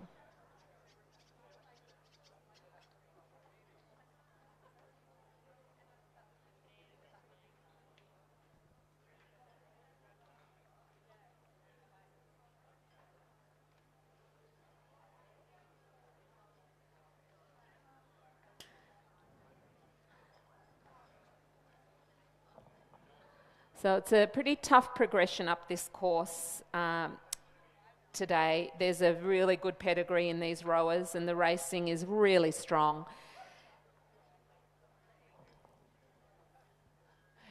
The live stream seems to show that there's some nice open water at the moment. They're coming up the field with quite a bit of style as they bring up their boat speed and get those powerful strokes in the middle of the course, keep them in their lane and up the front of the pack. And it looks like the University of Sydney, Liv and Izzy, coached by Chris Burns and Cameron Butler. Cameron, our big Texan cuddly teddy from UNSW rowing. Training these girls, Izzy and Liv. And indeed, at 6 minutes into the race, Sydney is first over the line at this stage. That's Olivia Kelly and Sarah Bebbington. Actually, it's hard for me to say if that is correct. It could be the open rowers of Talisa and Isabel. I'm sorry I can't help you with more precision just there. It is. It's Talisa Knockdriver and Isabel Farah in lane 7. The women's open pair from Sydney are leading at the 500 metre mark. Second place is Sydney University's Jessica Colbran and Imogen Gray. And quite a few lengths behind them, Olivia Kelly and Sarah Bebbington from Sydney. University of New South Wales, we've got Olivia Zago and Isabella Niven. But it looks to be quite a strong lead by that open pair of Talisa and Isabel. And they're coached by Lachlan Carter. They're in lane 7, closest to the grandstand. I think we can really expect to see some nice form in these two rowers. They're certainly able to push the boat out in front, and at the moment they've got a very comfortable lead over Sydney University, who are sandwiched between the other Sydney crew of Olivia Kelly and Sarah Bebbington. But there's some nice open water. Must be a pretty nice feeling to be looking back at the rest of the field like that, as these two, Talisa and Isabel, have a very commanding lead in race 43. I'm just going to take a moment to enjoy watching what really good rowers look like.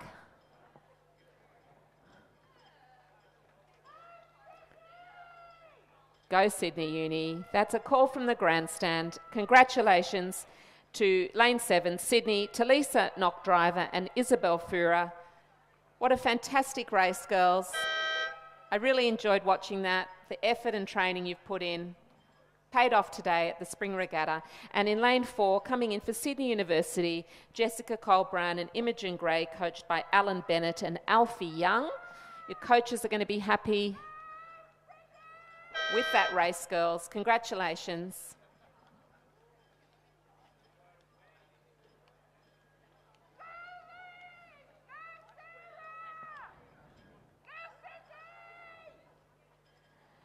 And some cheerleaders in the grandstand. I love it.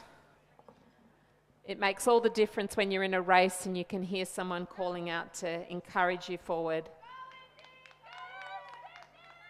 Go Izzy and Liv.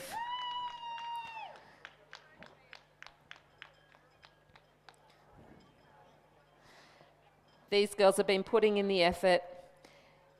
Olivia Zago and Isabel Niven. Congratulations, girls, on another great race today.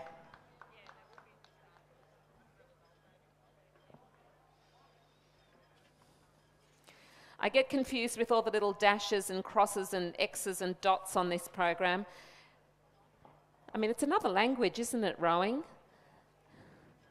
We take a few TDPs, team development programs at North Shore Rowing Club, and you forget how the language of rowing is very, very particular. You know, do up your rigger and do up your gate. Well, if they don't know what the gate is, but they know what the rigger is, then they're in all sorts of trouble.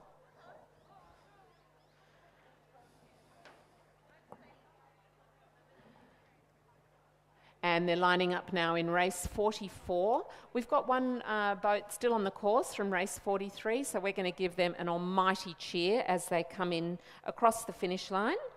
I'm counting on you all to let them know that we really appreciate the effort they're putting into this race, especially when, you know, you've got to stay on course and keep pushing even though you don't want to. Sometimes I'm just dying for easy oar to be yelled so I can stop rowing. But this part of the race, it's hard, and it's really great to see rowers out there continuing Arms away, rock over, push through. It's a punish, but look how nicely they're rowing in that pair.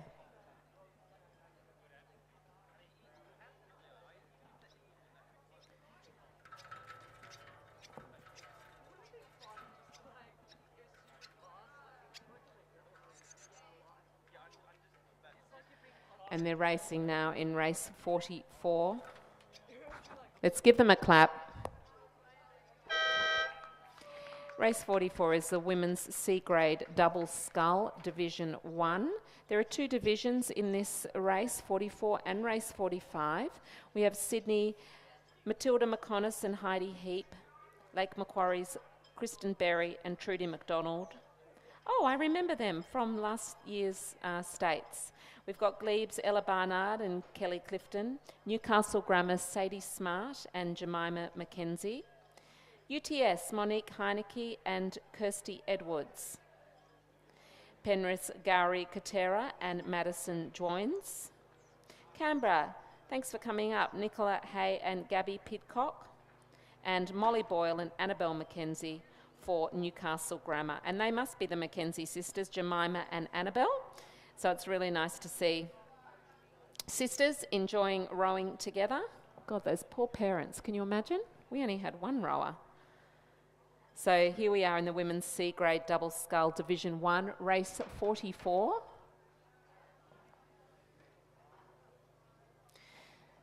If someone sees Peter Waldersee down at the trailers, can you send him up to the commentary box ASAP?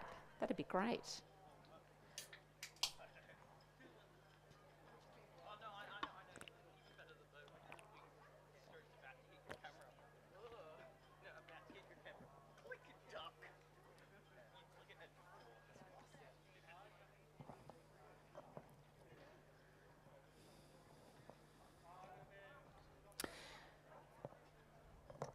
This looks like a pretty compact race here. We've got Penrith over the 500 metres first, followed very closely by Glebe, Canberra, Lake Macquarie and UTS. There is absolutely nothing between them in this race. They are like sardines in a tin can. Newcastle Grammar, Sydney and Newcastle Grammar. There's a bit of a gap there in the middle of the field of about 7 seconds, but between Penrith, Glebe, Canberra and Lake Macquarie and UTS, there is absolutely nothing in this. Race 44, Division 1 of the women's C-grade double scull. They're coming down the course and it looks to be the middle of the pack that we are looking out for here. Penrith in lane 6, Glebe in lane 3. So between 3 and 6, we look to have a middle of the pack race here. You may have to look back at the live stream on this one. I've got a feeling it's going to be extremely tight when they get a whiff of the 250 to go, which is about now, and they're going to lift their rate and just give it that extra nudge to make the boat go faster. There are 4 crews in this race that are going to be competing for a place.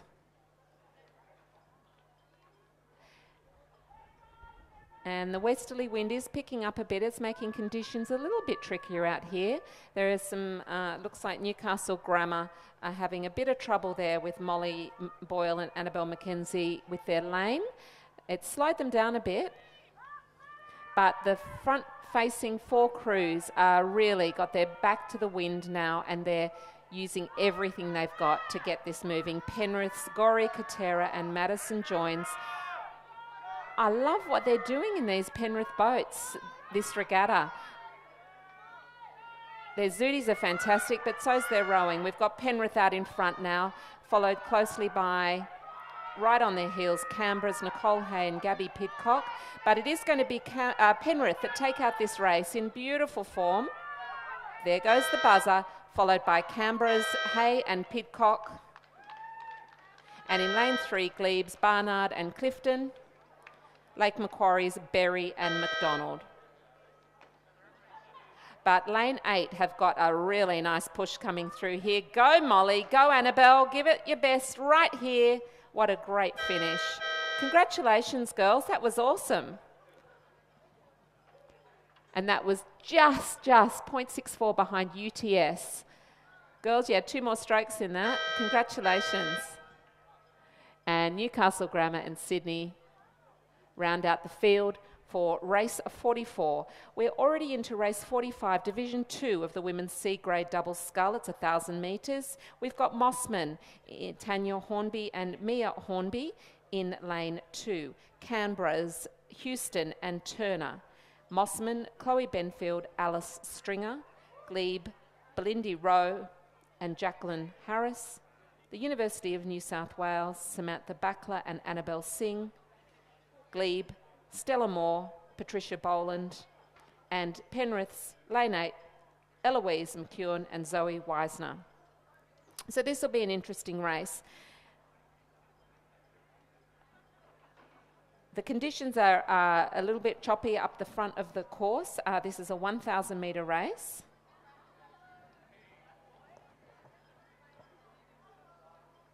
It's the women's, I shouldn't try to do that on the run. It's a women's double. Scull, Division 2. I know it's a double because there are 4 oars. And in a pair, there are only 2 oars. It's taken me a long time to remember that.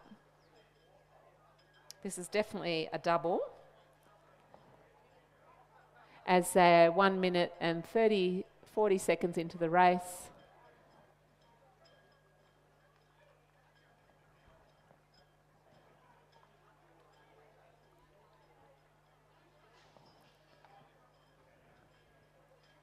Oh, thank heavens, I hear footsteps behind me of the very lean and racing fit Mark Tijan.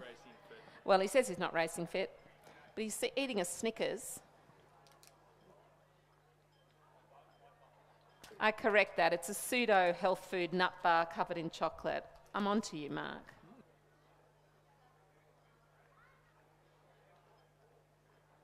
Okay, so Glebe have really amped up the volume in race 45 at the 500 metre mark at 2:13, followed by the University of New South Wales. Glebe, both Glebe crews, and Mossman and Glebe look to be going to be thrashing it out in the middle part of this field, followed by Canberra in 6th. But at the moment, Glebe seem to have a fairly comfortable lead over the University of New South Wales at the 500 metres. This is the Women's C-grade double scull Division 2. And very competitive, Kath. C-grade is pretty hard. And note the pretty full-on headwind at the moment, so times have slowed down quite a bit. You got to watch yourself there, Mark. Don't get that nut stuck in your throat at the end of the race, because you're calling this one. Okay, so it is the Glebe crew in the lead. We're on race 45. I'll bring him up to speed. We are on race 45, Mark, and Glebe is in the lead. That's Belindy Rowe and Jacqueline Harris. Excellent. So they've both done a few races this morning. This is fantastic stuff. They look to be followed by the Mossman crew of, well, it's not Mossman colours there. So, University of New South Wales crew, Samantha Backler and Annabelle Singh. Further across is the second Glebe crew of Stella Moore and Patricia Boland. Over here in lane 8, Penrith, the crew of Eloise McEwen and Zoe Wiesner. Pushing very hard, but it's going to be a real battle for 4th place here, I think. It's a pretty even line across between Mossman over in the far side, Tanya Hornby and Mina Hornby. The Canberra crew of Megan Houston, Jordan Turner, and across here to the Penrith crew. Look how good they look there in number 7, that beautiful crew of, who are they? Stella Moore and Patricia Boland. Look at them go. Stella and Patricia. We got that round the wrong way before, so they should be a little bit fresher. They're much younger than Jackie and Belindy. Second place went to the University of New South Wales, Samantha Backler and Annabelle Singh. So that's Jackie Harris and Belindy Rowe in 3rd. Just crossing the line in 4th there is hang on, we've got the name number. That'd be Canberra there, I think. Canberra, yeah. Canberra and Mossman seem to have sort of swapped around lanes there. Then it was Mossman, and closer to us, the Penrith crew of Eloise McEwen and Zoe Wisner in a time of 4:28.64. Just to recap that for our live stream listeners there, Mark. Oh, and it just disappeared from view. There we are. We had Glebe, the University of New South Wales, Glebe, Canberra, Mossman and Penrith in race 45, Division 2 of the women's C-grade double scull. And look, Mark, they're lining up now again on that black line at the 1,000-metre mark. And this is race 46, the men's C-grade coxed 4. I'm going to dip out for 2 seconds, or yours for a minute.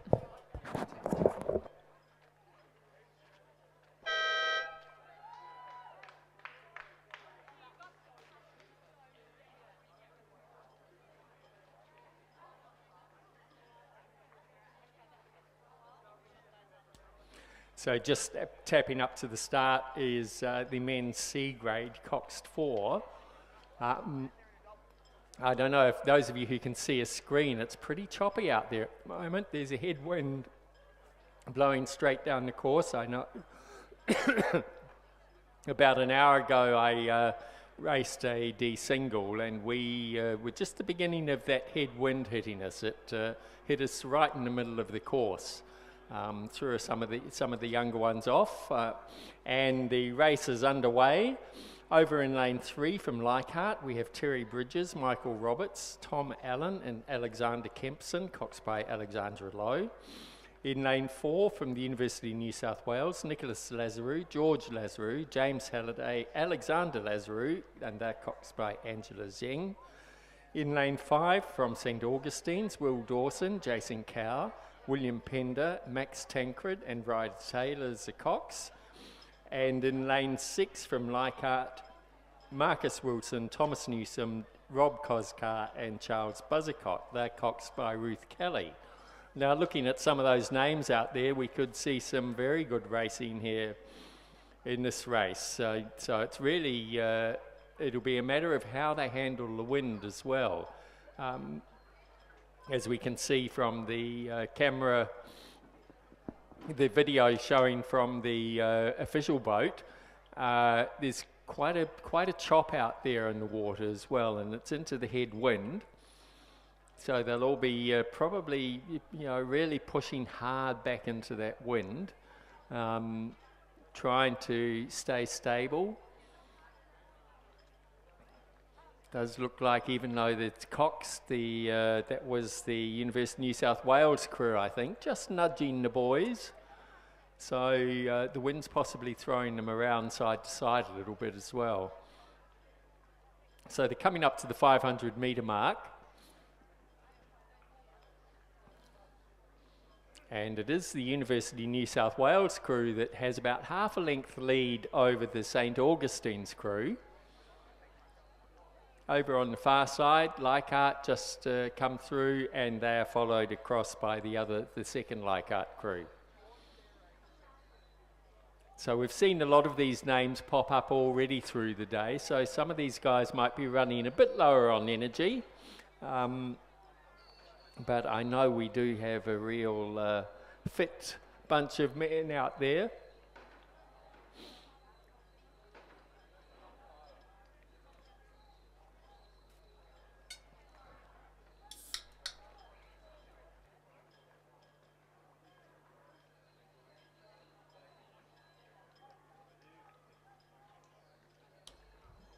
As they come up into the last 500 or 250 metres, the University of New South Wales crew working hard to hold off the St Augustine's crew. It looks to me like both of them are taking their rating up a couple of points. Will St Augustine's catch the University of New South Wales? And then in third and fourth place, there's the two Leichhardt crews battling it out. It does look like the one on the far side, stroked by Alexander Kempson, coxed by Alexandra Lowe, are the ones that are going to beat the crew on this side, of stroked by Charles Buzzacott and Ruth Kelly. and a real battle now. The St Augustine's crew have wound it up, and they're into calmer water, and I think they've just got their nose in front now of the University of New South Wales crew. Yes, they've got them by a canvas. Fantastic bit of rowing there. You can see the boys are very excited. So that was the St Augustine's crew of Will Dawson, Jason Cow, Will Pender, Max Tancred, coxed by Ryder Taylor. They were followed across the line by the University of New South Wales crew with 3 Lazaroos and James Halliday, coxed by Angela Zeng. Across the far side, the Leichhardt crew of Terry Bridges, Michael Roberts, Tom Allen, Alexander Kempsey, coxed by Alexandra Lowe, and closest to us, the crew of Marcus Wilson, Thomas Newsom, Rob Koskar, Charles Buzzercock, coxed by Ruth Kelly. Winning time there, 3 minutes 42.51. Fantastic pullback there by the St Augustine's crew.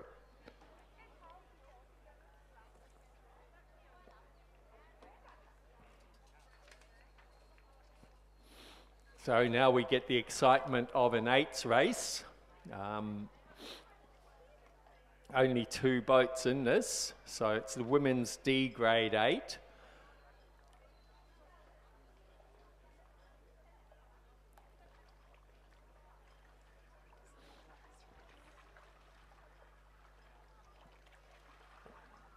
So it does look like they're probably sitting on the start line. What's the...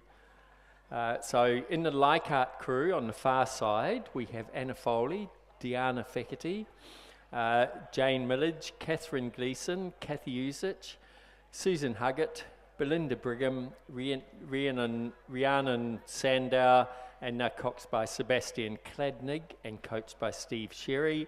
And closest to us from Nepean, Georgia Yuen, Ali Taylor, Jade Sharp, Sophia Whitelaw, Jessica Harris, Olivia Harris, Emily Boys, Vitti Young, Parmina, and they're coxed by Parmina Grady and coached by Daniel Waddell.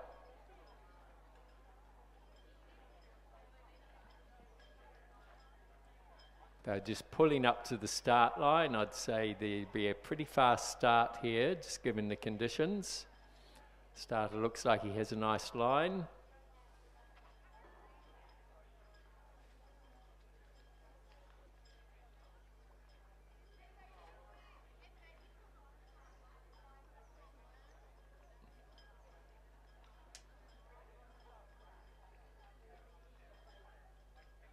Just trying to get them both together.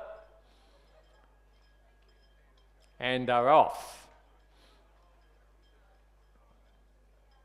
It's really nice to see a women's D grade 8 racing at this regatta, Mark. Sebastian Kladnig, the cox in the Leichhardt boat, of course took the New South Wales state crew as the cox in last year's hotly contested women's 8 final. He's a great cox in the middle of his HSC at the moment, so thanks for coming out, Sebastian, doing your Year 12 exams right now. Well, and the Leichhardt crew is... I saw them getting on the water and looking at the names. It's definitely a Masters crew, but having a good go here today. I'm not quite sure about the Nepean crew. My guess is, given that some of the names that have raced earlier in the day, they're probably younger ladies. So it'd be very interesting to see youth against experience. Well, I've got to say that crew from Leichhardt, they are top-notch athletes, every single one of them. And to do a 1,000 metre race at kind of the rating that they're heading into, I mean, like, I can do it for about 20 strokes before I fall off my wagon.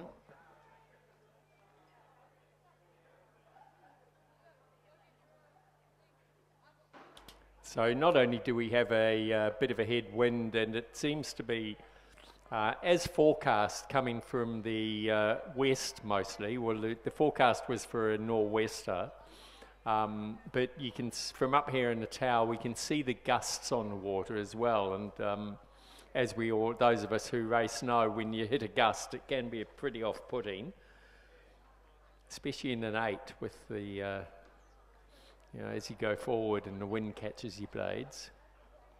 But it looks like a very close race at the moment. They're coming up to the 500 metre mark. And they are pretty much neck and neck. I'd say they're following up, having a bit of momentum from the beginning part of this race. The Nepean crew there is about a third of a length over the Leichhardt crew as they come through the 500 metres. So can Leichhardt bring it back and knock the younger ladies out, or let's wait and see. Got some great video there of the Nepean crew looking very tidy.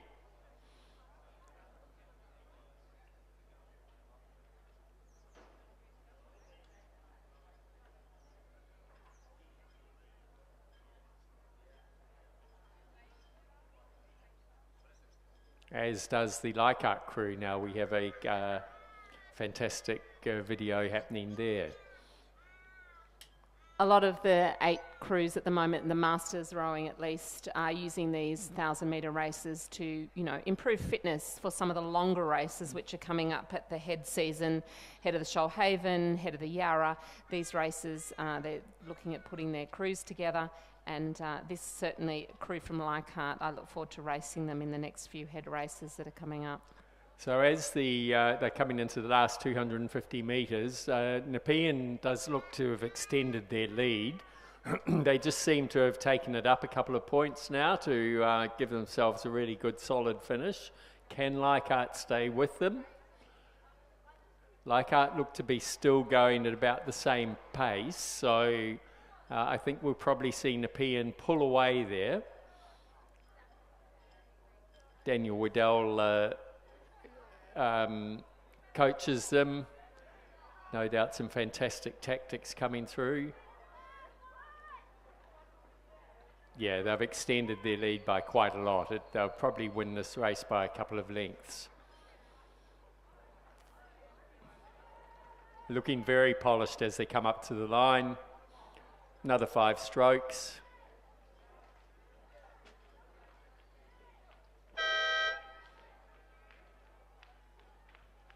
So that's the Nepean Women's D Grade 8 in a win in 4 minutes 15. So that gives you an idea of the impact of that wind. And they followed across by the Leichhardt crew a further 10 seconds behind.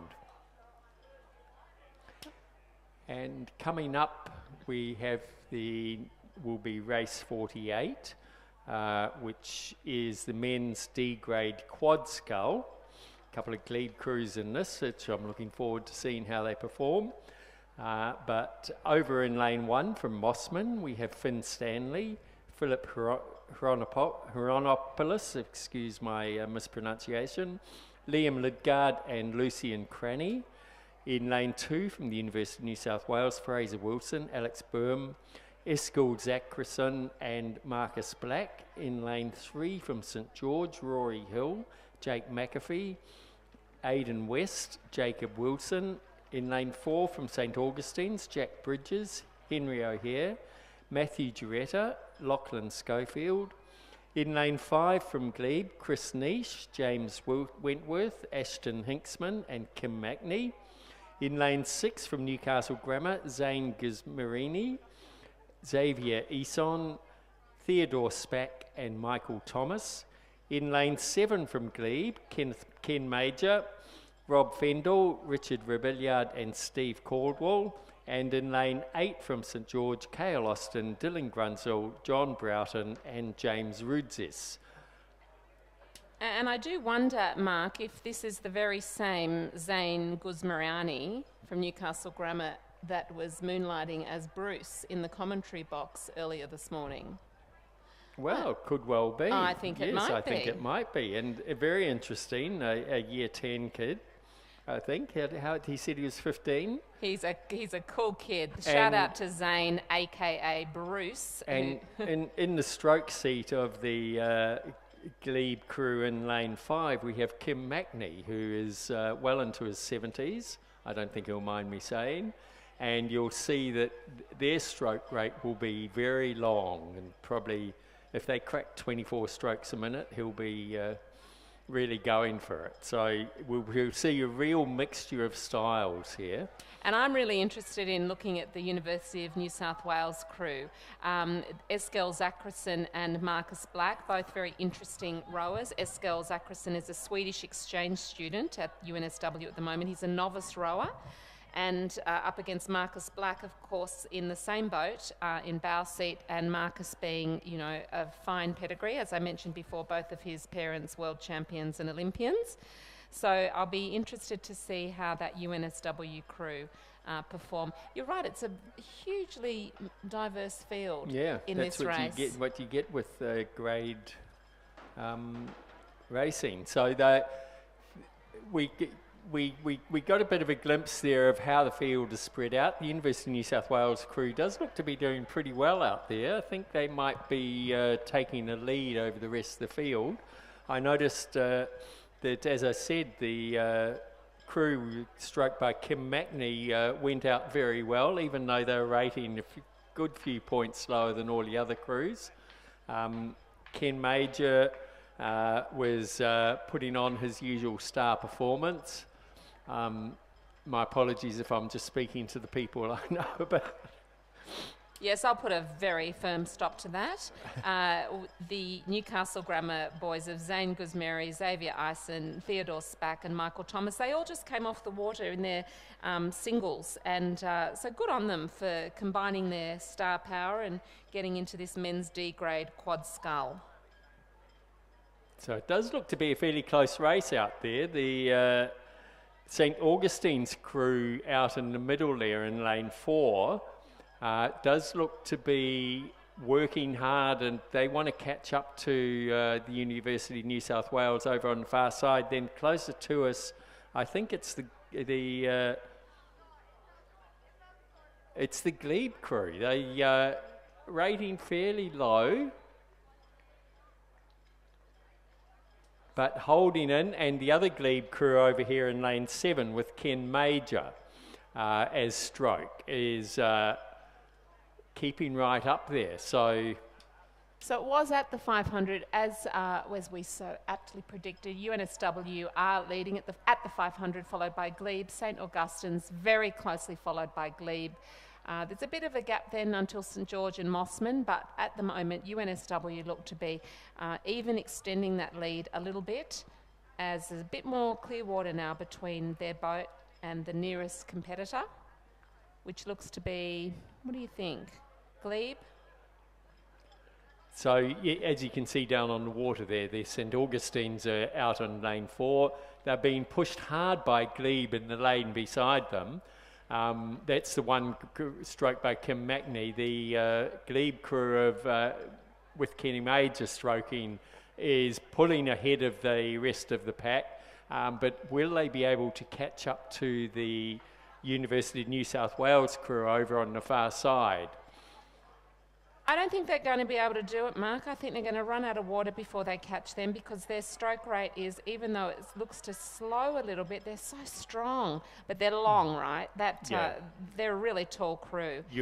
Not necessarily, but you're seeing great technique there. But look at the Uni New South Wales crew have put their youth into it, and they've taken it up quite a few points, and they are pushing hard to make sure that they hold off the rest of the field as they come up to the line. Probably about 5 or 10 strokes to go. So yeah, Glebe following probably by about 3 lengths. So the other Glebe crew has managed to hold off the St. Augustine's crew, and look at the difference there. St. Augustine's are probably doing about 30-something strokes a minute, and Glebe are just cruising along at about 24. And Kim is still alive, that's always a good thing. Over here, St. George crew of Kale Austin, Dylan Grunsell, John Broughton, James Rudzis is just across the line. Way over the far side there, we've got the Mossman crew coming up to the line, and then they'll be followed across by the St. George crew. So the winners there was the University of New South Wales crew of Fraser Wilson, Alex Burham, Eskiel Zachrison and Marcus Black, coached by Cameron Butler, in a time of 4 minutes 07.83. They were followed across by the Masters crew of Ken Major, stroking. And let's have a shout out here to Newcastle Grammar as they come across the finish line. That's Zane Guzmiarni, Xavier Ison, Theodore Spack and Michael Thomas. Go Zane! Commentary box, shout out to Zane, aka Bruce, well done. Looking around to see where the finish line was. Good on him. That 1,000 metres can feel awfully long at times, Mark. We're looking at these times and looking at the wind out there, and particularly, as we said, when we see the footage of the boats coming through, there's quite a chop as well. So starting to be relatively tough conditions, but we get out there and do it and have a lot of fun. And I do want to just say very quickly to the volunteers who are here this afternoon and this morning, thank you so much, and particularly to Alakwe Tunny from Rowing New South Wales. She puts in an enormous amount of work to pull a regatta like this together, getting the volunteers organised. She's cheerful and she really wishes everyone well, and she gives us a lot of support during the day. She works with the Rowing New South Wales Regatta Operations Manager Owen Nix. He's a friend of many here for sure, and probably, I believe, the best commentator you're ever going to find. Owen, you're very welcome to come up to the commentary box, join me and show me the ropes up here. So down on the start line, we've moved back to the 2,000 metre racing. We have the first division of the men's B grade single scull. There are 3 divisions. No, there are 5 divisions. Wow, they've all come out of the woodwork for this. 6 divisions. 7. Sort yourself We out, have Mark. we have 7 divisions of the men's B grade single scull. So my guess is a lot of these also, and looking at the grades, is quite a few lower grades having a go. They probably want to race the 2,000 metres. So let's, the first division looks about ready to start shortly. Over on the far side from Shore, in lane 1 we have Harry Marshall, coached by Jason Baker. In lane 2 from UTS, Zinc Bosco. In lane 3 from Shore, Piers Mendel. In lane 4 from University of New South Wales, Jack Clements, coached by Cameron Butler. In lane 5 from Shore, Aidan McFarlane, coached by Jason Baker. In lane 6 from Sydney University, Oliver Klotz, coached by Peter Warren. In lane 7 from the University of Queensland, Patrick Murphy, coached by Peter Toon and Randall Martin. In lane 8 from Shore, Charlie Callaghan. In lane 9 from Sydney University, Kareem Tuikin, coached by Peter Warren. So we have a full field. There has been a scratching, so that's lane 6. Ollie Klotz has pulled out. So we wait and see. I'm a bit disappointed not to see Ollie racing. He does a little bit of coaching for us at Glebe. Learnt quite a lot of his racing technique with us, so yeah. Well, it's good to see Zinc Bosco from UTS back in this race, and UTS are here celebrating Mitch's birthday today. So shout out to Mitch. He's the best dressed birthday boy racing today. And they also wanted to say that Fenno, their coach, has really given them all so much support. Even at the start of this season, Fenno is fearless. He turns up, he does his work, he's gentle but tough. Sorry, I'm just interrupting. On the screen there we can see a capsize. So it's very tough conditions out there. Into this headwind, there's quite a chop going. It does look to be the lane 1 crew, possibly Harry Marshall from Shore. But if you're able to see the video, you can see it's pretty tough conditions. It's going to be a slow, hard, long race. But these boys are all B grade races, so they should be fairly experienced. They should be able to handle the conditions.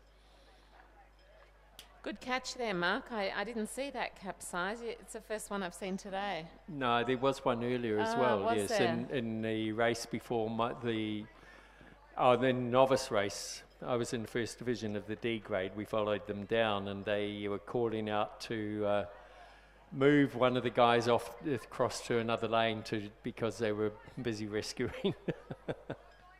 I know exactly what it feels like to Yeah. fall out of a single. It's very wet and repetitive.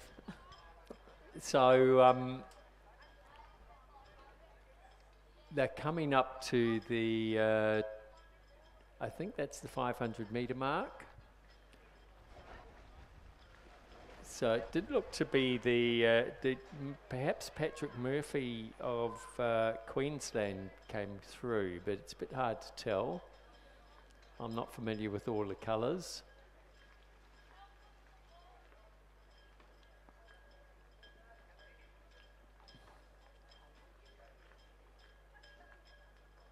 And they seem to have that rower out to the side now. He's standing up in knee-deep water and turning his boat the right way up. We'll keep you updated on what's happening there. Meanwhile, the race goes on. It does look to me to be Patrick Murphy that's out in front there. Got quite a healthy lead, but we'll get a better idea once they come through the 1,000 metre mark. It certainly looked like the best conditions were this morning, Mark. Thankfully. It was predicted that the wind would blow up. It's a little bit gusty at times. Yeah, from up here in the in our ivory tower in the finish line, you can actually see the wind gusts going across the water. So not only is it windy, but they'll be hit by random gusts as they come down the course as well. But the safety boats and the BROs, I can see they're keeping a close eye on these single scullers. I wonder if they too predict that there might be a few bumpy parts of the course coming up. That's rowing.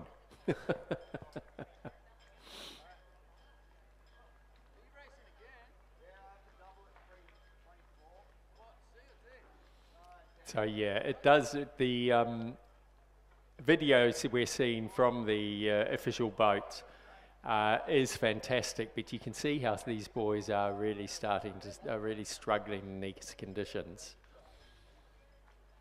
But putting in good, long, solid strokes. And we can even see the video shaking there as the official boat goes through the chop. So yes, that is Patrick Murphy. Looks to have a pretty good lead.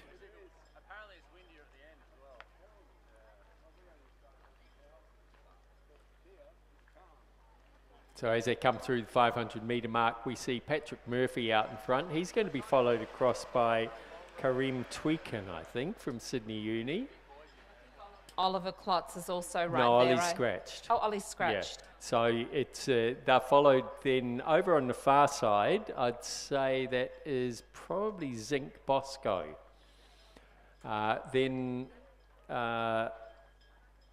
I think that's Charlie Callahan, but a bit hard to tell now. They're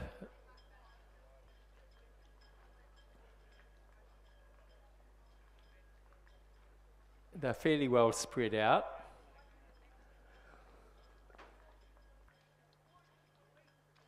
Once they get to the 1,500 metre mark, we'll see the splits as they come through.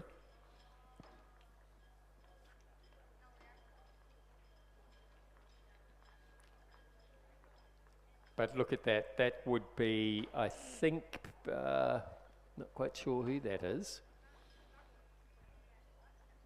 Maybe they've all swapped their zooties without telling us, just to bamboozle us and give us a hard time. No, well, it's the way the light is falling as well. We can't actually, it's very difficult to make out their zooty colours, so a bit hard to tell. And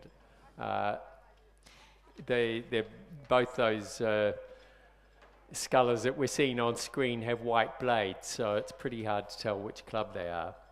And I'm just letting you know that race 50, the men's B grade single scull division 2, has just taken off the start line at the 2,000 metres. I'm going to read the start list of that quickly, and then we're going to go back over to Mark, who's going to finish off this division 1 race.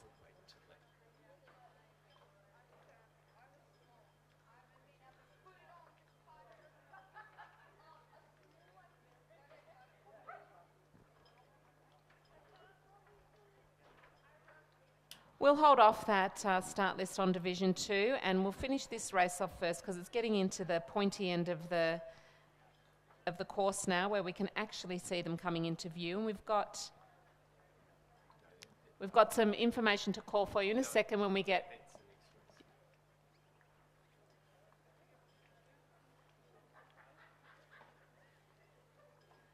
Okay, they're coming up to the 1,500 metre mark, and I'm pretty sure that's Patrick Murphy, who has a very healthy lead over the rest of the field. Yes, that's Queensland colours coming through. Very low rating, pushing long and strong to deal with these conditions. Followed across by Kareem Tweakin from Sydney Uni. Way over on the far side there, that would be Zinc Bosco from UTS. Then we have Charlie Callahan from Shaw.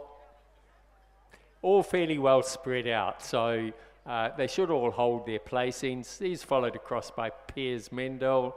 Then coming through is I think Jack Clements from the University of New South Wales. But a very handy lead there by Patrick Murphy from the University of Queensland, wearing his Queensland colours. Just about 300 metres out now. About to be hit by a gust of wind, so we'll see how he handles that. It's interesting, there's quite significant gusts blowing across the course.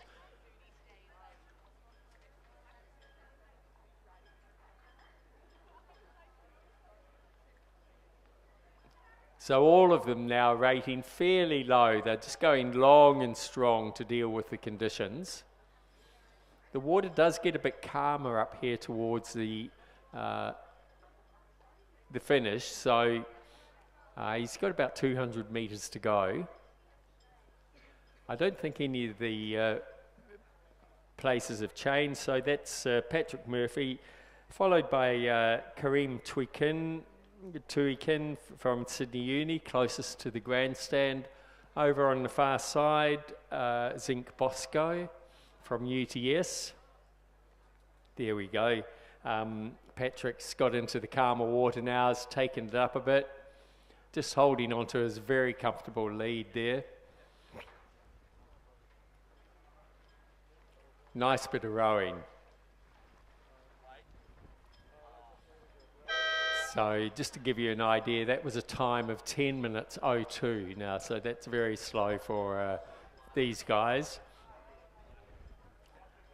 Kareem Tweakin just about to cross the line from Sydney University. Over on the far side, we'll see Zinc Bosco come through. Struggling, probably not used to having those extra sort of 2 to 3 minutes in the race. Just takes that extra level of fitness. Here we have Charlie Callaghan from Shaw, just struggling to stay off the buoys. He'll be followed across over on the far side by Piers Mendel from Shaw. Then Aidan McFarlane from Shaw. And we've still got somebody else coming down the course there. Those Shaw boys looked like they were very happy to finish. Yeah, it looks to be Jack Clements, given the colours of the Zooty.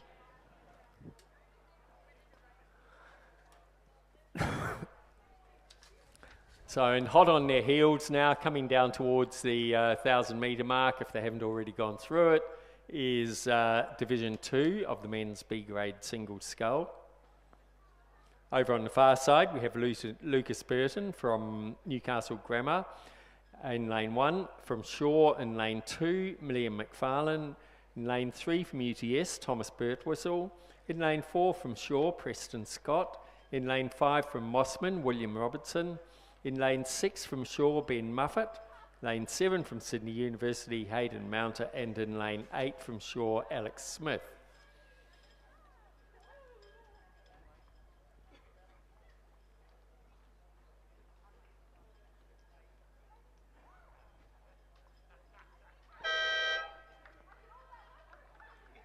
Let's give a round of applause there for University of New South Wales rower Jack Clements, finishing race 49.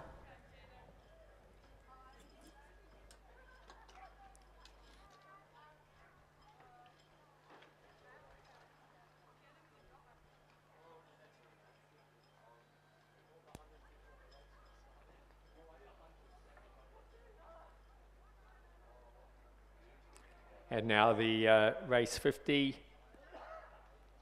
the second division men's B grade single sculls coming up to the 1500 metre mark, so we'll get a pretty good idea once they come through. It does look to me to be the two scullers on this side of the field, Ben Muffet from Shaw and Hayden Mounter from Sydney University, who have a lead. And then closer to us, Alex Smith is hot on their heels. My guess from what I can see up here is Ben Muffet from Shaw currently has the lead. But a bit hard to tell. Again, field's quite spread out.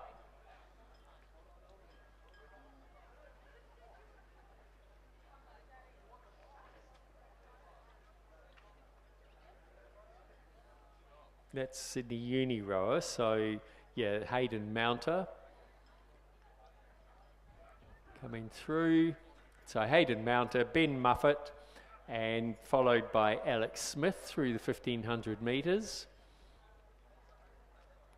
So it looks like these guys will probably end up with a similar time to the previous division of about 10 minutes.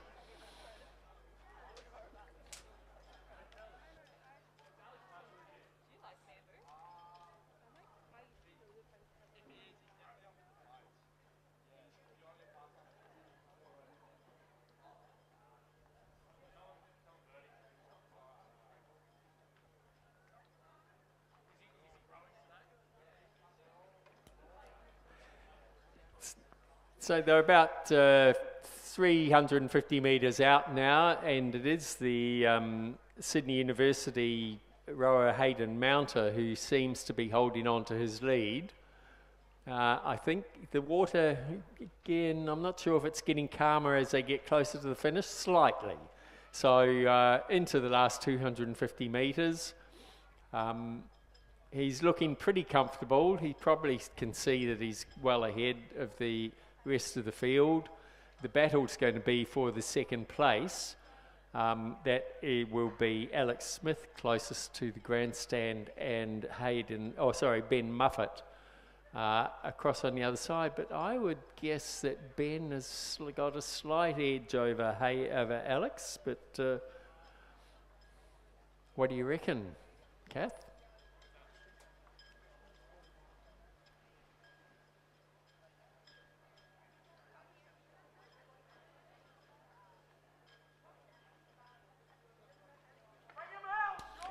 Yeah, so coming up into the last 100 metres there, Hayden Mounter from Sydney University. And it is Alex Smith has managed to give a good push to put himself a good length ahead of Ben Muffet. Slightly faster than the previous race, finish time of 9:24, so it's still pretty slow given the conditions. Yeah, but Shaw are really putting up some good rowers in these singles this afternoon, and I wonder if they're going to form their combinations for the schoolboys regattas, I'm sure. What a strong field that Shaw have put forward in schoolboy rowing. Oh, without a doubt. Over seasons and seasons, you'd have to say. Yeah. Over on the far side, in lane 2, we have Liam McFarlane from Shaw just coming through. And there's still quite a long way to 3 more scullers struggling along out there. We have William Robertson from Mossman about to cross the line. I think he's pretty keen to see that finish line.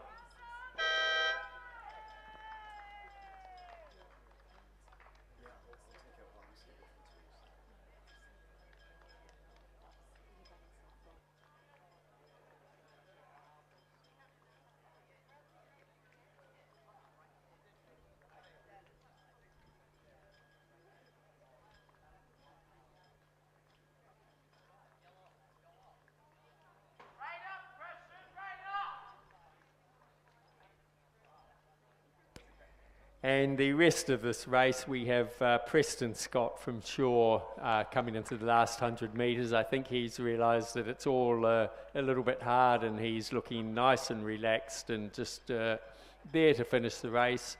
But over on the far side there, Lucas Burton from Newcastle Grammar.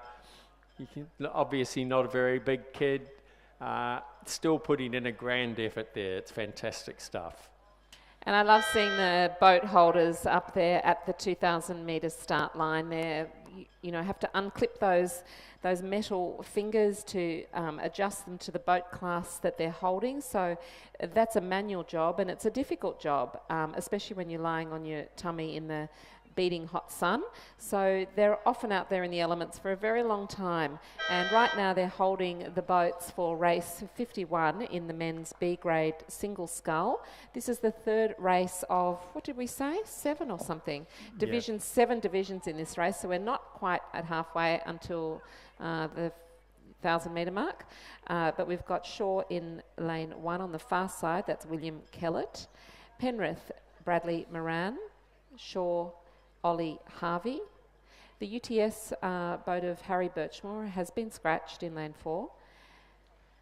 2 more shore rowers side to side in lane 5 and 6. We have Hamish Bergen and Rory Hall. And in lane 7, Sydney University's William Wolfe. And on the lane closest to the grandstand is the Mossman rower Harry Coddington. That's the men's B grade single scull, Division 3, race 51. So, and the interesting thing is, given the conditions, obviously the starters have decided to get things moving along, and Division 4 is underway behind them too. So Division 3 is just coming up to the 1,000 metre mark. So we'll have to hope they can keep moving, don't get lapped by the guys in Division 4, which would be race 52. And that's got Sydney University's Alexander Page. A couple more shore rowers. We've got Edward Kenny, Oliver Batar, Sam Wiles and Joshua Salas from Shore. And then back into the middle of the field, UTS Nicholas Mather, Glebes Clifton Carter and Canberra's Angus Scott for Division 4. So they probably are trying to line them up and get them out while they get the best of what's left in the weather today in these single scull races. So Division 3 and Division 4 on the course at the moment. So most of them have come through the 1,000 metre mark, but a little bit tricky with the way the light's falling on the water to tell who's who. Well, you put it down to the light on the water. I put it down to being middle-aged, female, post-menopause. It does look like William Wolfe close over here in lane 7 from Sydney Uni, who's probably got a lead over the rest. Then going back to Rory Hall from Shore. Then it does look to me to be a battle between Harry Coddington from Mossman and Hamish Bergen from Shore.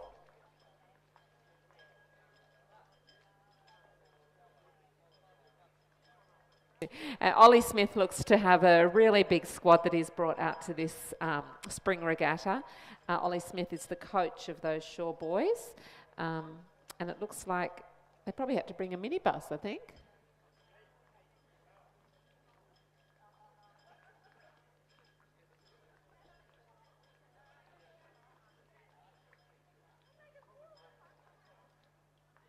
So as they're coming more into view and they're coming up to the 500 metre mark, we can see William Wolfe from Sydney University has a very healthy lead over the rest of the field, but hard to pick who is in second place, whether it's Harry Coddington in lane 8 closest to the grandstand, or Rory Hall over on the far side, who's battling it out with the rest of the field. So a little bit tricky to see. I think it's the... It might be William the Penrith rower across the other side with the different colours there. But there's another one way further back being followed closely by the Marshall. So that would be Bradley Moran from Penrith. So it should in theory be Ollie Harvey in lane 3, who's a bit further back there, but doesn't look to be in Shaw colours. So maybe they ran out of Zooties for the day. I don't know, Mark. There's something about wearing someone else's zootie that doesn't really excite me all that much. I'm sure it's more us than them. There are 4 Shaw boys in this race, and Sydney University's William Wolfe looks to have a really strong lead of at least 30 seconds over Rory Hall from Shaw, followed by Harry Coddington, another 11-second distance to Hamish Bergen, William Kellett and Ollie Harvey. So William Wolfe, as we can see, he's not exactly going hell for leather. He's knows he's got a comfortable lead, so just staying good and steady as he comes up to the last 250 metres, where he's about to get hit by a good gust of wind.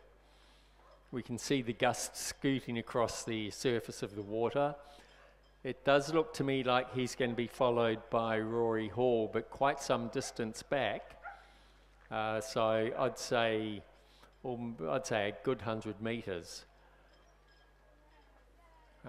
Then Rory Hall looks to be holding off Harry Coddington, but hard to tell actually, because there's a bit of a push coming there from Hamish Bergen from Shaw.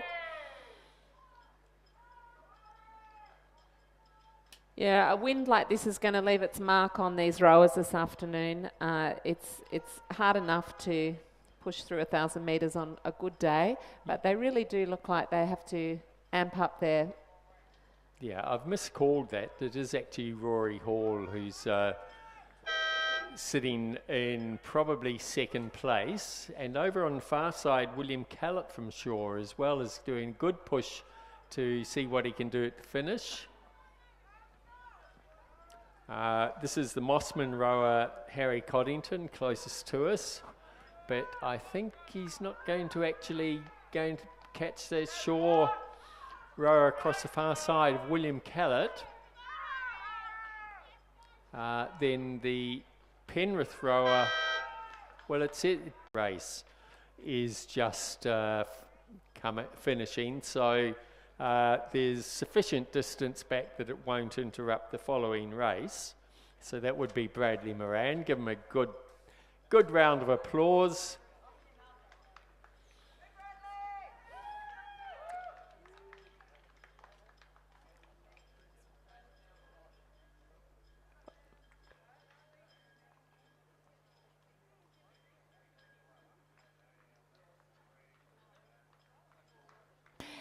Thanks so much to Mark for filling in and giving me a bit of a toilet break before, and welcoming Peter Waltersey to the commentary box now. So good on Bradley Moran for finishing that race. And thanks so much to Mark Tajan. Mark, will I see you back here this afternoon? Yeah. Awesome. So when Mark comes back, I'll take my second water break. Thank you, Mark. Awesome. Thank you very much, Mark. Thanks for having me. It's a pleasure to be back up in the box. Now, as we said before, we've got a good race here coming down the men's B grade single scull Division 4. It looks like at the moment it's being led by Canberra Rowing Club's Angus Scott. So fantastic to see there from Canberra. Another announcement very quickly is that all racing from race 53 onwards will be raced over 1 kilometre. So all races from 53 onwards will be raced over 1 kilometre. So that includes any 2 kilometre racing.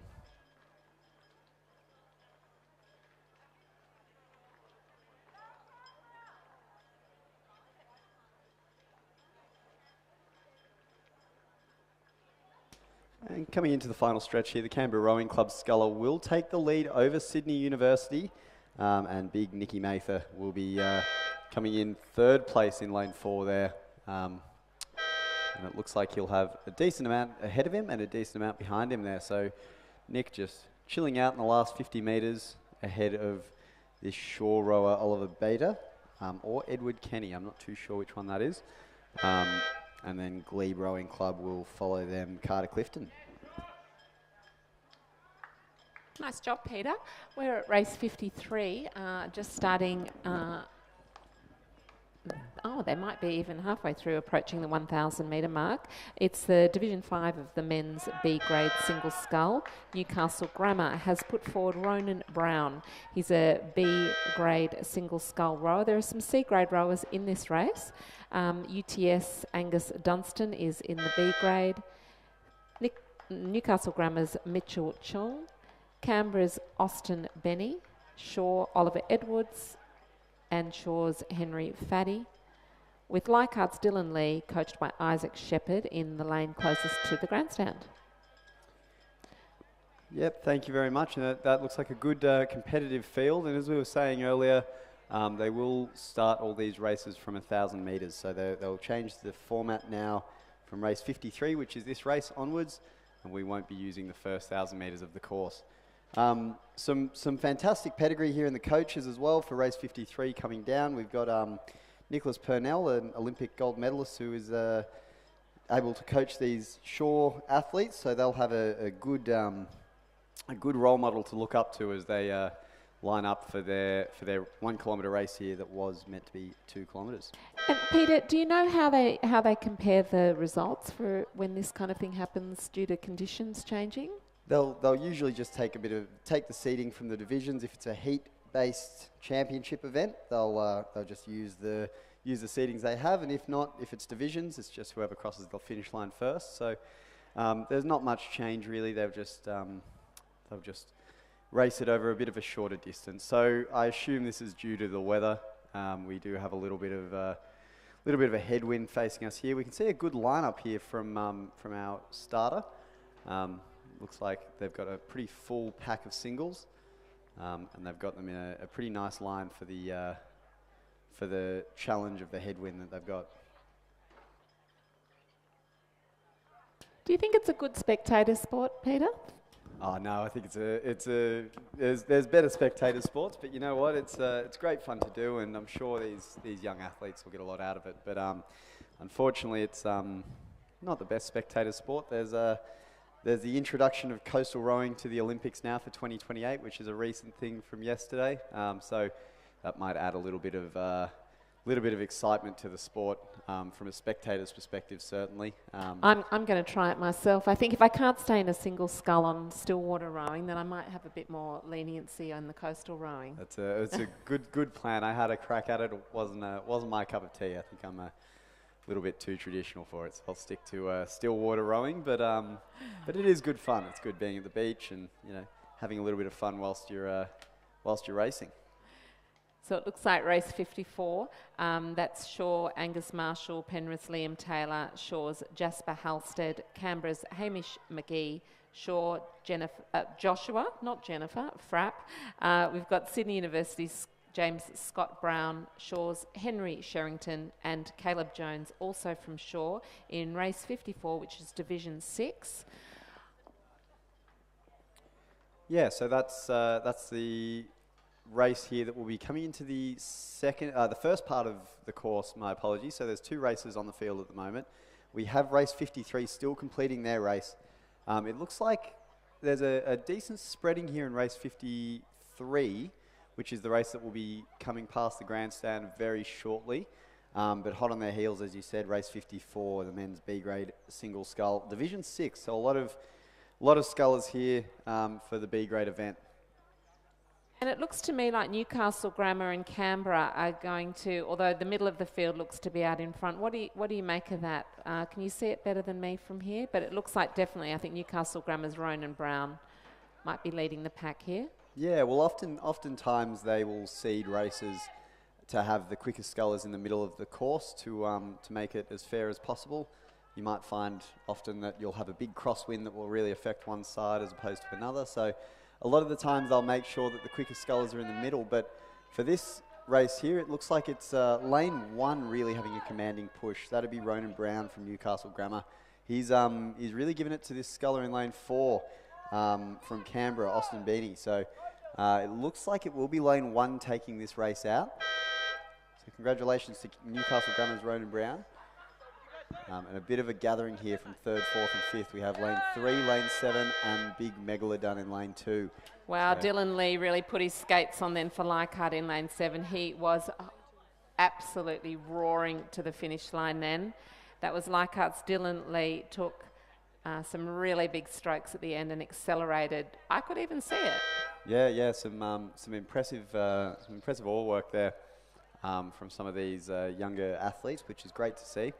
As we finalise the field with lane 4's Shaw Oliver Edwards, and he will be chased hot at the heels by Division 6 of the B grade scull. As we said before, you have Angus Marshall, Liam Taylor, Jasper Halstead, Hamish McKee, Joshua Frape, James Scott Brown, Henry Sherrington and Caleb Jones there. And I've got to say, Penrith have really been pulling out the stops today. I think they're the pick of the crews for today. Penrith's in their fluoro orange bucket hats, and it's no exception in this race with Liam Taylor, coached by Lindsay Callahan. Really, I have to say, fantastic rowing from Penrith in so many races.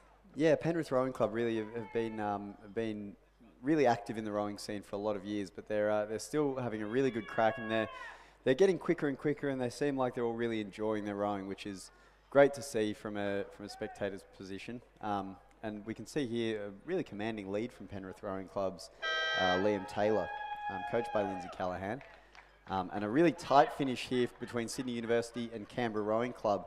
So that's the rower of Hamish McGee and Jimmy Scott Brown. Well, James Scott Brown, he wants that, and he's going to get it too.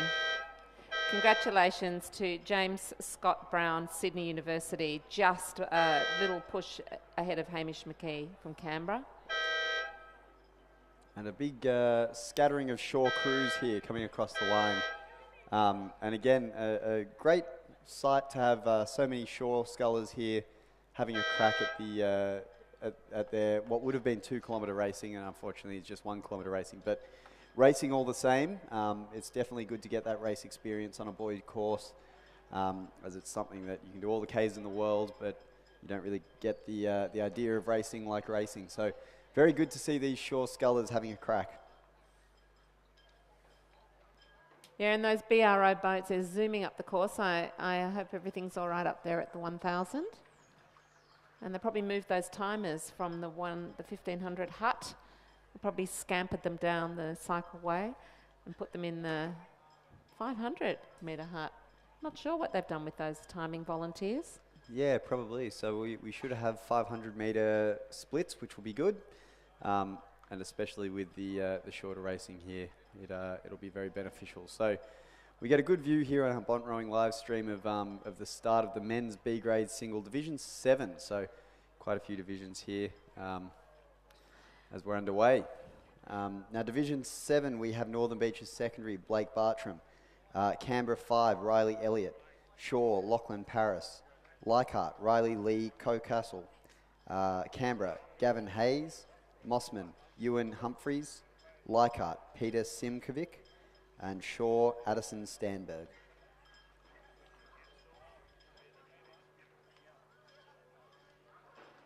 I think that's the first boat that I've seen from Northern Beaches Secondary. I wonder if we might see a few other schools starting to move into the lineup this afternoon. I can see All Hallows is on the program, and St Augustine's, who have a really strong group of young rowers here at this regatta. Yeah, St Augustine's is they're being coached by Bjarni Ungermark, a pretty accomplished coach there, doing good stuff with some of the younger athletes. And again, you know, really positive to see a lot of these schools here in this. It was primarily a club event, but definitely to have the schools here is a great show of a bit of youth through the system and through the programs, which is the future of the sport. I don't know. I think the Masters are the future of the sport, honestly. I have to say, you're not a Masters rower yet, are you? I am, but I try and avoid the races. I like to pretend that I'm younger than I am. I mean, so you I'm don't still look doing- 27. No, I've just hit it, unfortunately. So I'm still doing as many Opens races as I can. So why were they saying that you were returning from retirement? Oh, I spent a bit of time as a lightweight rower and a bit heavier now. So Oh, darling, come to the heavyweight the side. guys- Come to the other side. the guys will give me some slack for that. And that's okay. That's expected. But no, I've My coach said that the reason I couldn't get myself back from a capsized single was that my bottom was too big. I thought it was a bit rude, honestly, because that's where all my power comes from. So they like it in the eights, but not in the singles, right? exactly where you Fussy, can't fall fussy. in. Yeah, exactly. Coming down here at a 500 metre mark, we have Addison Stanberg, Blake Bartram, Garavan Hayes, Lachlan Paris. So there's a good scattering there of scullers. Riley Lee, Coxel, 0.62, 4.1, 1.3. So a nice gathering of scullers. That 500 metre time is 2.07. Now that's not too bad given the strong headwind that these scullers are faced with. 6th to 7th, we have Ewan Humphreys, Riley Elliott, and Peter Simkovic. So great to see there, a pretty competent group of scullers.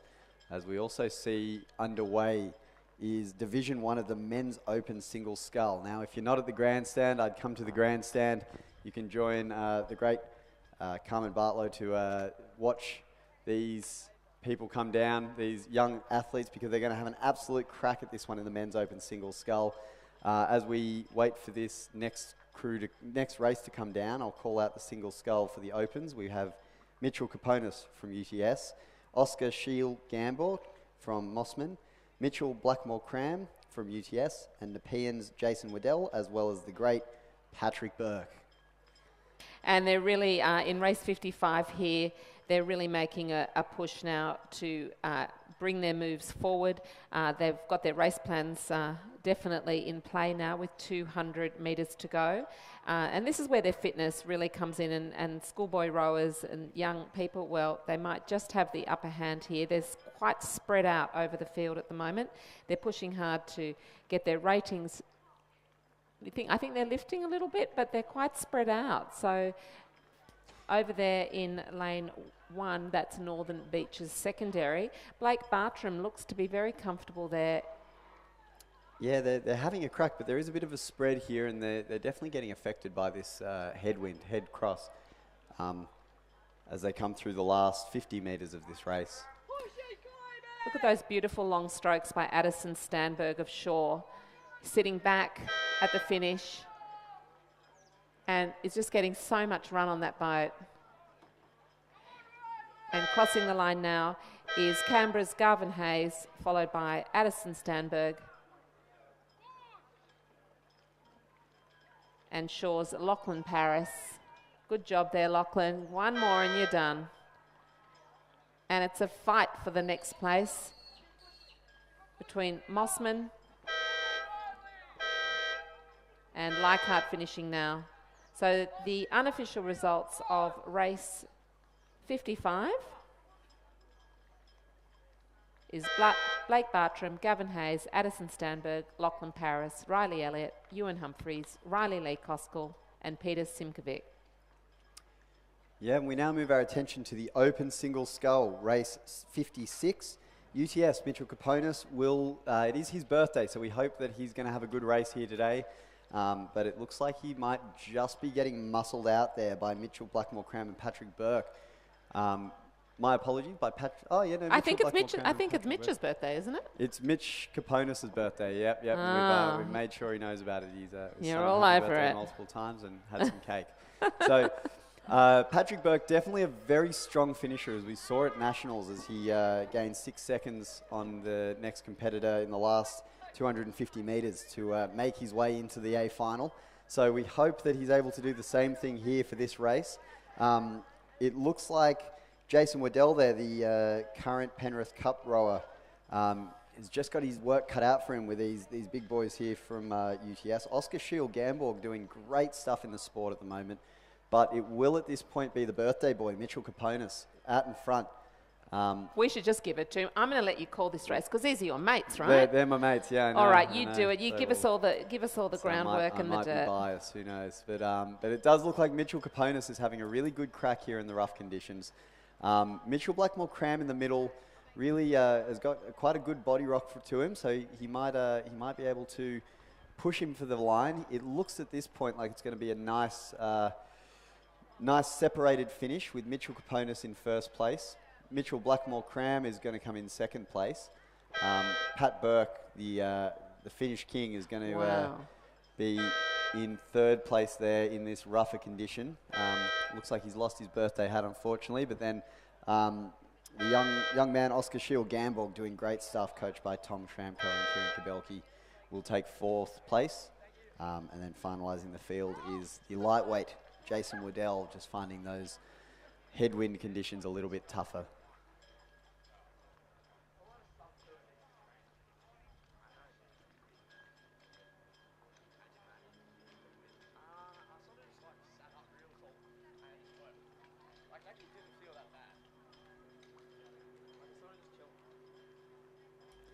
And then in a final time, 4:03.39 for Mitchell Caponis. Mitchell Blackmore Cram, 4.6 seconds behind him.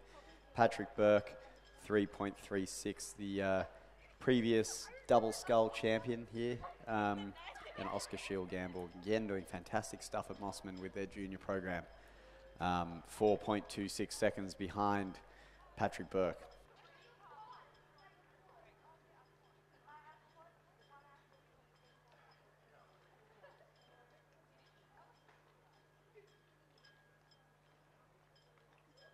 And are you training a lot at the moment? Are you getting out there 6 mornings a week at 4 a.m.? I'm trying to go down as many mornings as I can, but no, I'm easing into retirement. So it's just being a clubby and enjoying the club scene, which is good. But what about yourself? Are you? I love that. Well, at the moment, because I broke my pairs partner in half only very recently, she's recovering. But I'm still rowing maybe 5 mornings a week, so it's a bit of a punish at the moment, you know. Get up, have my breakfast of champions, which is coffee and 2 Panadol, and then get out to the shed down at North Shore on the Lane Cove River. The mornings have been unbelievably beautiful. The sunrises on that Lane Cove River, they've been magic. And the water is glassy flat with the phosphorescence. It's really fantastic. And then we row. You know. Yeah, it's a lovely place to row there, the Lane Cove River. You've got some very lucky sheds that are able to take full advantage of that. Sydney University do a lot of work there, and Riverview have had a all very the successful schoolboys are program. out. Yep. Oh, they're looking fantastic. We model our women's 8 on the first 8 from Riverview. I'll tell Matthew Curtin, the coach. I'm sure he'll be stoked. They're such stunning athletes, those boys. We just they see us old ladies out on the river. I don't know what they think. Although we've got some fairly fit athletes down at North Shore.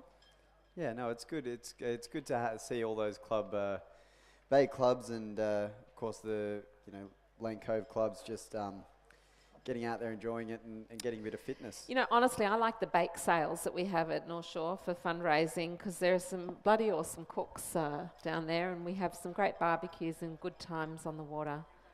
We may have to do something similar at UTS, I think, coming into the season for some fundraising. There was a very good fundraising event from Des Moines Rowing Club, a fundraising trivia night, and doing a little bit of fundraising for Yarra. They did a great job there. So really positive to see some good stuff happening, and Yarra going ahead, which is something that hasn't happened since awesome. I think we should get the coaches involved in a kind of nudie calendar or something. I'm sure the great Sam Fennessy would love to join into a nudie calendar. I know that Fenno's keen, and certainly Steve Sherry's put his hand up. Yeah. But when they said Kim Rudder was going to do that, I said, I'm out. Yeah, fair enough. Fair enough. We now look over as well to race 57, the men's open single scull, also a race that would have been raced over 2 kilometres. This will now be raced over 1 kilometre. So we have lane 2, University of Queensland. Patrick Murphy has come a long way to race this, so we should see how he goes in this race. Lane 3, Mossman, Dion Hansen, coached by Tom Schramko and Kieran Kabelki. UTS's Alex Woody Wood has scratched this one, but lane 5, Sydney University, Hugo Hobbs has been doing great stuff in the single in the last year or two. Lane 6, the big Sam Green, will also have a good crack at this race, as well as the ex-lightweight Harry Curtin, who was the Penrith Cup member in 2022. I love commentating with you. You know all these people. It's fantastic. We do have a request from the bow, from the athletes' shed here at the finish tower. Please, rowers, bring your bow numbers back to the box. That is the request from the volunteers giving out numbers. Don't hang on to them. I mean, honestly, you don't need to take them home. Just bring them back and they'll be here for the next regatta. If you can bring them back, that'd be great. Thank you.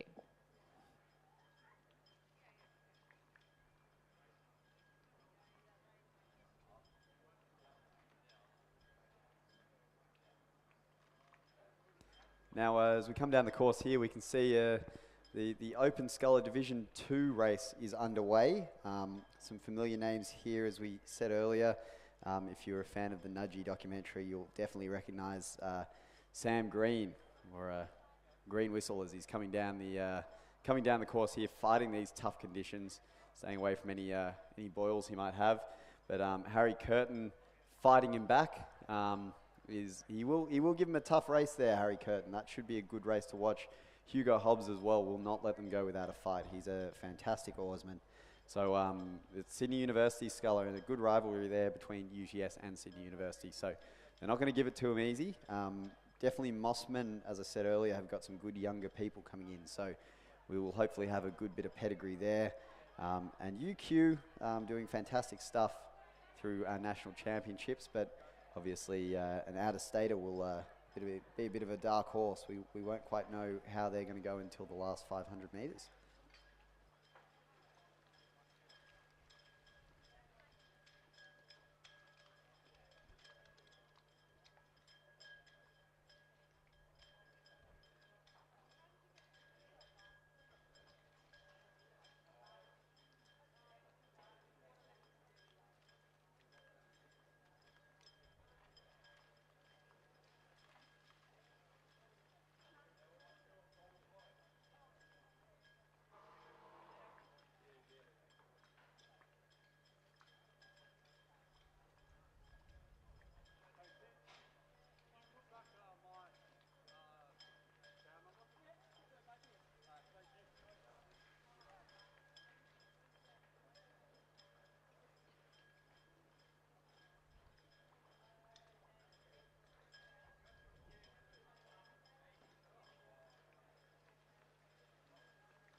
Through the 500 metres, we have Big Greenie, the old nudgy boy, is 2 minutes and 2 seconds through the 500 metre mark. 0.23 seconds behind him is Harry Curtin. Now, Harry Curtin has got an absolute engine to him, just like his brother Matt Curtin, so that'll be a good one to watch.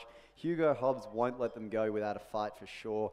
There's 11 seconds behind to the fourth place sculler, my apologies, but definitely come down to the grandstand to give these boys a cheer along, because it will be a great race here for this first, second and third spot. Sammy Green doing some fantastic stuff in his past 6 months at UTS in that very ever distinctive Alpaca scull. Harry Curtin going Italian in the Filippi. I believe it used to belong to the great Rod Chisholm, so definitely put some pedigree there. 2008 and 2012 Olympian.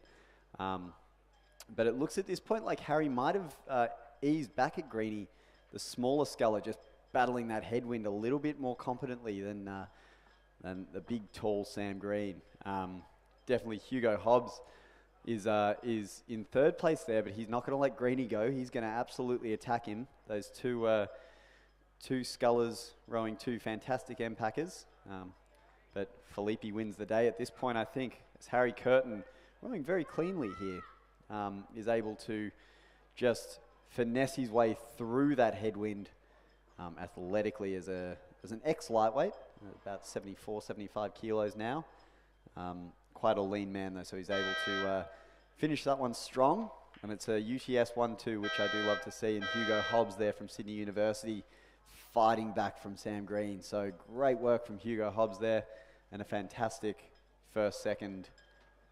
Now we look back through to Mossman as well as UQ, and they're going to finalise this field.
Okay, we now move to race 58, the women's B and Open 4. I'm joined in the commentary box here with Mark Tejan. He's back for more, but we have Glebe Rowing Club, University of New South Wales and Sydney University. And what do you reckon, Mark? Well, the Sydney University crew, of course, is the open crew, and as you'd expect, they have a healthy lead over the others. They're all battling pretty tough conditions out there. So with the B4s, the University of New South Wales crew of Annabelle Singh, Elizabeth Raffin, Olivia Zargo and Isabella Niven is holding a fairly comfortable lead over the Glebe crew of Belindy Rowe, Joe Duncan Nagy, Jacqueline Harris and Ella Bernard. But the Sydney Uni Open crew here of Taylor Caudle, Phoebe Teal, Imogen Gray and Jessica Colburn is looking very nice as they come up to the finish here. They definitely are, Mark. Yeah, they've got a good pedigree in this race with those names. They're definitely some capable oarswomen, and they're really rowing this four quite nicely in this tough headwind condition. In the headwind, it will be easier for the boat to sit up, although you will really need to muscle it along a little bit better. And as opposed to that, in the tailwind, you've got that difficulty keeping it balanced. Getting very nice length there, though, considering pushing back against the wind, probably. Yeah, they were there. In terms of the blade, the wind catching the blades. Yeah, they really did quite a capable job there of just lengthening out and keeping quite calm in that in the 1 kilometre race. And now University of New South Wales doing a great job to extend their lead on Glebe. University of New South Wales are a C grade crew. The Glebe crew are D grade. So this is probably expected, but it's great to see a good C grade 4 competing in the grade above, as well as a D grade 4 competing 2 grades above. Probably all doing it so they can get the 2,000 metre race rather than 1,000. Yeah, I know. It's a cruel twist when they're back at 1,000 metre racing for their 2,000 metre race, but that's okay. They'll get over it. But it looks like some good racing to finalise that women's B and women's Open 4. So again, a big reminder from the wonderful ladies down in the ground floor, please return your numbers, unused bow numbers. Once you've finished a race, whip your bow number back over because they do get recycled, and it's always a bit of a hassle looking for lost numbers. So remember, return your bow numbers, please. Yep, we did have a call from the bow number people to just to make sure they all go back. Obviously, it does make it difficult when they keep a stock of about 2 to 3 sets and they're losing both.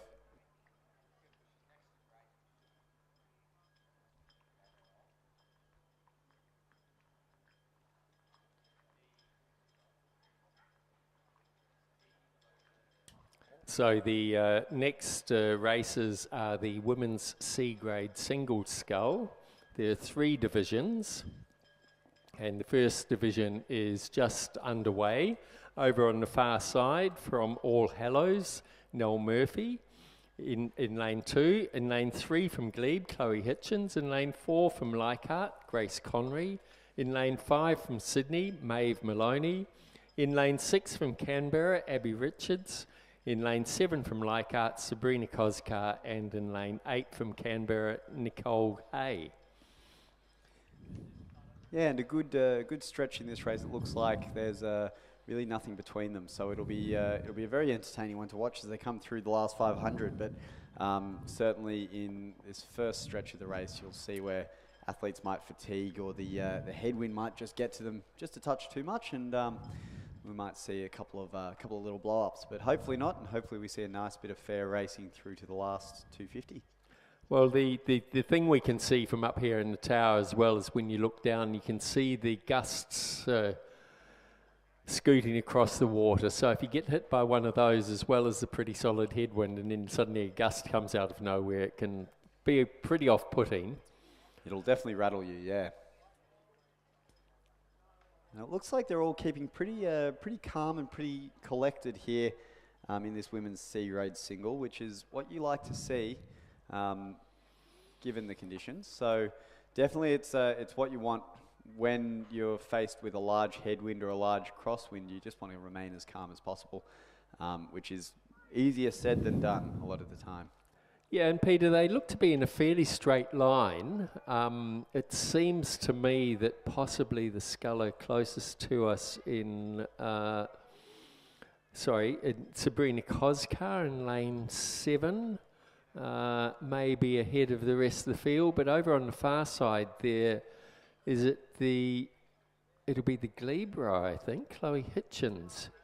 It does look at this point like it will be. No, it's it's All Hallows, Noel Murphy. Chloe Hitchens is right in there though. Yep, Chloe Hitchens and Sabrina Coxed are the 2 scullers there. 0.72 between them, 11 seconds between Nell Murphy and the second place sculler. So that 11-second gap will be a hard one to make up. I think at this point, barring a disaster, Nell Murphy will probably be able to stride this one out. And you can see some of them are really struggling with the conditions of taking their rating right down. But could be a very exciting finish here, Peter. Yeah, certainly, and definitely some good competition here in this women's C-grade single, the first division of 3. So as they come up into the last 250 metres, they do get slightly calmer water, and it does seem that lanes probably 2, 3, 4 and 4 are probably a little bit calmer than the rest of the field. So whether they realise that and can take advantage of it or not, we're not quite sure. But certainly the sculler over on the far side, Nell Murphy from All Hallows, she's just looking around to try and work out where she is.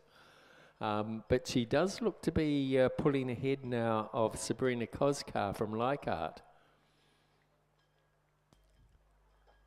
That does look to be the case there, yeah. It looks like the minor placings will really be where the race is today, especially in this race 59 of the women's C-grade single scull. We are running a little bit ahead of schedule as well. We have race 60 has been started behind race 59.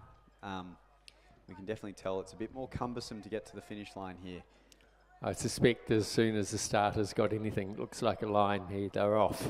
I think that might be the case, yeah. So we've got 3 races on the course as we speak, over the 1,000 metres, which is not a lot. It's quite a gathering of races. Keep us on our toes, Peter, trying to work out which is which. So a very nice finish there by Nell Murphy from All Hallows. I'm not quite sure where All Hallows is. First time I've ever heard of them. All Hallows, I believe, is a school somewhere in Sydney, but they're I think, yeah, new to the rowing scene. So great to see All Hallows. Welcome to all the All Hallows people. And Chloe Hitchens there working hard to hold off Sabrina Koskar, but I think she's going to do it. Yes, she's got a good length in it. Probably almost 2 lengths. She'll be followed across by Abby Richards from Canberra. Then Nicole Kay closest to us from Canberra. Over on the far side there, Grace Conry from Leichhardt, and struggling along up the rear here is Maeve Maloney from Sydney. And while they finish, we will move to the next race, which is hot on their heels, which is Division 2 of the Women's C-Grade Single Scull. Across on the far side, well, I can only see 4 boats out there. So there are 6 on the listing here. It does look like lane 2 is missing. I'd say that's perhaps Gabby Pidcock in lane 3 from Canberra, Daniela Bourget from Leichhardt in lane 4. There's a gap there for where the Lake Macquarie should be. Then in lane 6, Monique Heinke from UTS, and in lane 7, Trudy McDonald from Lake Macquarie. Yeah, and some good names here, Mark. I think we've got Daniela Bogart has been racing for a number of years. She's been racing in a lot of the Masters races for years and years, as has Gabby Pidcock. We have Monique Heinke, who was in the women's quad for the 2000 Olympics, and then the women's 8 for the 2004 Olympics. So definitely a good pedigree there, and she comes down for the occasional row, which is fantastic to see. She's still keeping touch with the sport after about 20 years from the 2000 Olympics. So good to see again an Olympian down racing the C-grade single. Well, she's going to have to move it if she wants to catch Daniela Bourget, though. So Daniela had a fantastic Masters season this year. So the Masters is seasons in May, June. And she pretty much cleaned up everything she went into. So I think she's a D Masters, but I'm not quite sure on that.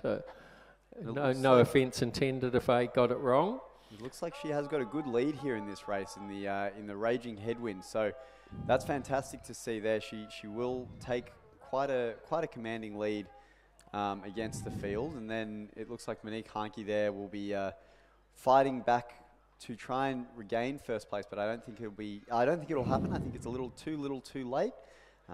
Monique Heinke there will be leading the Canberra sculler there in lane 3, Gabby Pidcock. So Daniela Bourget there looking very nice as she crossed the line, followed by Monique Heinke from UTS, then Gabby Pidcock from Canberra, and rounded out by Trudy McDonald from Lake Macquarie, another Masters rower. Yeah, so some good racing there in the women's C-grade single scull. A fantastic show of strength there for Division 2.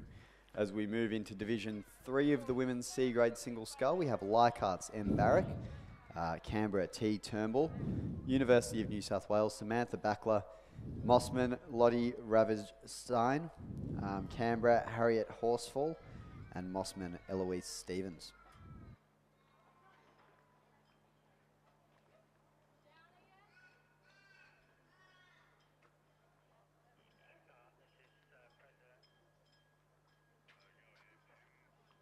So as they come down, Peter, it does look to me like it's T. Turnbull from Canberra.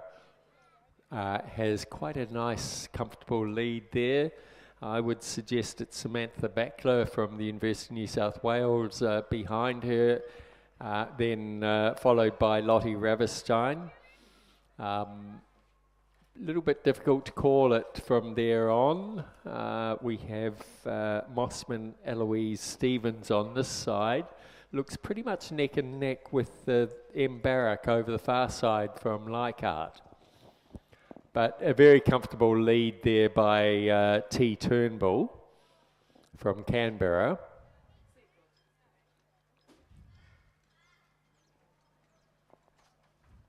So she's just coming up into the last 250 metres.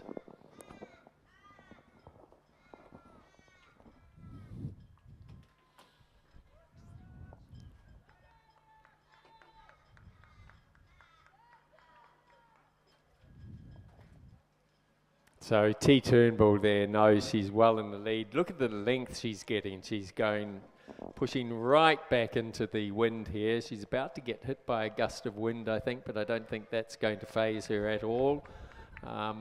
Maybe it's very windy in Canberra and she's used to these sorts of conditions. Quite a way back to Samantha Backler from the University of New South Wales. Just been hit by a gust of wind, just through a little bit there.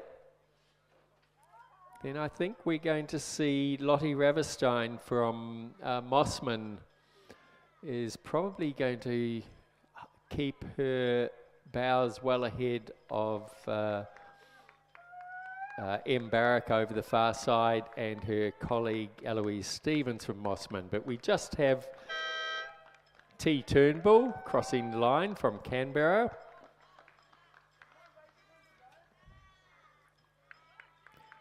And Samantha Backler from the University of New South Wales, about 150 metres to go. The water does get a little bit calmer in these last 150 metres. Putting in a lot of length there. Really big finishes, pushing back into the wind. She'll be followed across by Lottie Raverstein from Mossman.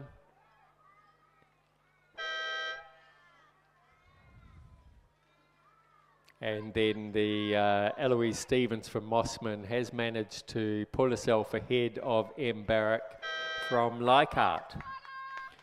And struggling probably with the conditions out the back there, so it's not due to Canberra's winds, is Harriet Horsfall from Canberra making her way to the line.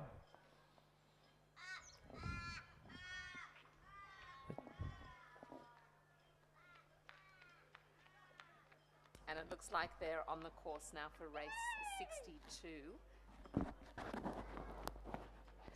That's Leichhardt's Michael Roberts with St. Augustine's William Pender. Leichhardt Thomas Newsom. Oh, excuse me, it's a coxless pair. I'll read the whole combination then. We've got Leichhardt's Michael Roberts and Alexander Kempson, St. Augustine's William Pender and Max Tancred. Leichhardt's Thomas Newsom and David Raymond, St. Augustine's Will Dawson and Jason Kao, and Philip Zhu and Tom Allen from Leichhardt will be coming in lane 7 closest to the grandstand in the men's C grade coxless pair, race 62. And just finishing then, the race prior, race 61. It was Harriet Horsfall. Great effort, Harriet. Well done.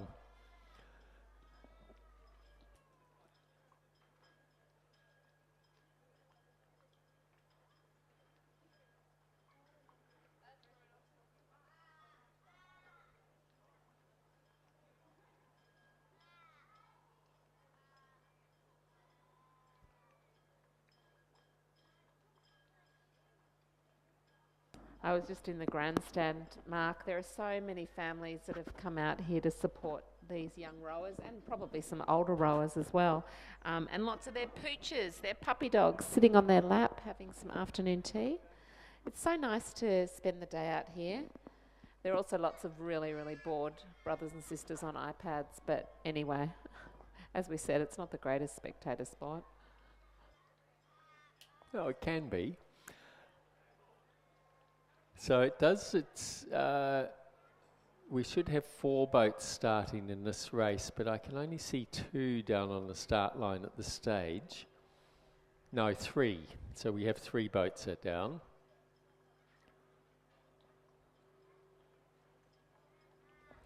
Well, there are 3 Leichhardt crews in this race and 2 St. Augustine. So my bet is that Augustines have taken a dip and bowed out perhaps, and these are 3 Leichhardt crews. What do you think, Mark? Well, no, we can see now. So that's closest to us is St. Augustine's, Will Dawson and Jason Kao. Then in the middle, Thomas Newsom and David Raymond. I know David wouldn't pass up a race unless it was absolutely no other choice. And then on the far side, the St. Augustine's crew of William Pender and Max Tancred. So it seems we've lost the couple of Leichhardt crews. I'm looking forward to this race. It's going to be a really good race for St. Augustine's to be pitched there between the Leichhardt rowers. Flanking the Leichhardt rowers. That's it, and they're on the lineup. And so you can see those watching the screens, a very quick start. As soon as the starters got a line, they're off. So the St. Augustine's crew of Max Pender and Max Tancred, William Pender and Max Tancred over the far side, taking an early lead, but too early to tell really. Tough conditions out there, a good gust of wind could throw any of the crews, but they're looking pretty good. So some great camera shot there of David Raymond and Thomas Newsom from Leichhardt, and over to the left of them, William Pender and Max Tancred from St. Augustine's, who got off to the fastest start, and they look to have a probably a couple of lengths lead, and then the other St. Augustine's crew of Will Dawson and Jason Cow we're just following at the moment.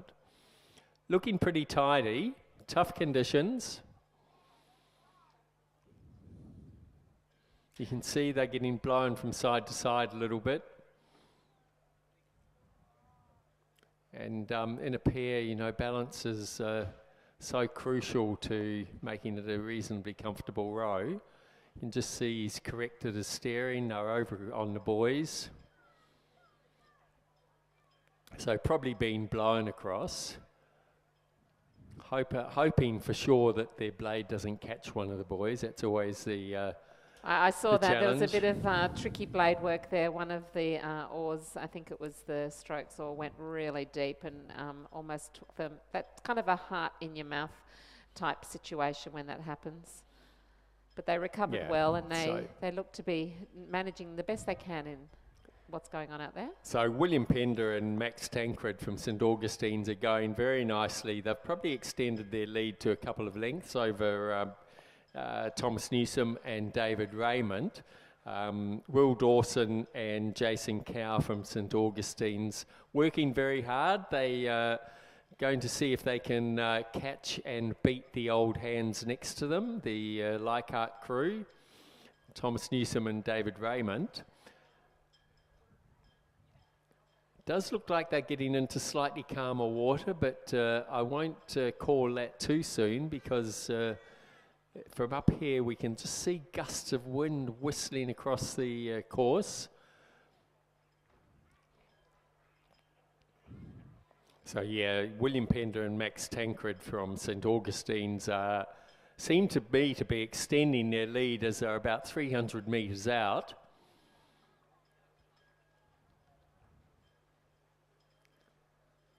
And although they've been struggling a bit, Will Dawson and Jason Cow from St. Augustine's are now taking the fight up to the Leichhardt crew of Thomas Newsom and David Raymond.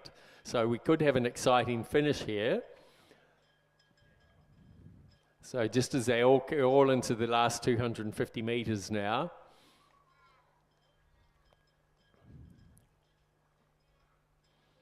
So Leichhardt crew is just taking their pace up a little bit. Try and hold off those pesky St. Augustine boys, but the other crew of William Pender and Max Tancred looking very nice over on the far side as they take it up just for this last couple of 100 metres, last 150 or so. Pretty flawless row for them. They've definitely extended their lead there, Mark. That crew is going to come in nicely with a comfortable lead now. The St. Augustine's crew of William Pender and Max Tancred, a few boat lengths in front. Little push there from St. Augustine's, looking over their shoulder, trying to catch that Leichhardt crew. But Thomas Newsom and David Raymond comfortably in second. He congratulates his mate on his shoulder. And Will Dawson and Jason Ko. Yeah, probably by about 2/3 of a length. So nice bit of racing there in very difficult conditions. So we now have the women's D grade coxed 4 starting. On the far side in lane 4 from Nepean, Parmina Grady Emily Boys, Olivia Harris, and Vitty Young, coxed by Jessica Harris and coached by Daniel Waddell. And in lane 5, closer to the grandstand, from Leichhardt, Jane Millage, Anna Foley, Catherine Gleeson, Kathy Usich, and coxed by Sebastian Kladnig and coached by Steve Sherry. Now, haven't we seen this crew already go down the course a little bit earlier in the day? We definitely saw Sebastian, who should be studying for his maths exam on Monday, but has gracefully come and helped the Leichhardt crews out today. Definitely some of the, I don't know if it was exactly that same combination. No, but probably not. But I think rowing always takes precedence over maths exams, doesn't it? I would absolutely say so, yes. So shout out to all those HSC students who are listening on the live stream because they weren't able to be out here today to watch their friends. Shouldn't they be studying? Well, because they're probably sitting, procrastinating, listening to the live stream. So as they starting to approach the 500 metre mark, it does look like we've got a problem with the Nepean crew. So the stroke is, they only now have 2 rowers. No, yeah. A little bit hard to tell just from the camera there, but there were only 2, the bow and 2 are rowing, so they've got a problem. So Leichhardt will easily take this one in. I hope they... It looks to be something to do with their shoes. Stroke Seat's having trouble with her foot plate or her shoes. I think she's just holding herself in place there. So there's an equipment failure of some sort. I think it could be also no, we won't speculate. Something's gone wrong.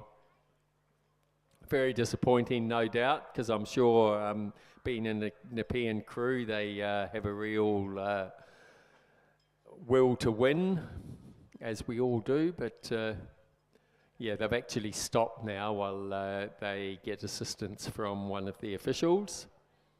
So it's the Leichhardt crew coming down the course of Jane Millage, Anna Foley, Catherine Gleeson, Kathy Usich, and coxed by Sebastian Kladnig.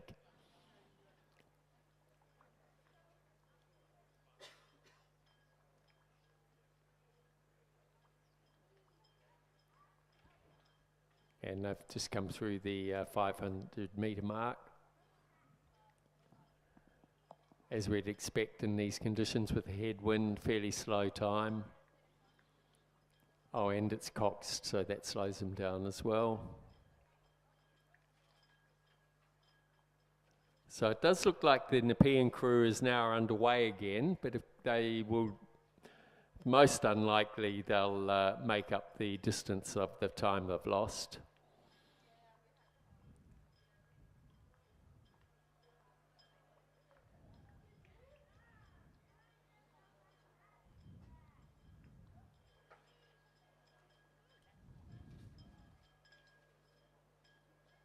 We've now got under 5 races left to complete at this New South Wales Spring Regatta, hosted by Rowing New South Wales. And I do believe if you have won a race or have a medal or other trophy to collect, if you could come and do so, probably now, at the tent for Rowing New South Wales in front of the grandstand and next to the pontoon. We're not doing presentations from the commentary box today. We've been let off the hook, Mark.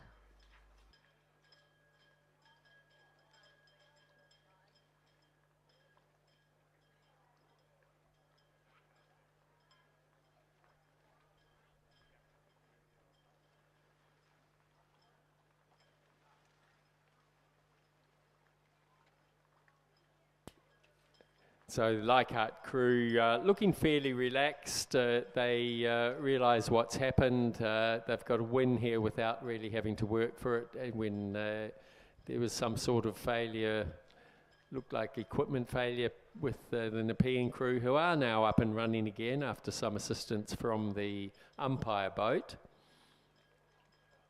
So just into the last couple of 100 metres here for the Leichhardt crew.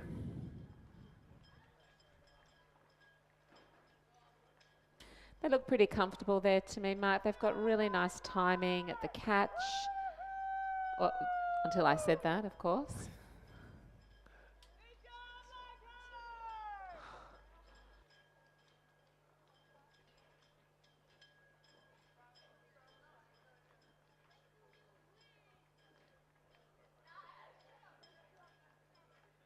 And they'll come across to finish that race together, comfortably, looking really good.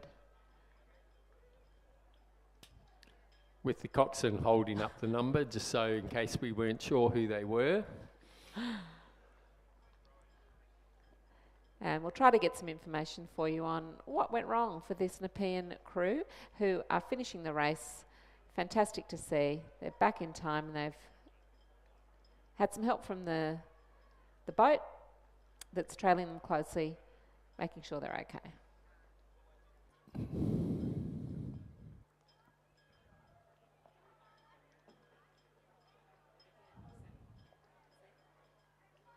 Looks like they've been thwarted again with the same problem as before. Seems to be a problem with the stroke seat. Maybe rigger, who can say?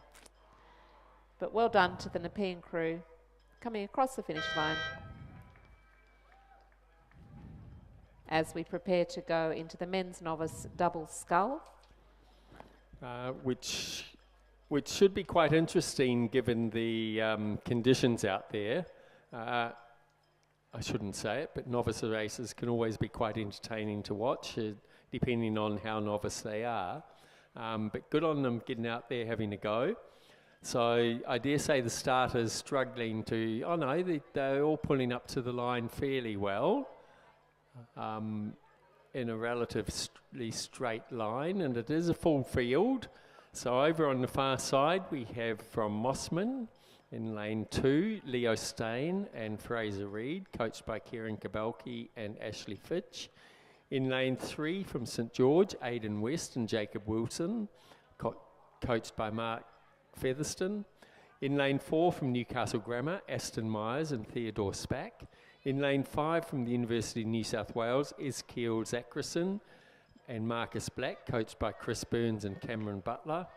In lane 6 from Newcastle Grammar, Xavier Eisen and Andre Fiorentino. In lane 7 from Penrith, Alexander Wells and Jacob Eldowich, coached by Liam Taylor. And in lane 8 from St George, Jake McAfee and Rory Hill, coached by Mark Featherston. And they're off. So quick start. As soon as the starter had pretty much a line, it was a quick start.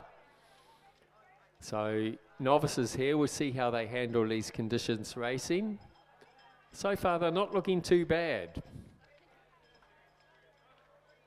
The crew over in lane 5, so that was University of New South Wales, looking quite tidy out there, taking a handy lead. They've raced a fair bit this afternoon, Eskel and Marcus, and I think that they've got a good confirmation for double sculling in the novice category. Marcus comes from a very good pedigree of family of rowers, and Eskel, well, he looked like an Olympian when I saw him putting his single scull on the water, only to then find out he was a novice. I could hardly believe it. He must have come from another discipline because he's built like a tank, honestly.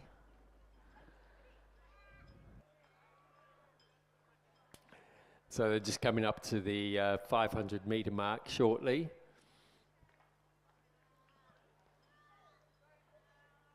Field starting to look fairly well spread out, but it does seem to me that the University of New South Wales crew of Ezekiel Zachrison and Marcus Black have a lead over the rest of the field, pretty close as they for the rest of the field, so we could see an exciting finish here. So just coming up to the 500 metre mark now.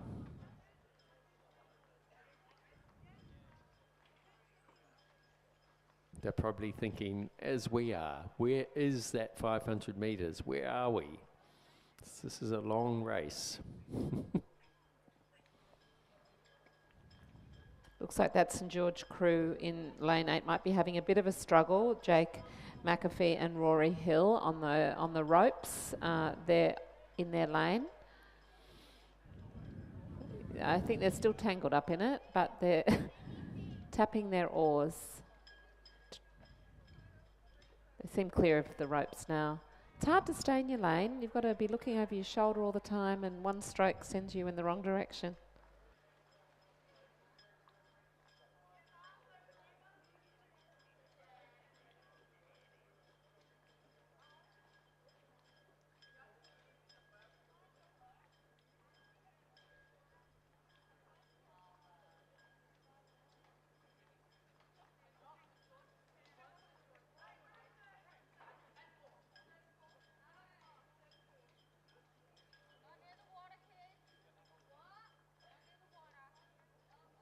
So a very healthy lead there by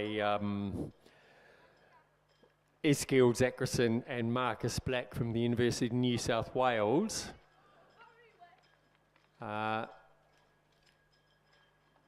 They were followed through the 500 metre mark by the Penrith crew of Alexander Wells and Jacob Aldarich.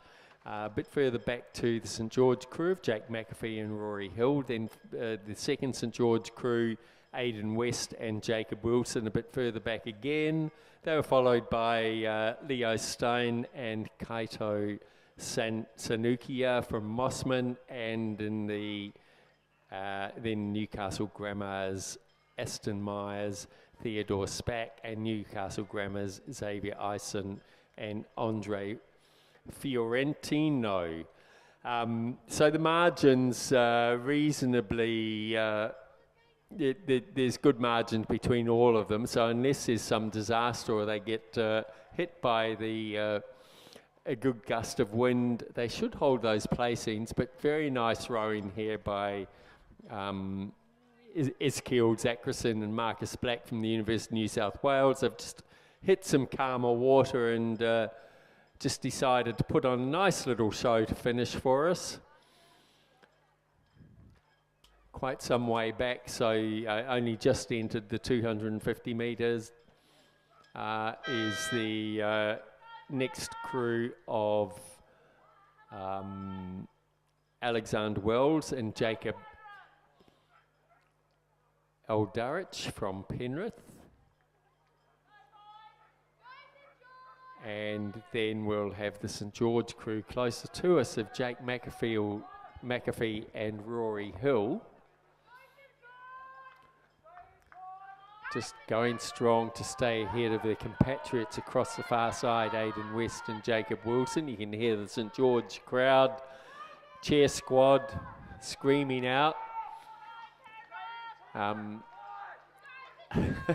So he's turned around to have a look to see who's calling at them.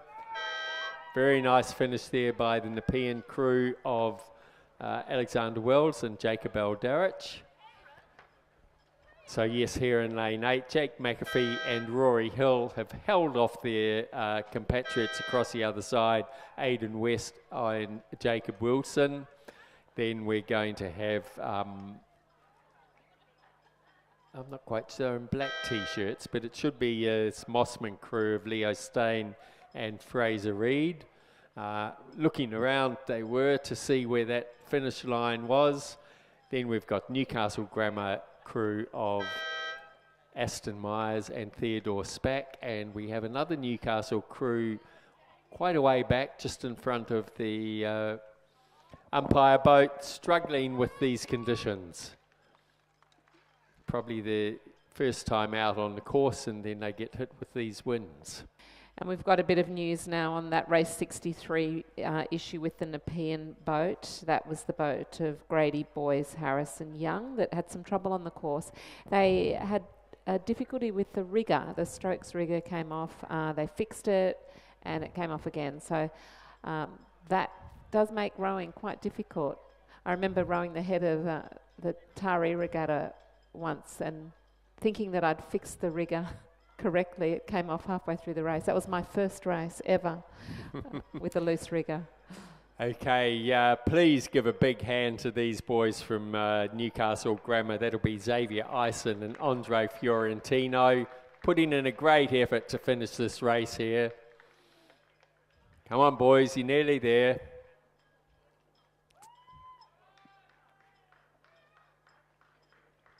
Nice to see the crew down from Newcastle Grammar. There seems to be quite a few of them. Oops, no. Yep. No. There we go. A couple of good strokes, boys. You're over the line. Well done. That's what we like to see, a bit of good competitive spirit. So, coming down the course now, we have a very exciting race. It's a men's D-grade double scull. Over on the far side from St George is Matthew Giller and Robert Olivier. This is Division 1 of 2 divisions. Then in lane 2 from Glebe, James Wagner and Christopher Vlahos. In lane 3 from Mossman, George Jarrett and Nathan Kemmers. In lane 4 from Nepean, James Baker and Ezekiel Pratt. In lane 5, a couple of old hands from Glebe, Robert Dallimore and Kenneth Major. In lane 6 from Newcastle Grammar, Zane Guzmarini, that's our Bruce, I think, and William Boyle. In lane 7 from Penrith, Brian Tams and Jamie Tams. And in lane 8 from Glebe, Richard Rebillard and Stephen Caldwell.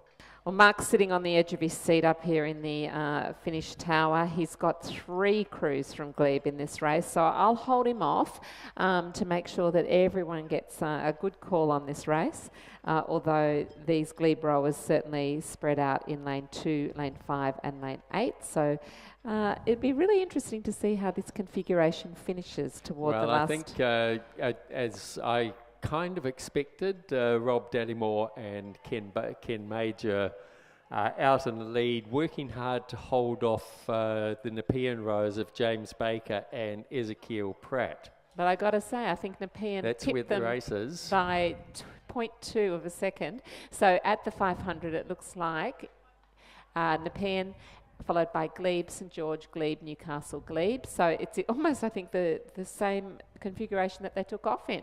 Very close.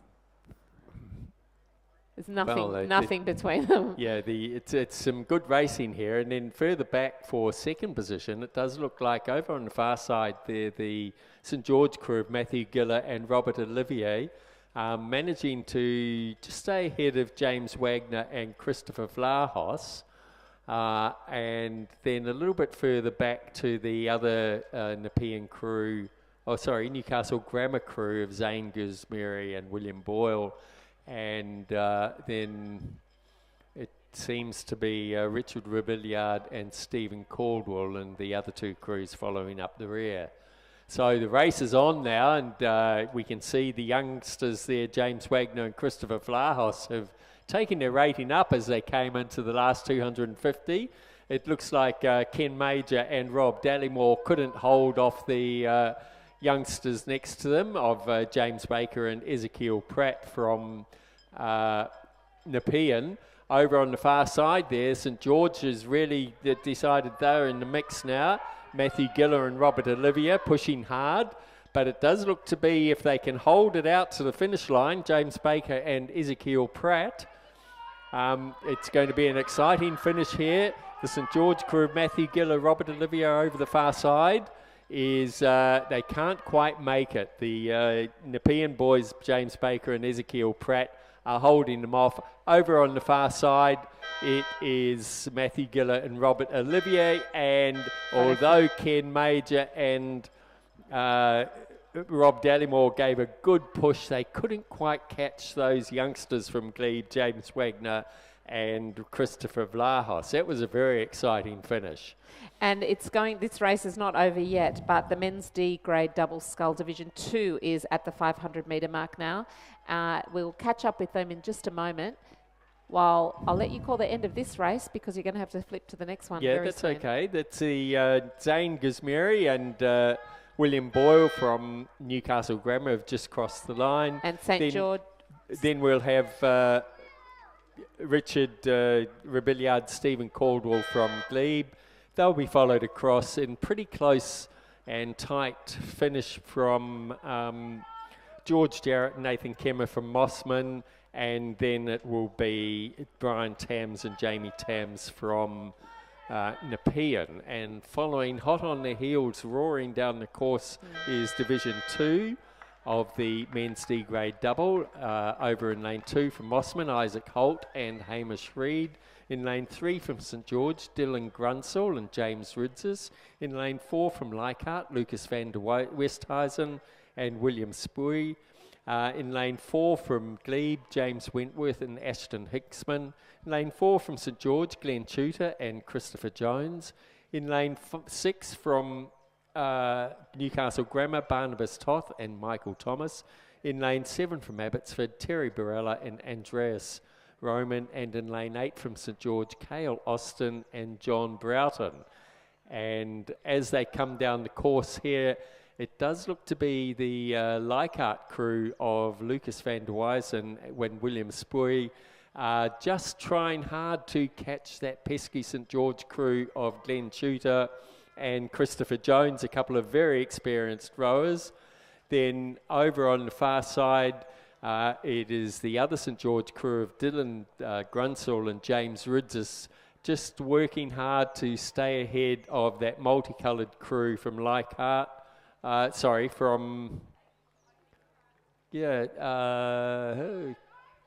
actually the Glebe crew, I think. Now I'm confused. My apologies. It's Leichhardt and St George, so I think. Yeah, St George is in the lead. That's Glenn Tudor and Christopher Jones. And over on the far side, coming in through in second is Lucas van der Weysen and William Spooey from Leichhardt. And then it's the second St George crew of Dylan Grunsell and James Ridzes. And they are followed by, that's lane 4, so yeah, it's James Wentworth and Ashton Hinksman. That was a really exciting finish there, Mark, with St George just putting in the biggest pushes in the last 5 strokes, Shooter and Jones, to come over the line in first place. That's St George, unofficially, but pretty obviously, followed by Leichhardt and the other St George team. So quite a move back there to the next bunch in the field. Another 4 boats to come. The crew from Newcastle Grammar, Barnabas Toth and Michael Thomas, putting everything in to make sure that they stay ahead of the other 2 crews, which could almost be a photo, but it's going to be Abbotsford, Terry Barella and Andreas Roman, ahead of Isaac Holt and Hamish Reid from Mossman, and rounded out with Cale Austin and John Broughton.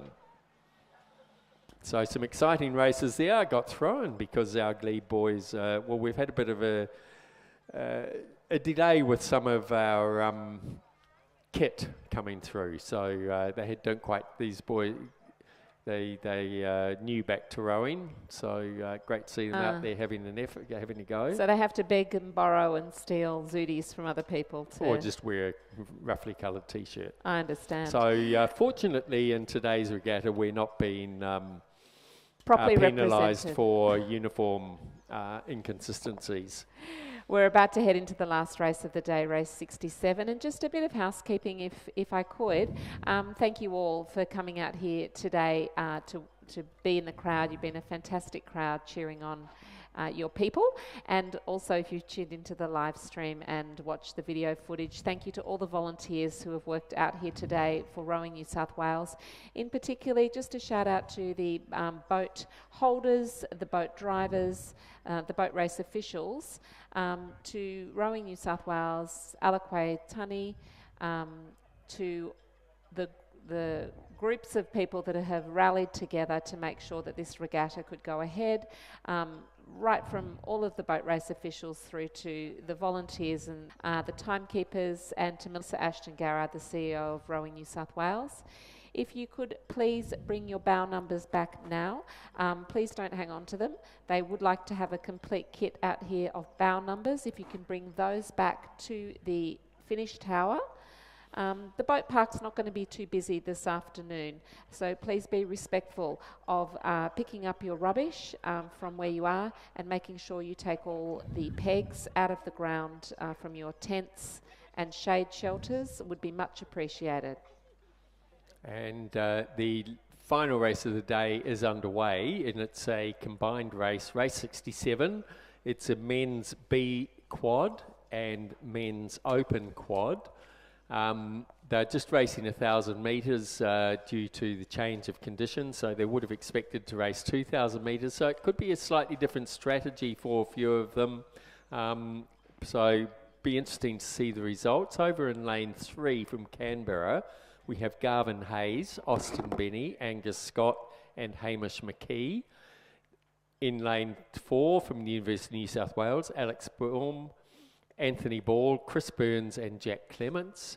In lane 5 from UTS, Nicholas Mature, Zinc Bosco, Mitch Blackmore, Cram and Peter Waldersea.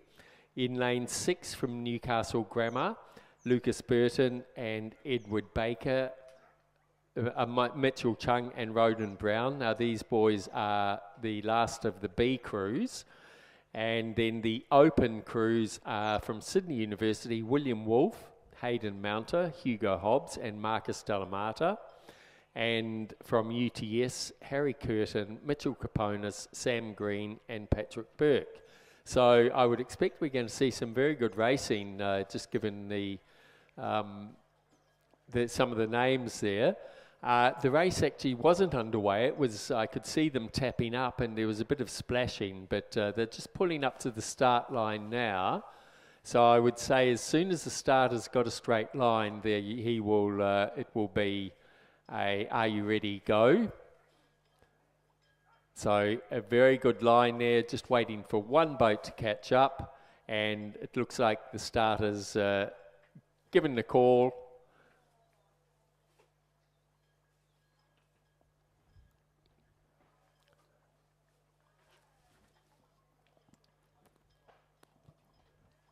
And they're off.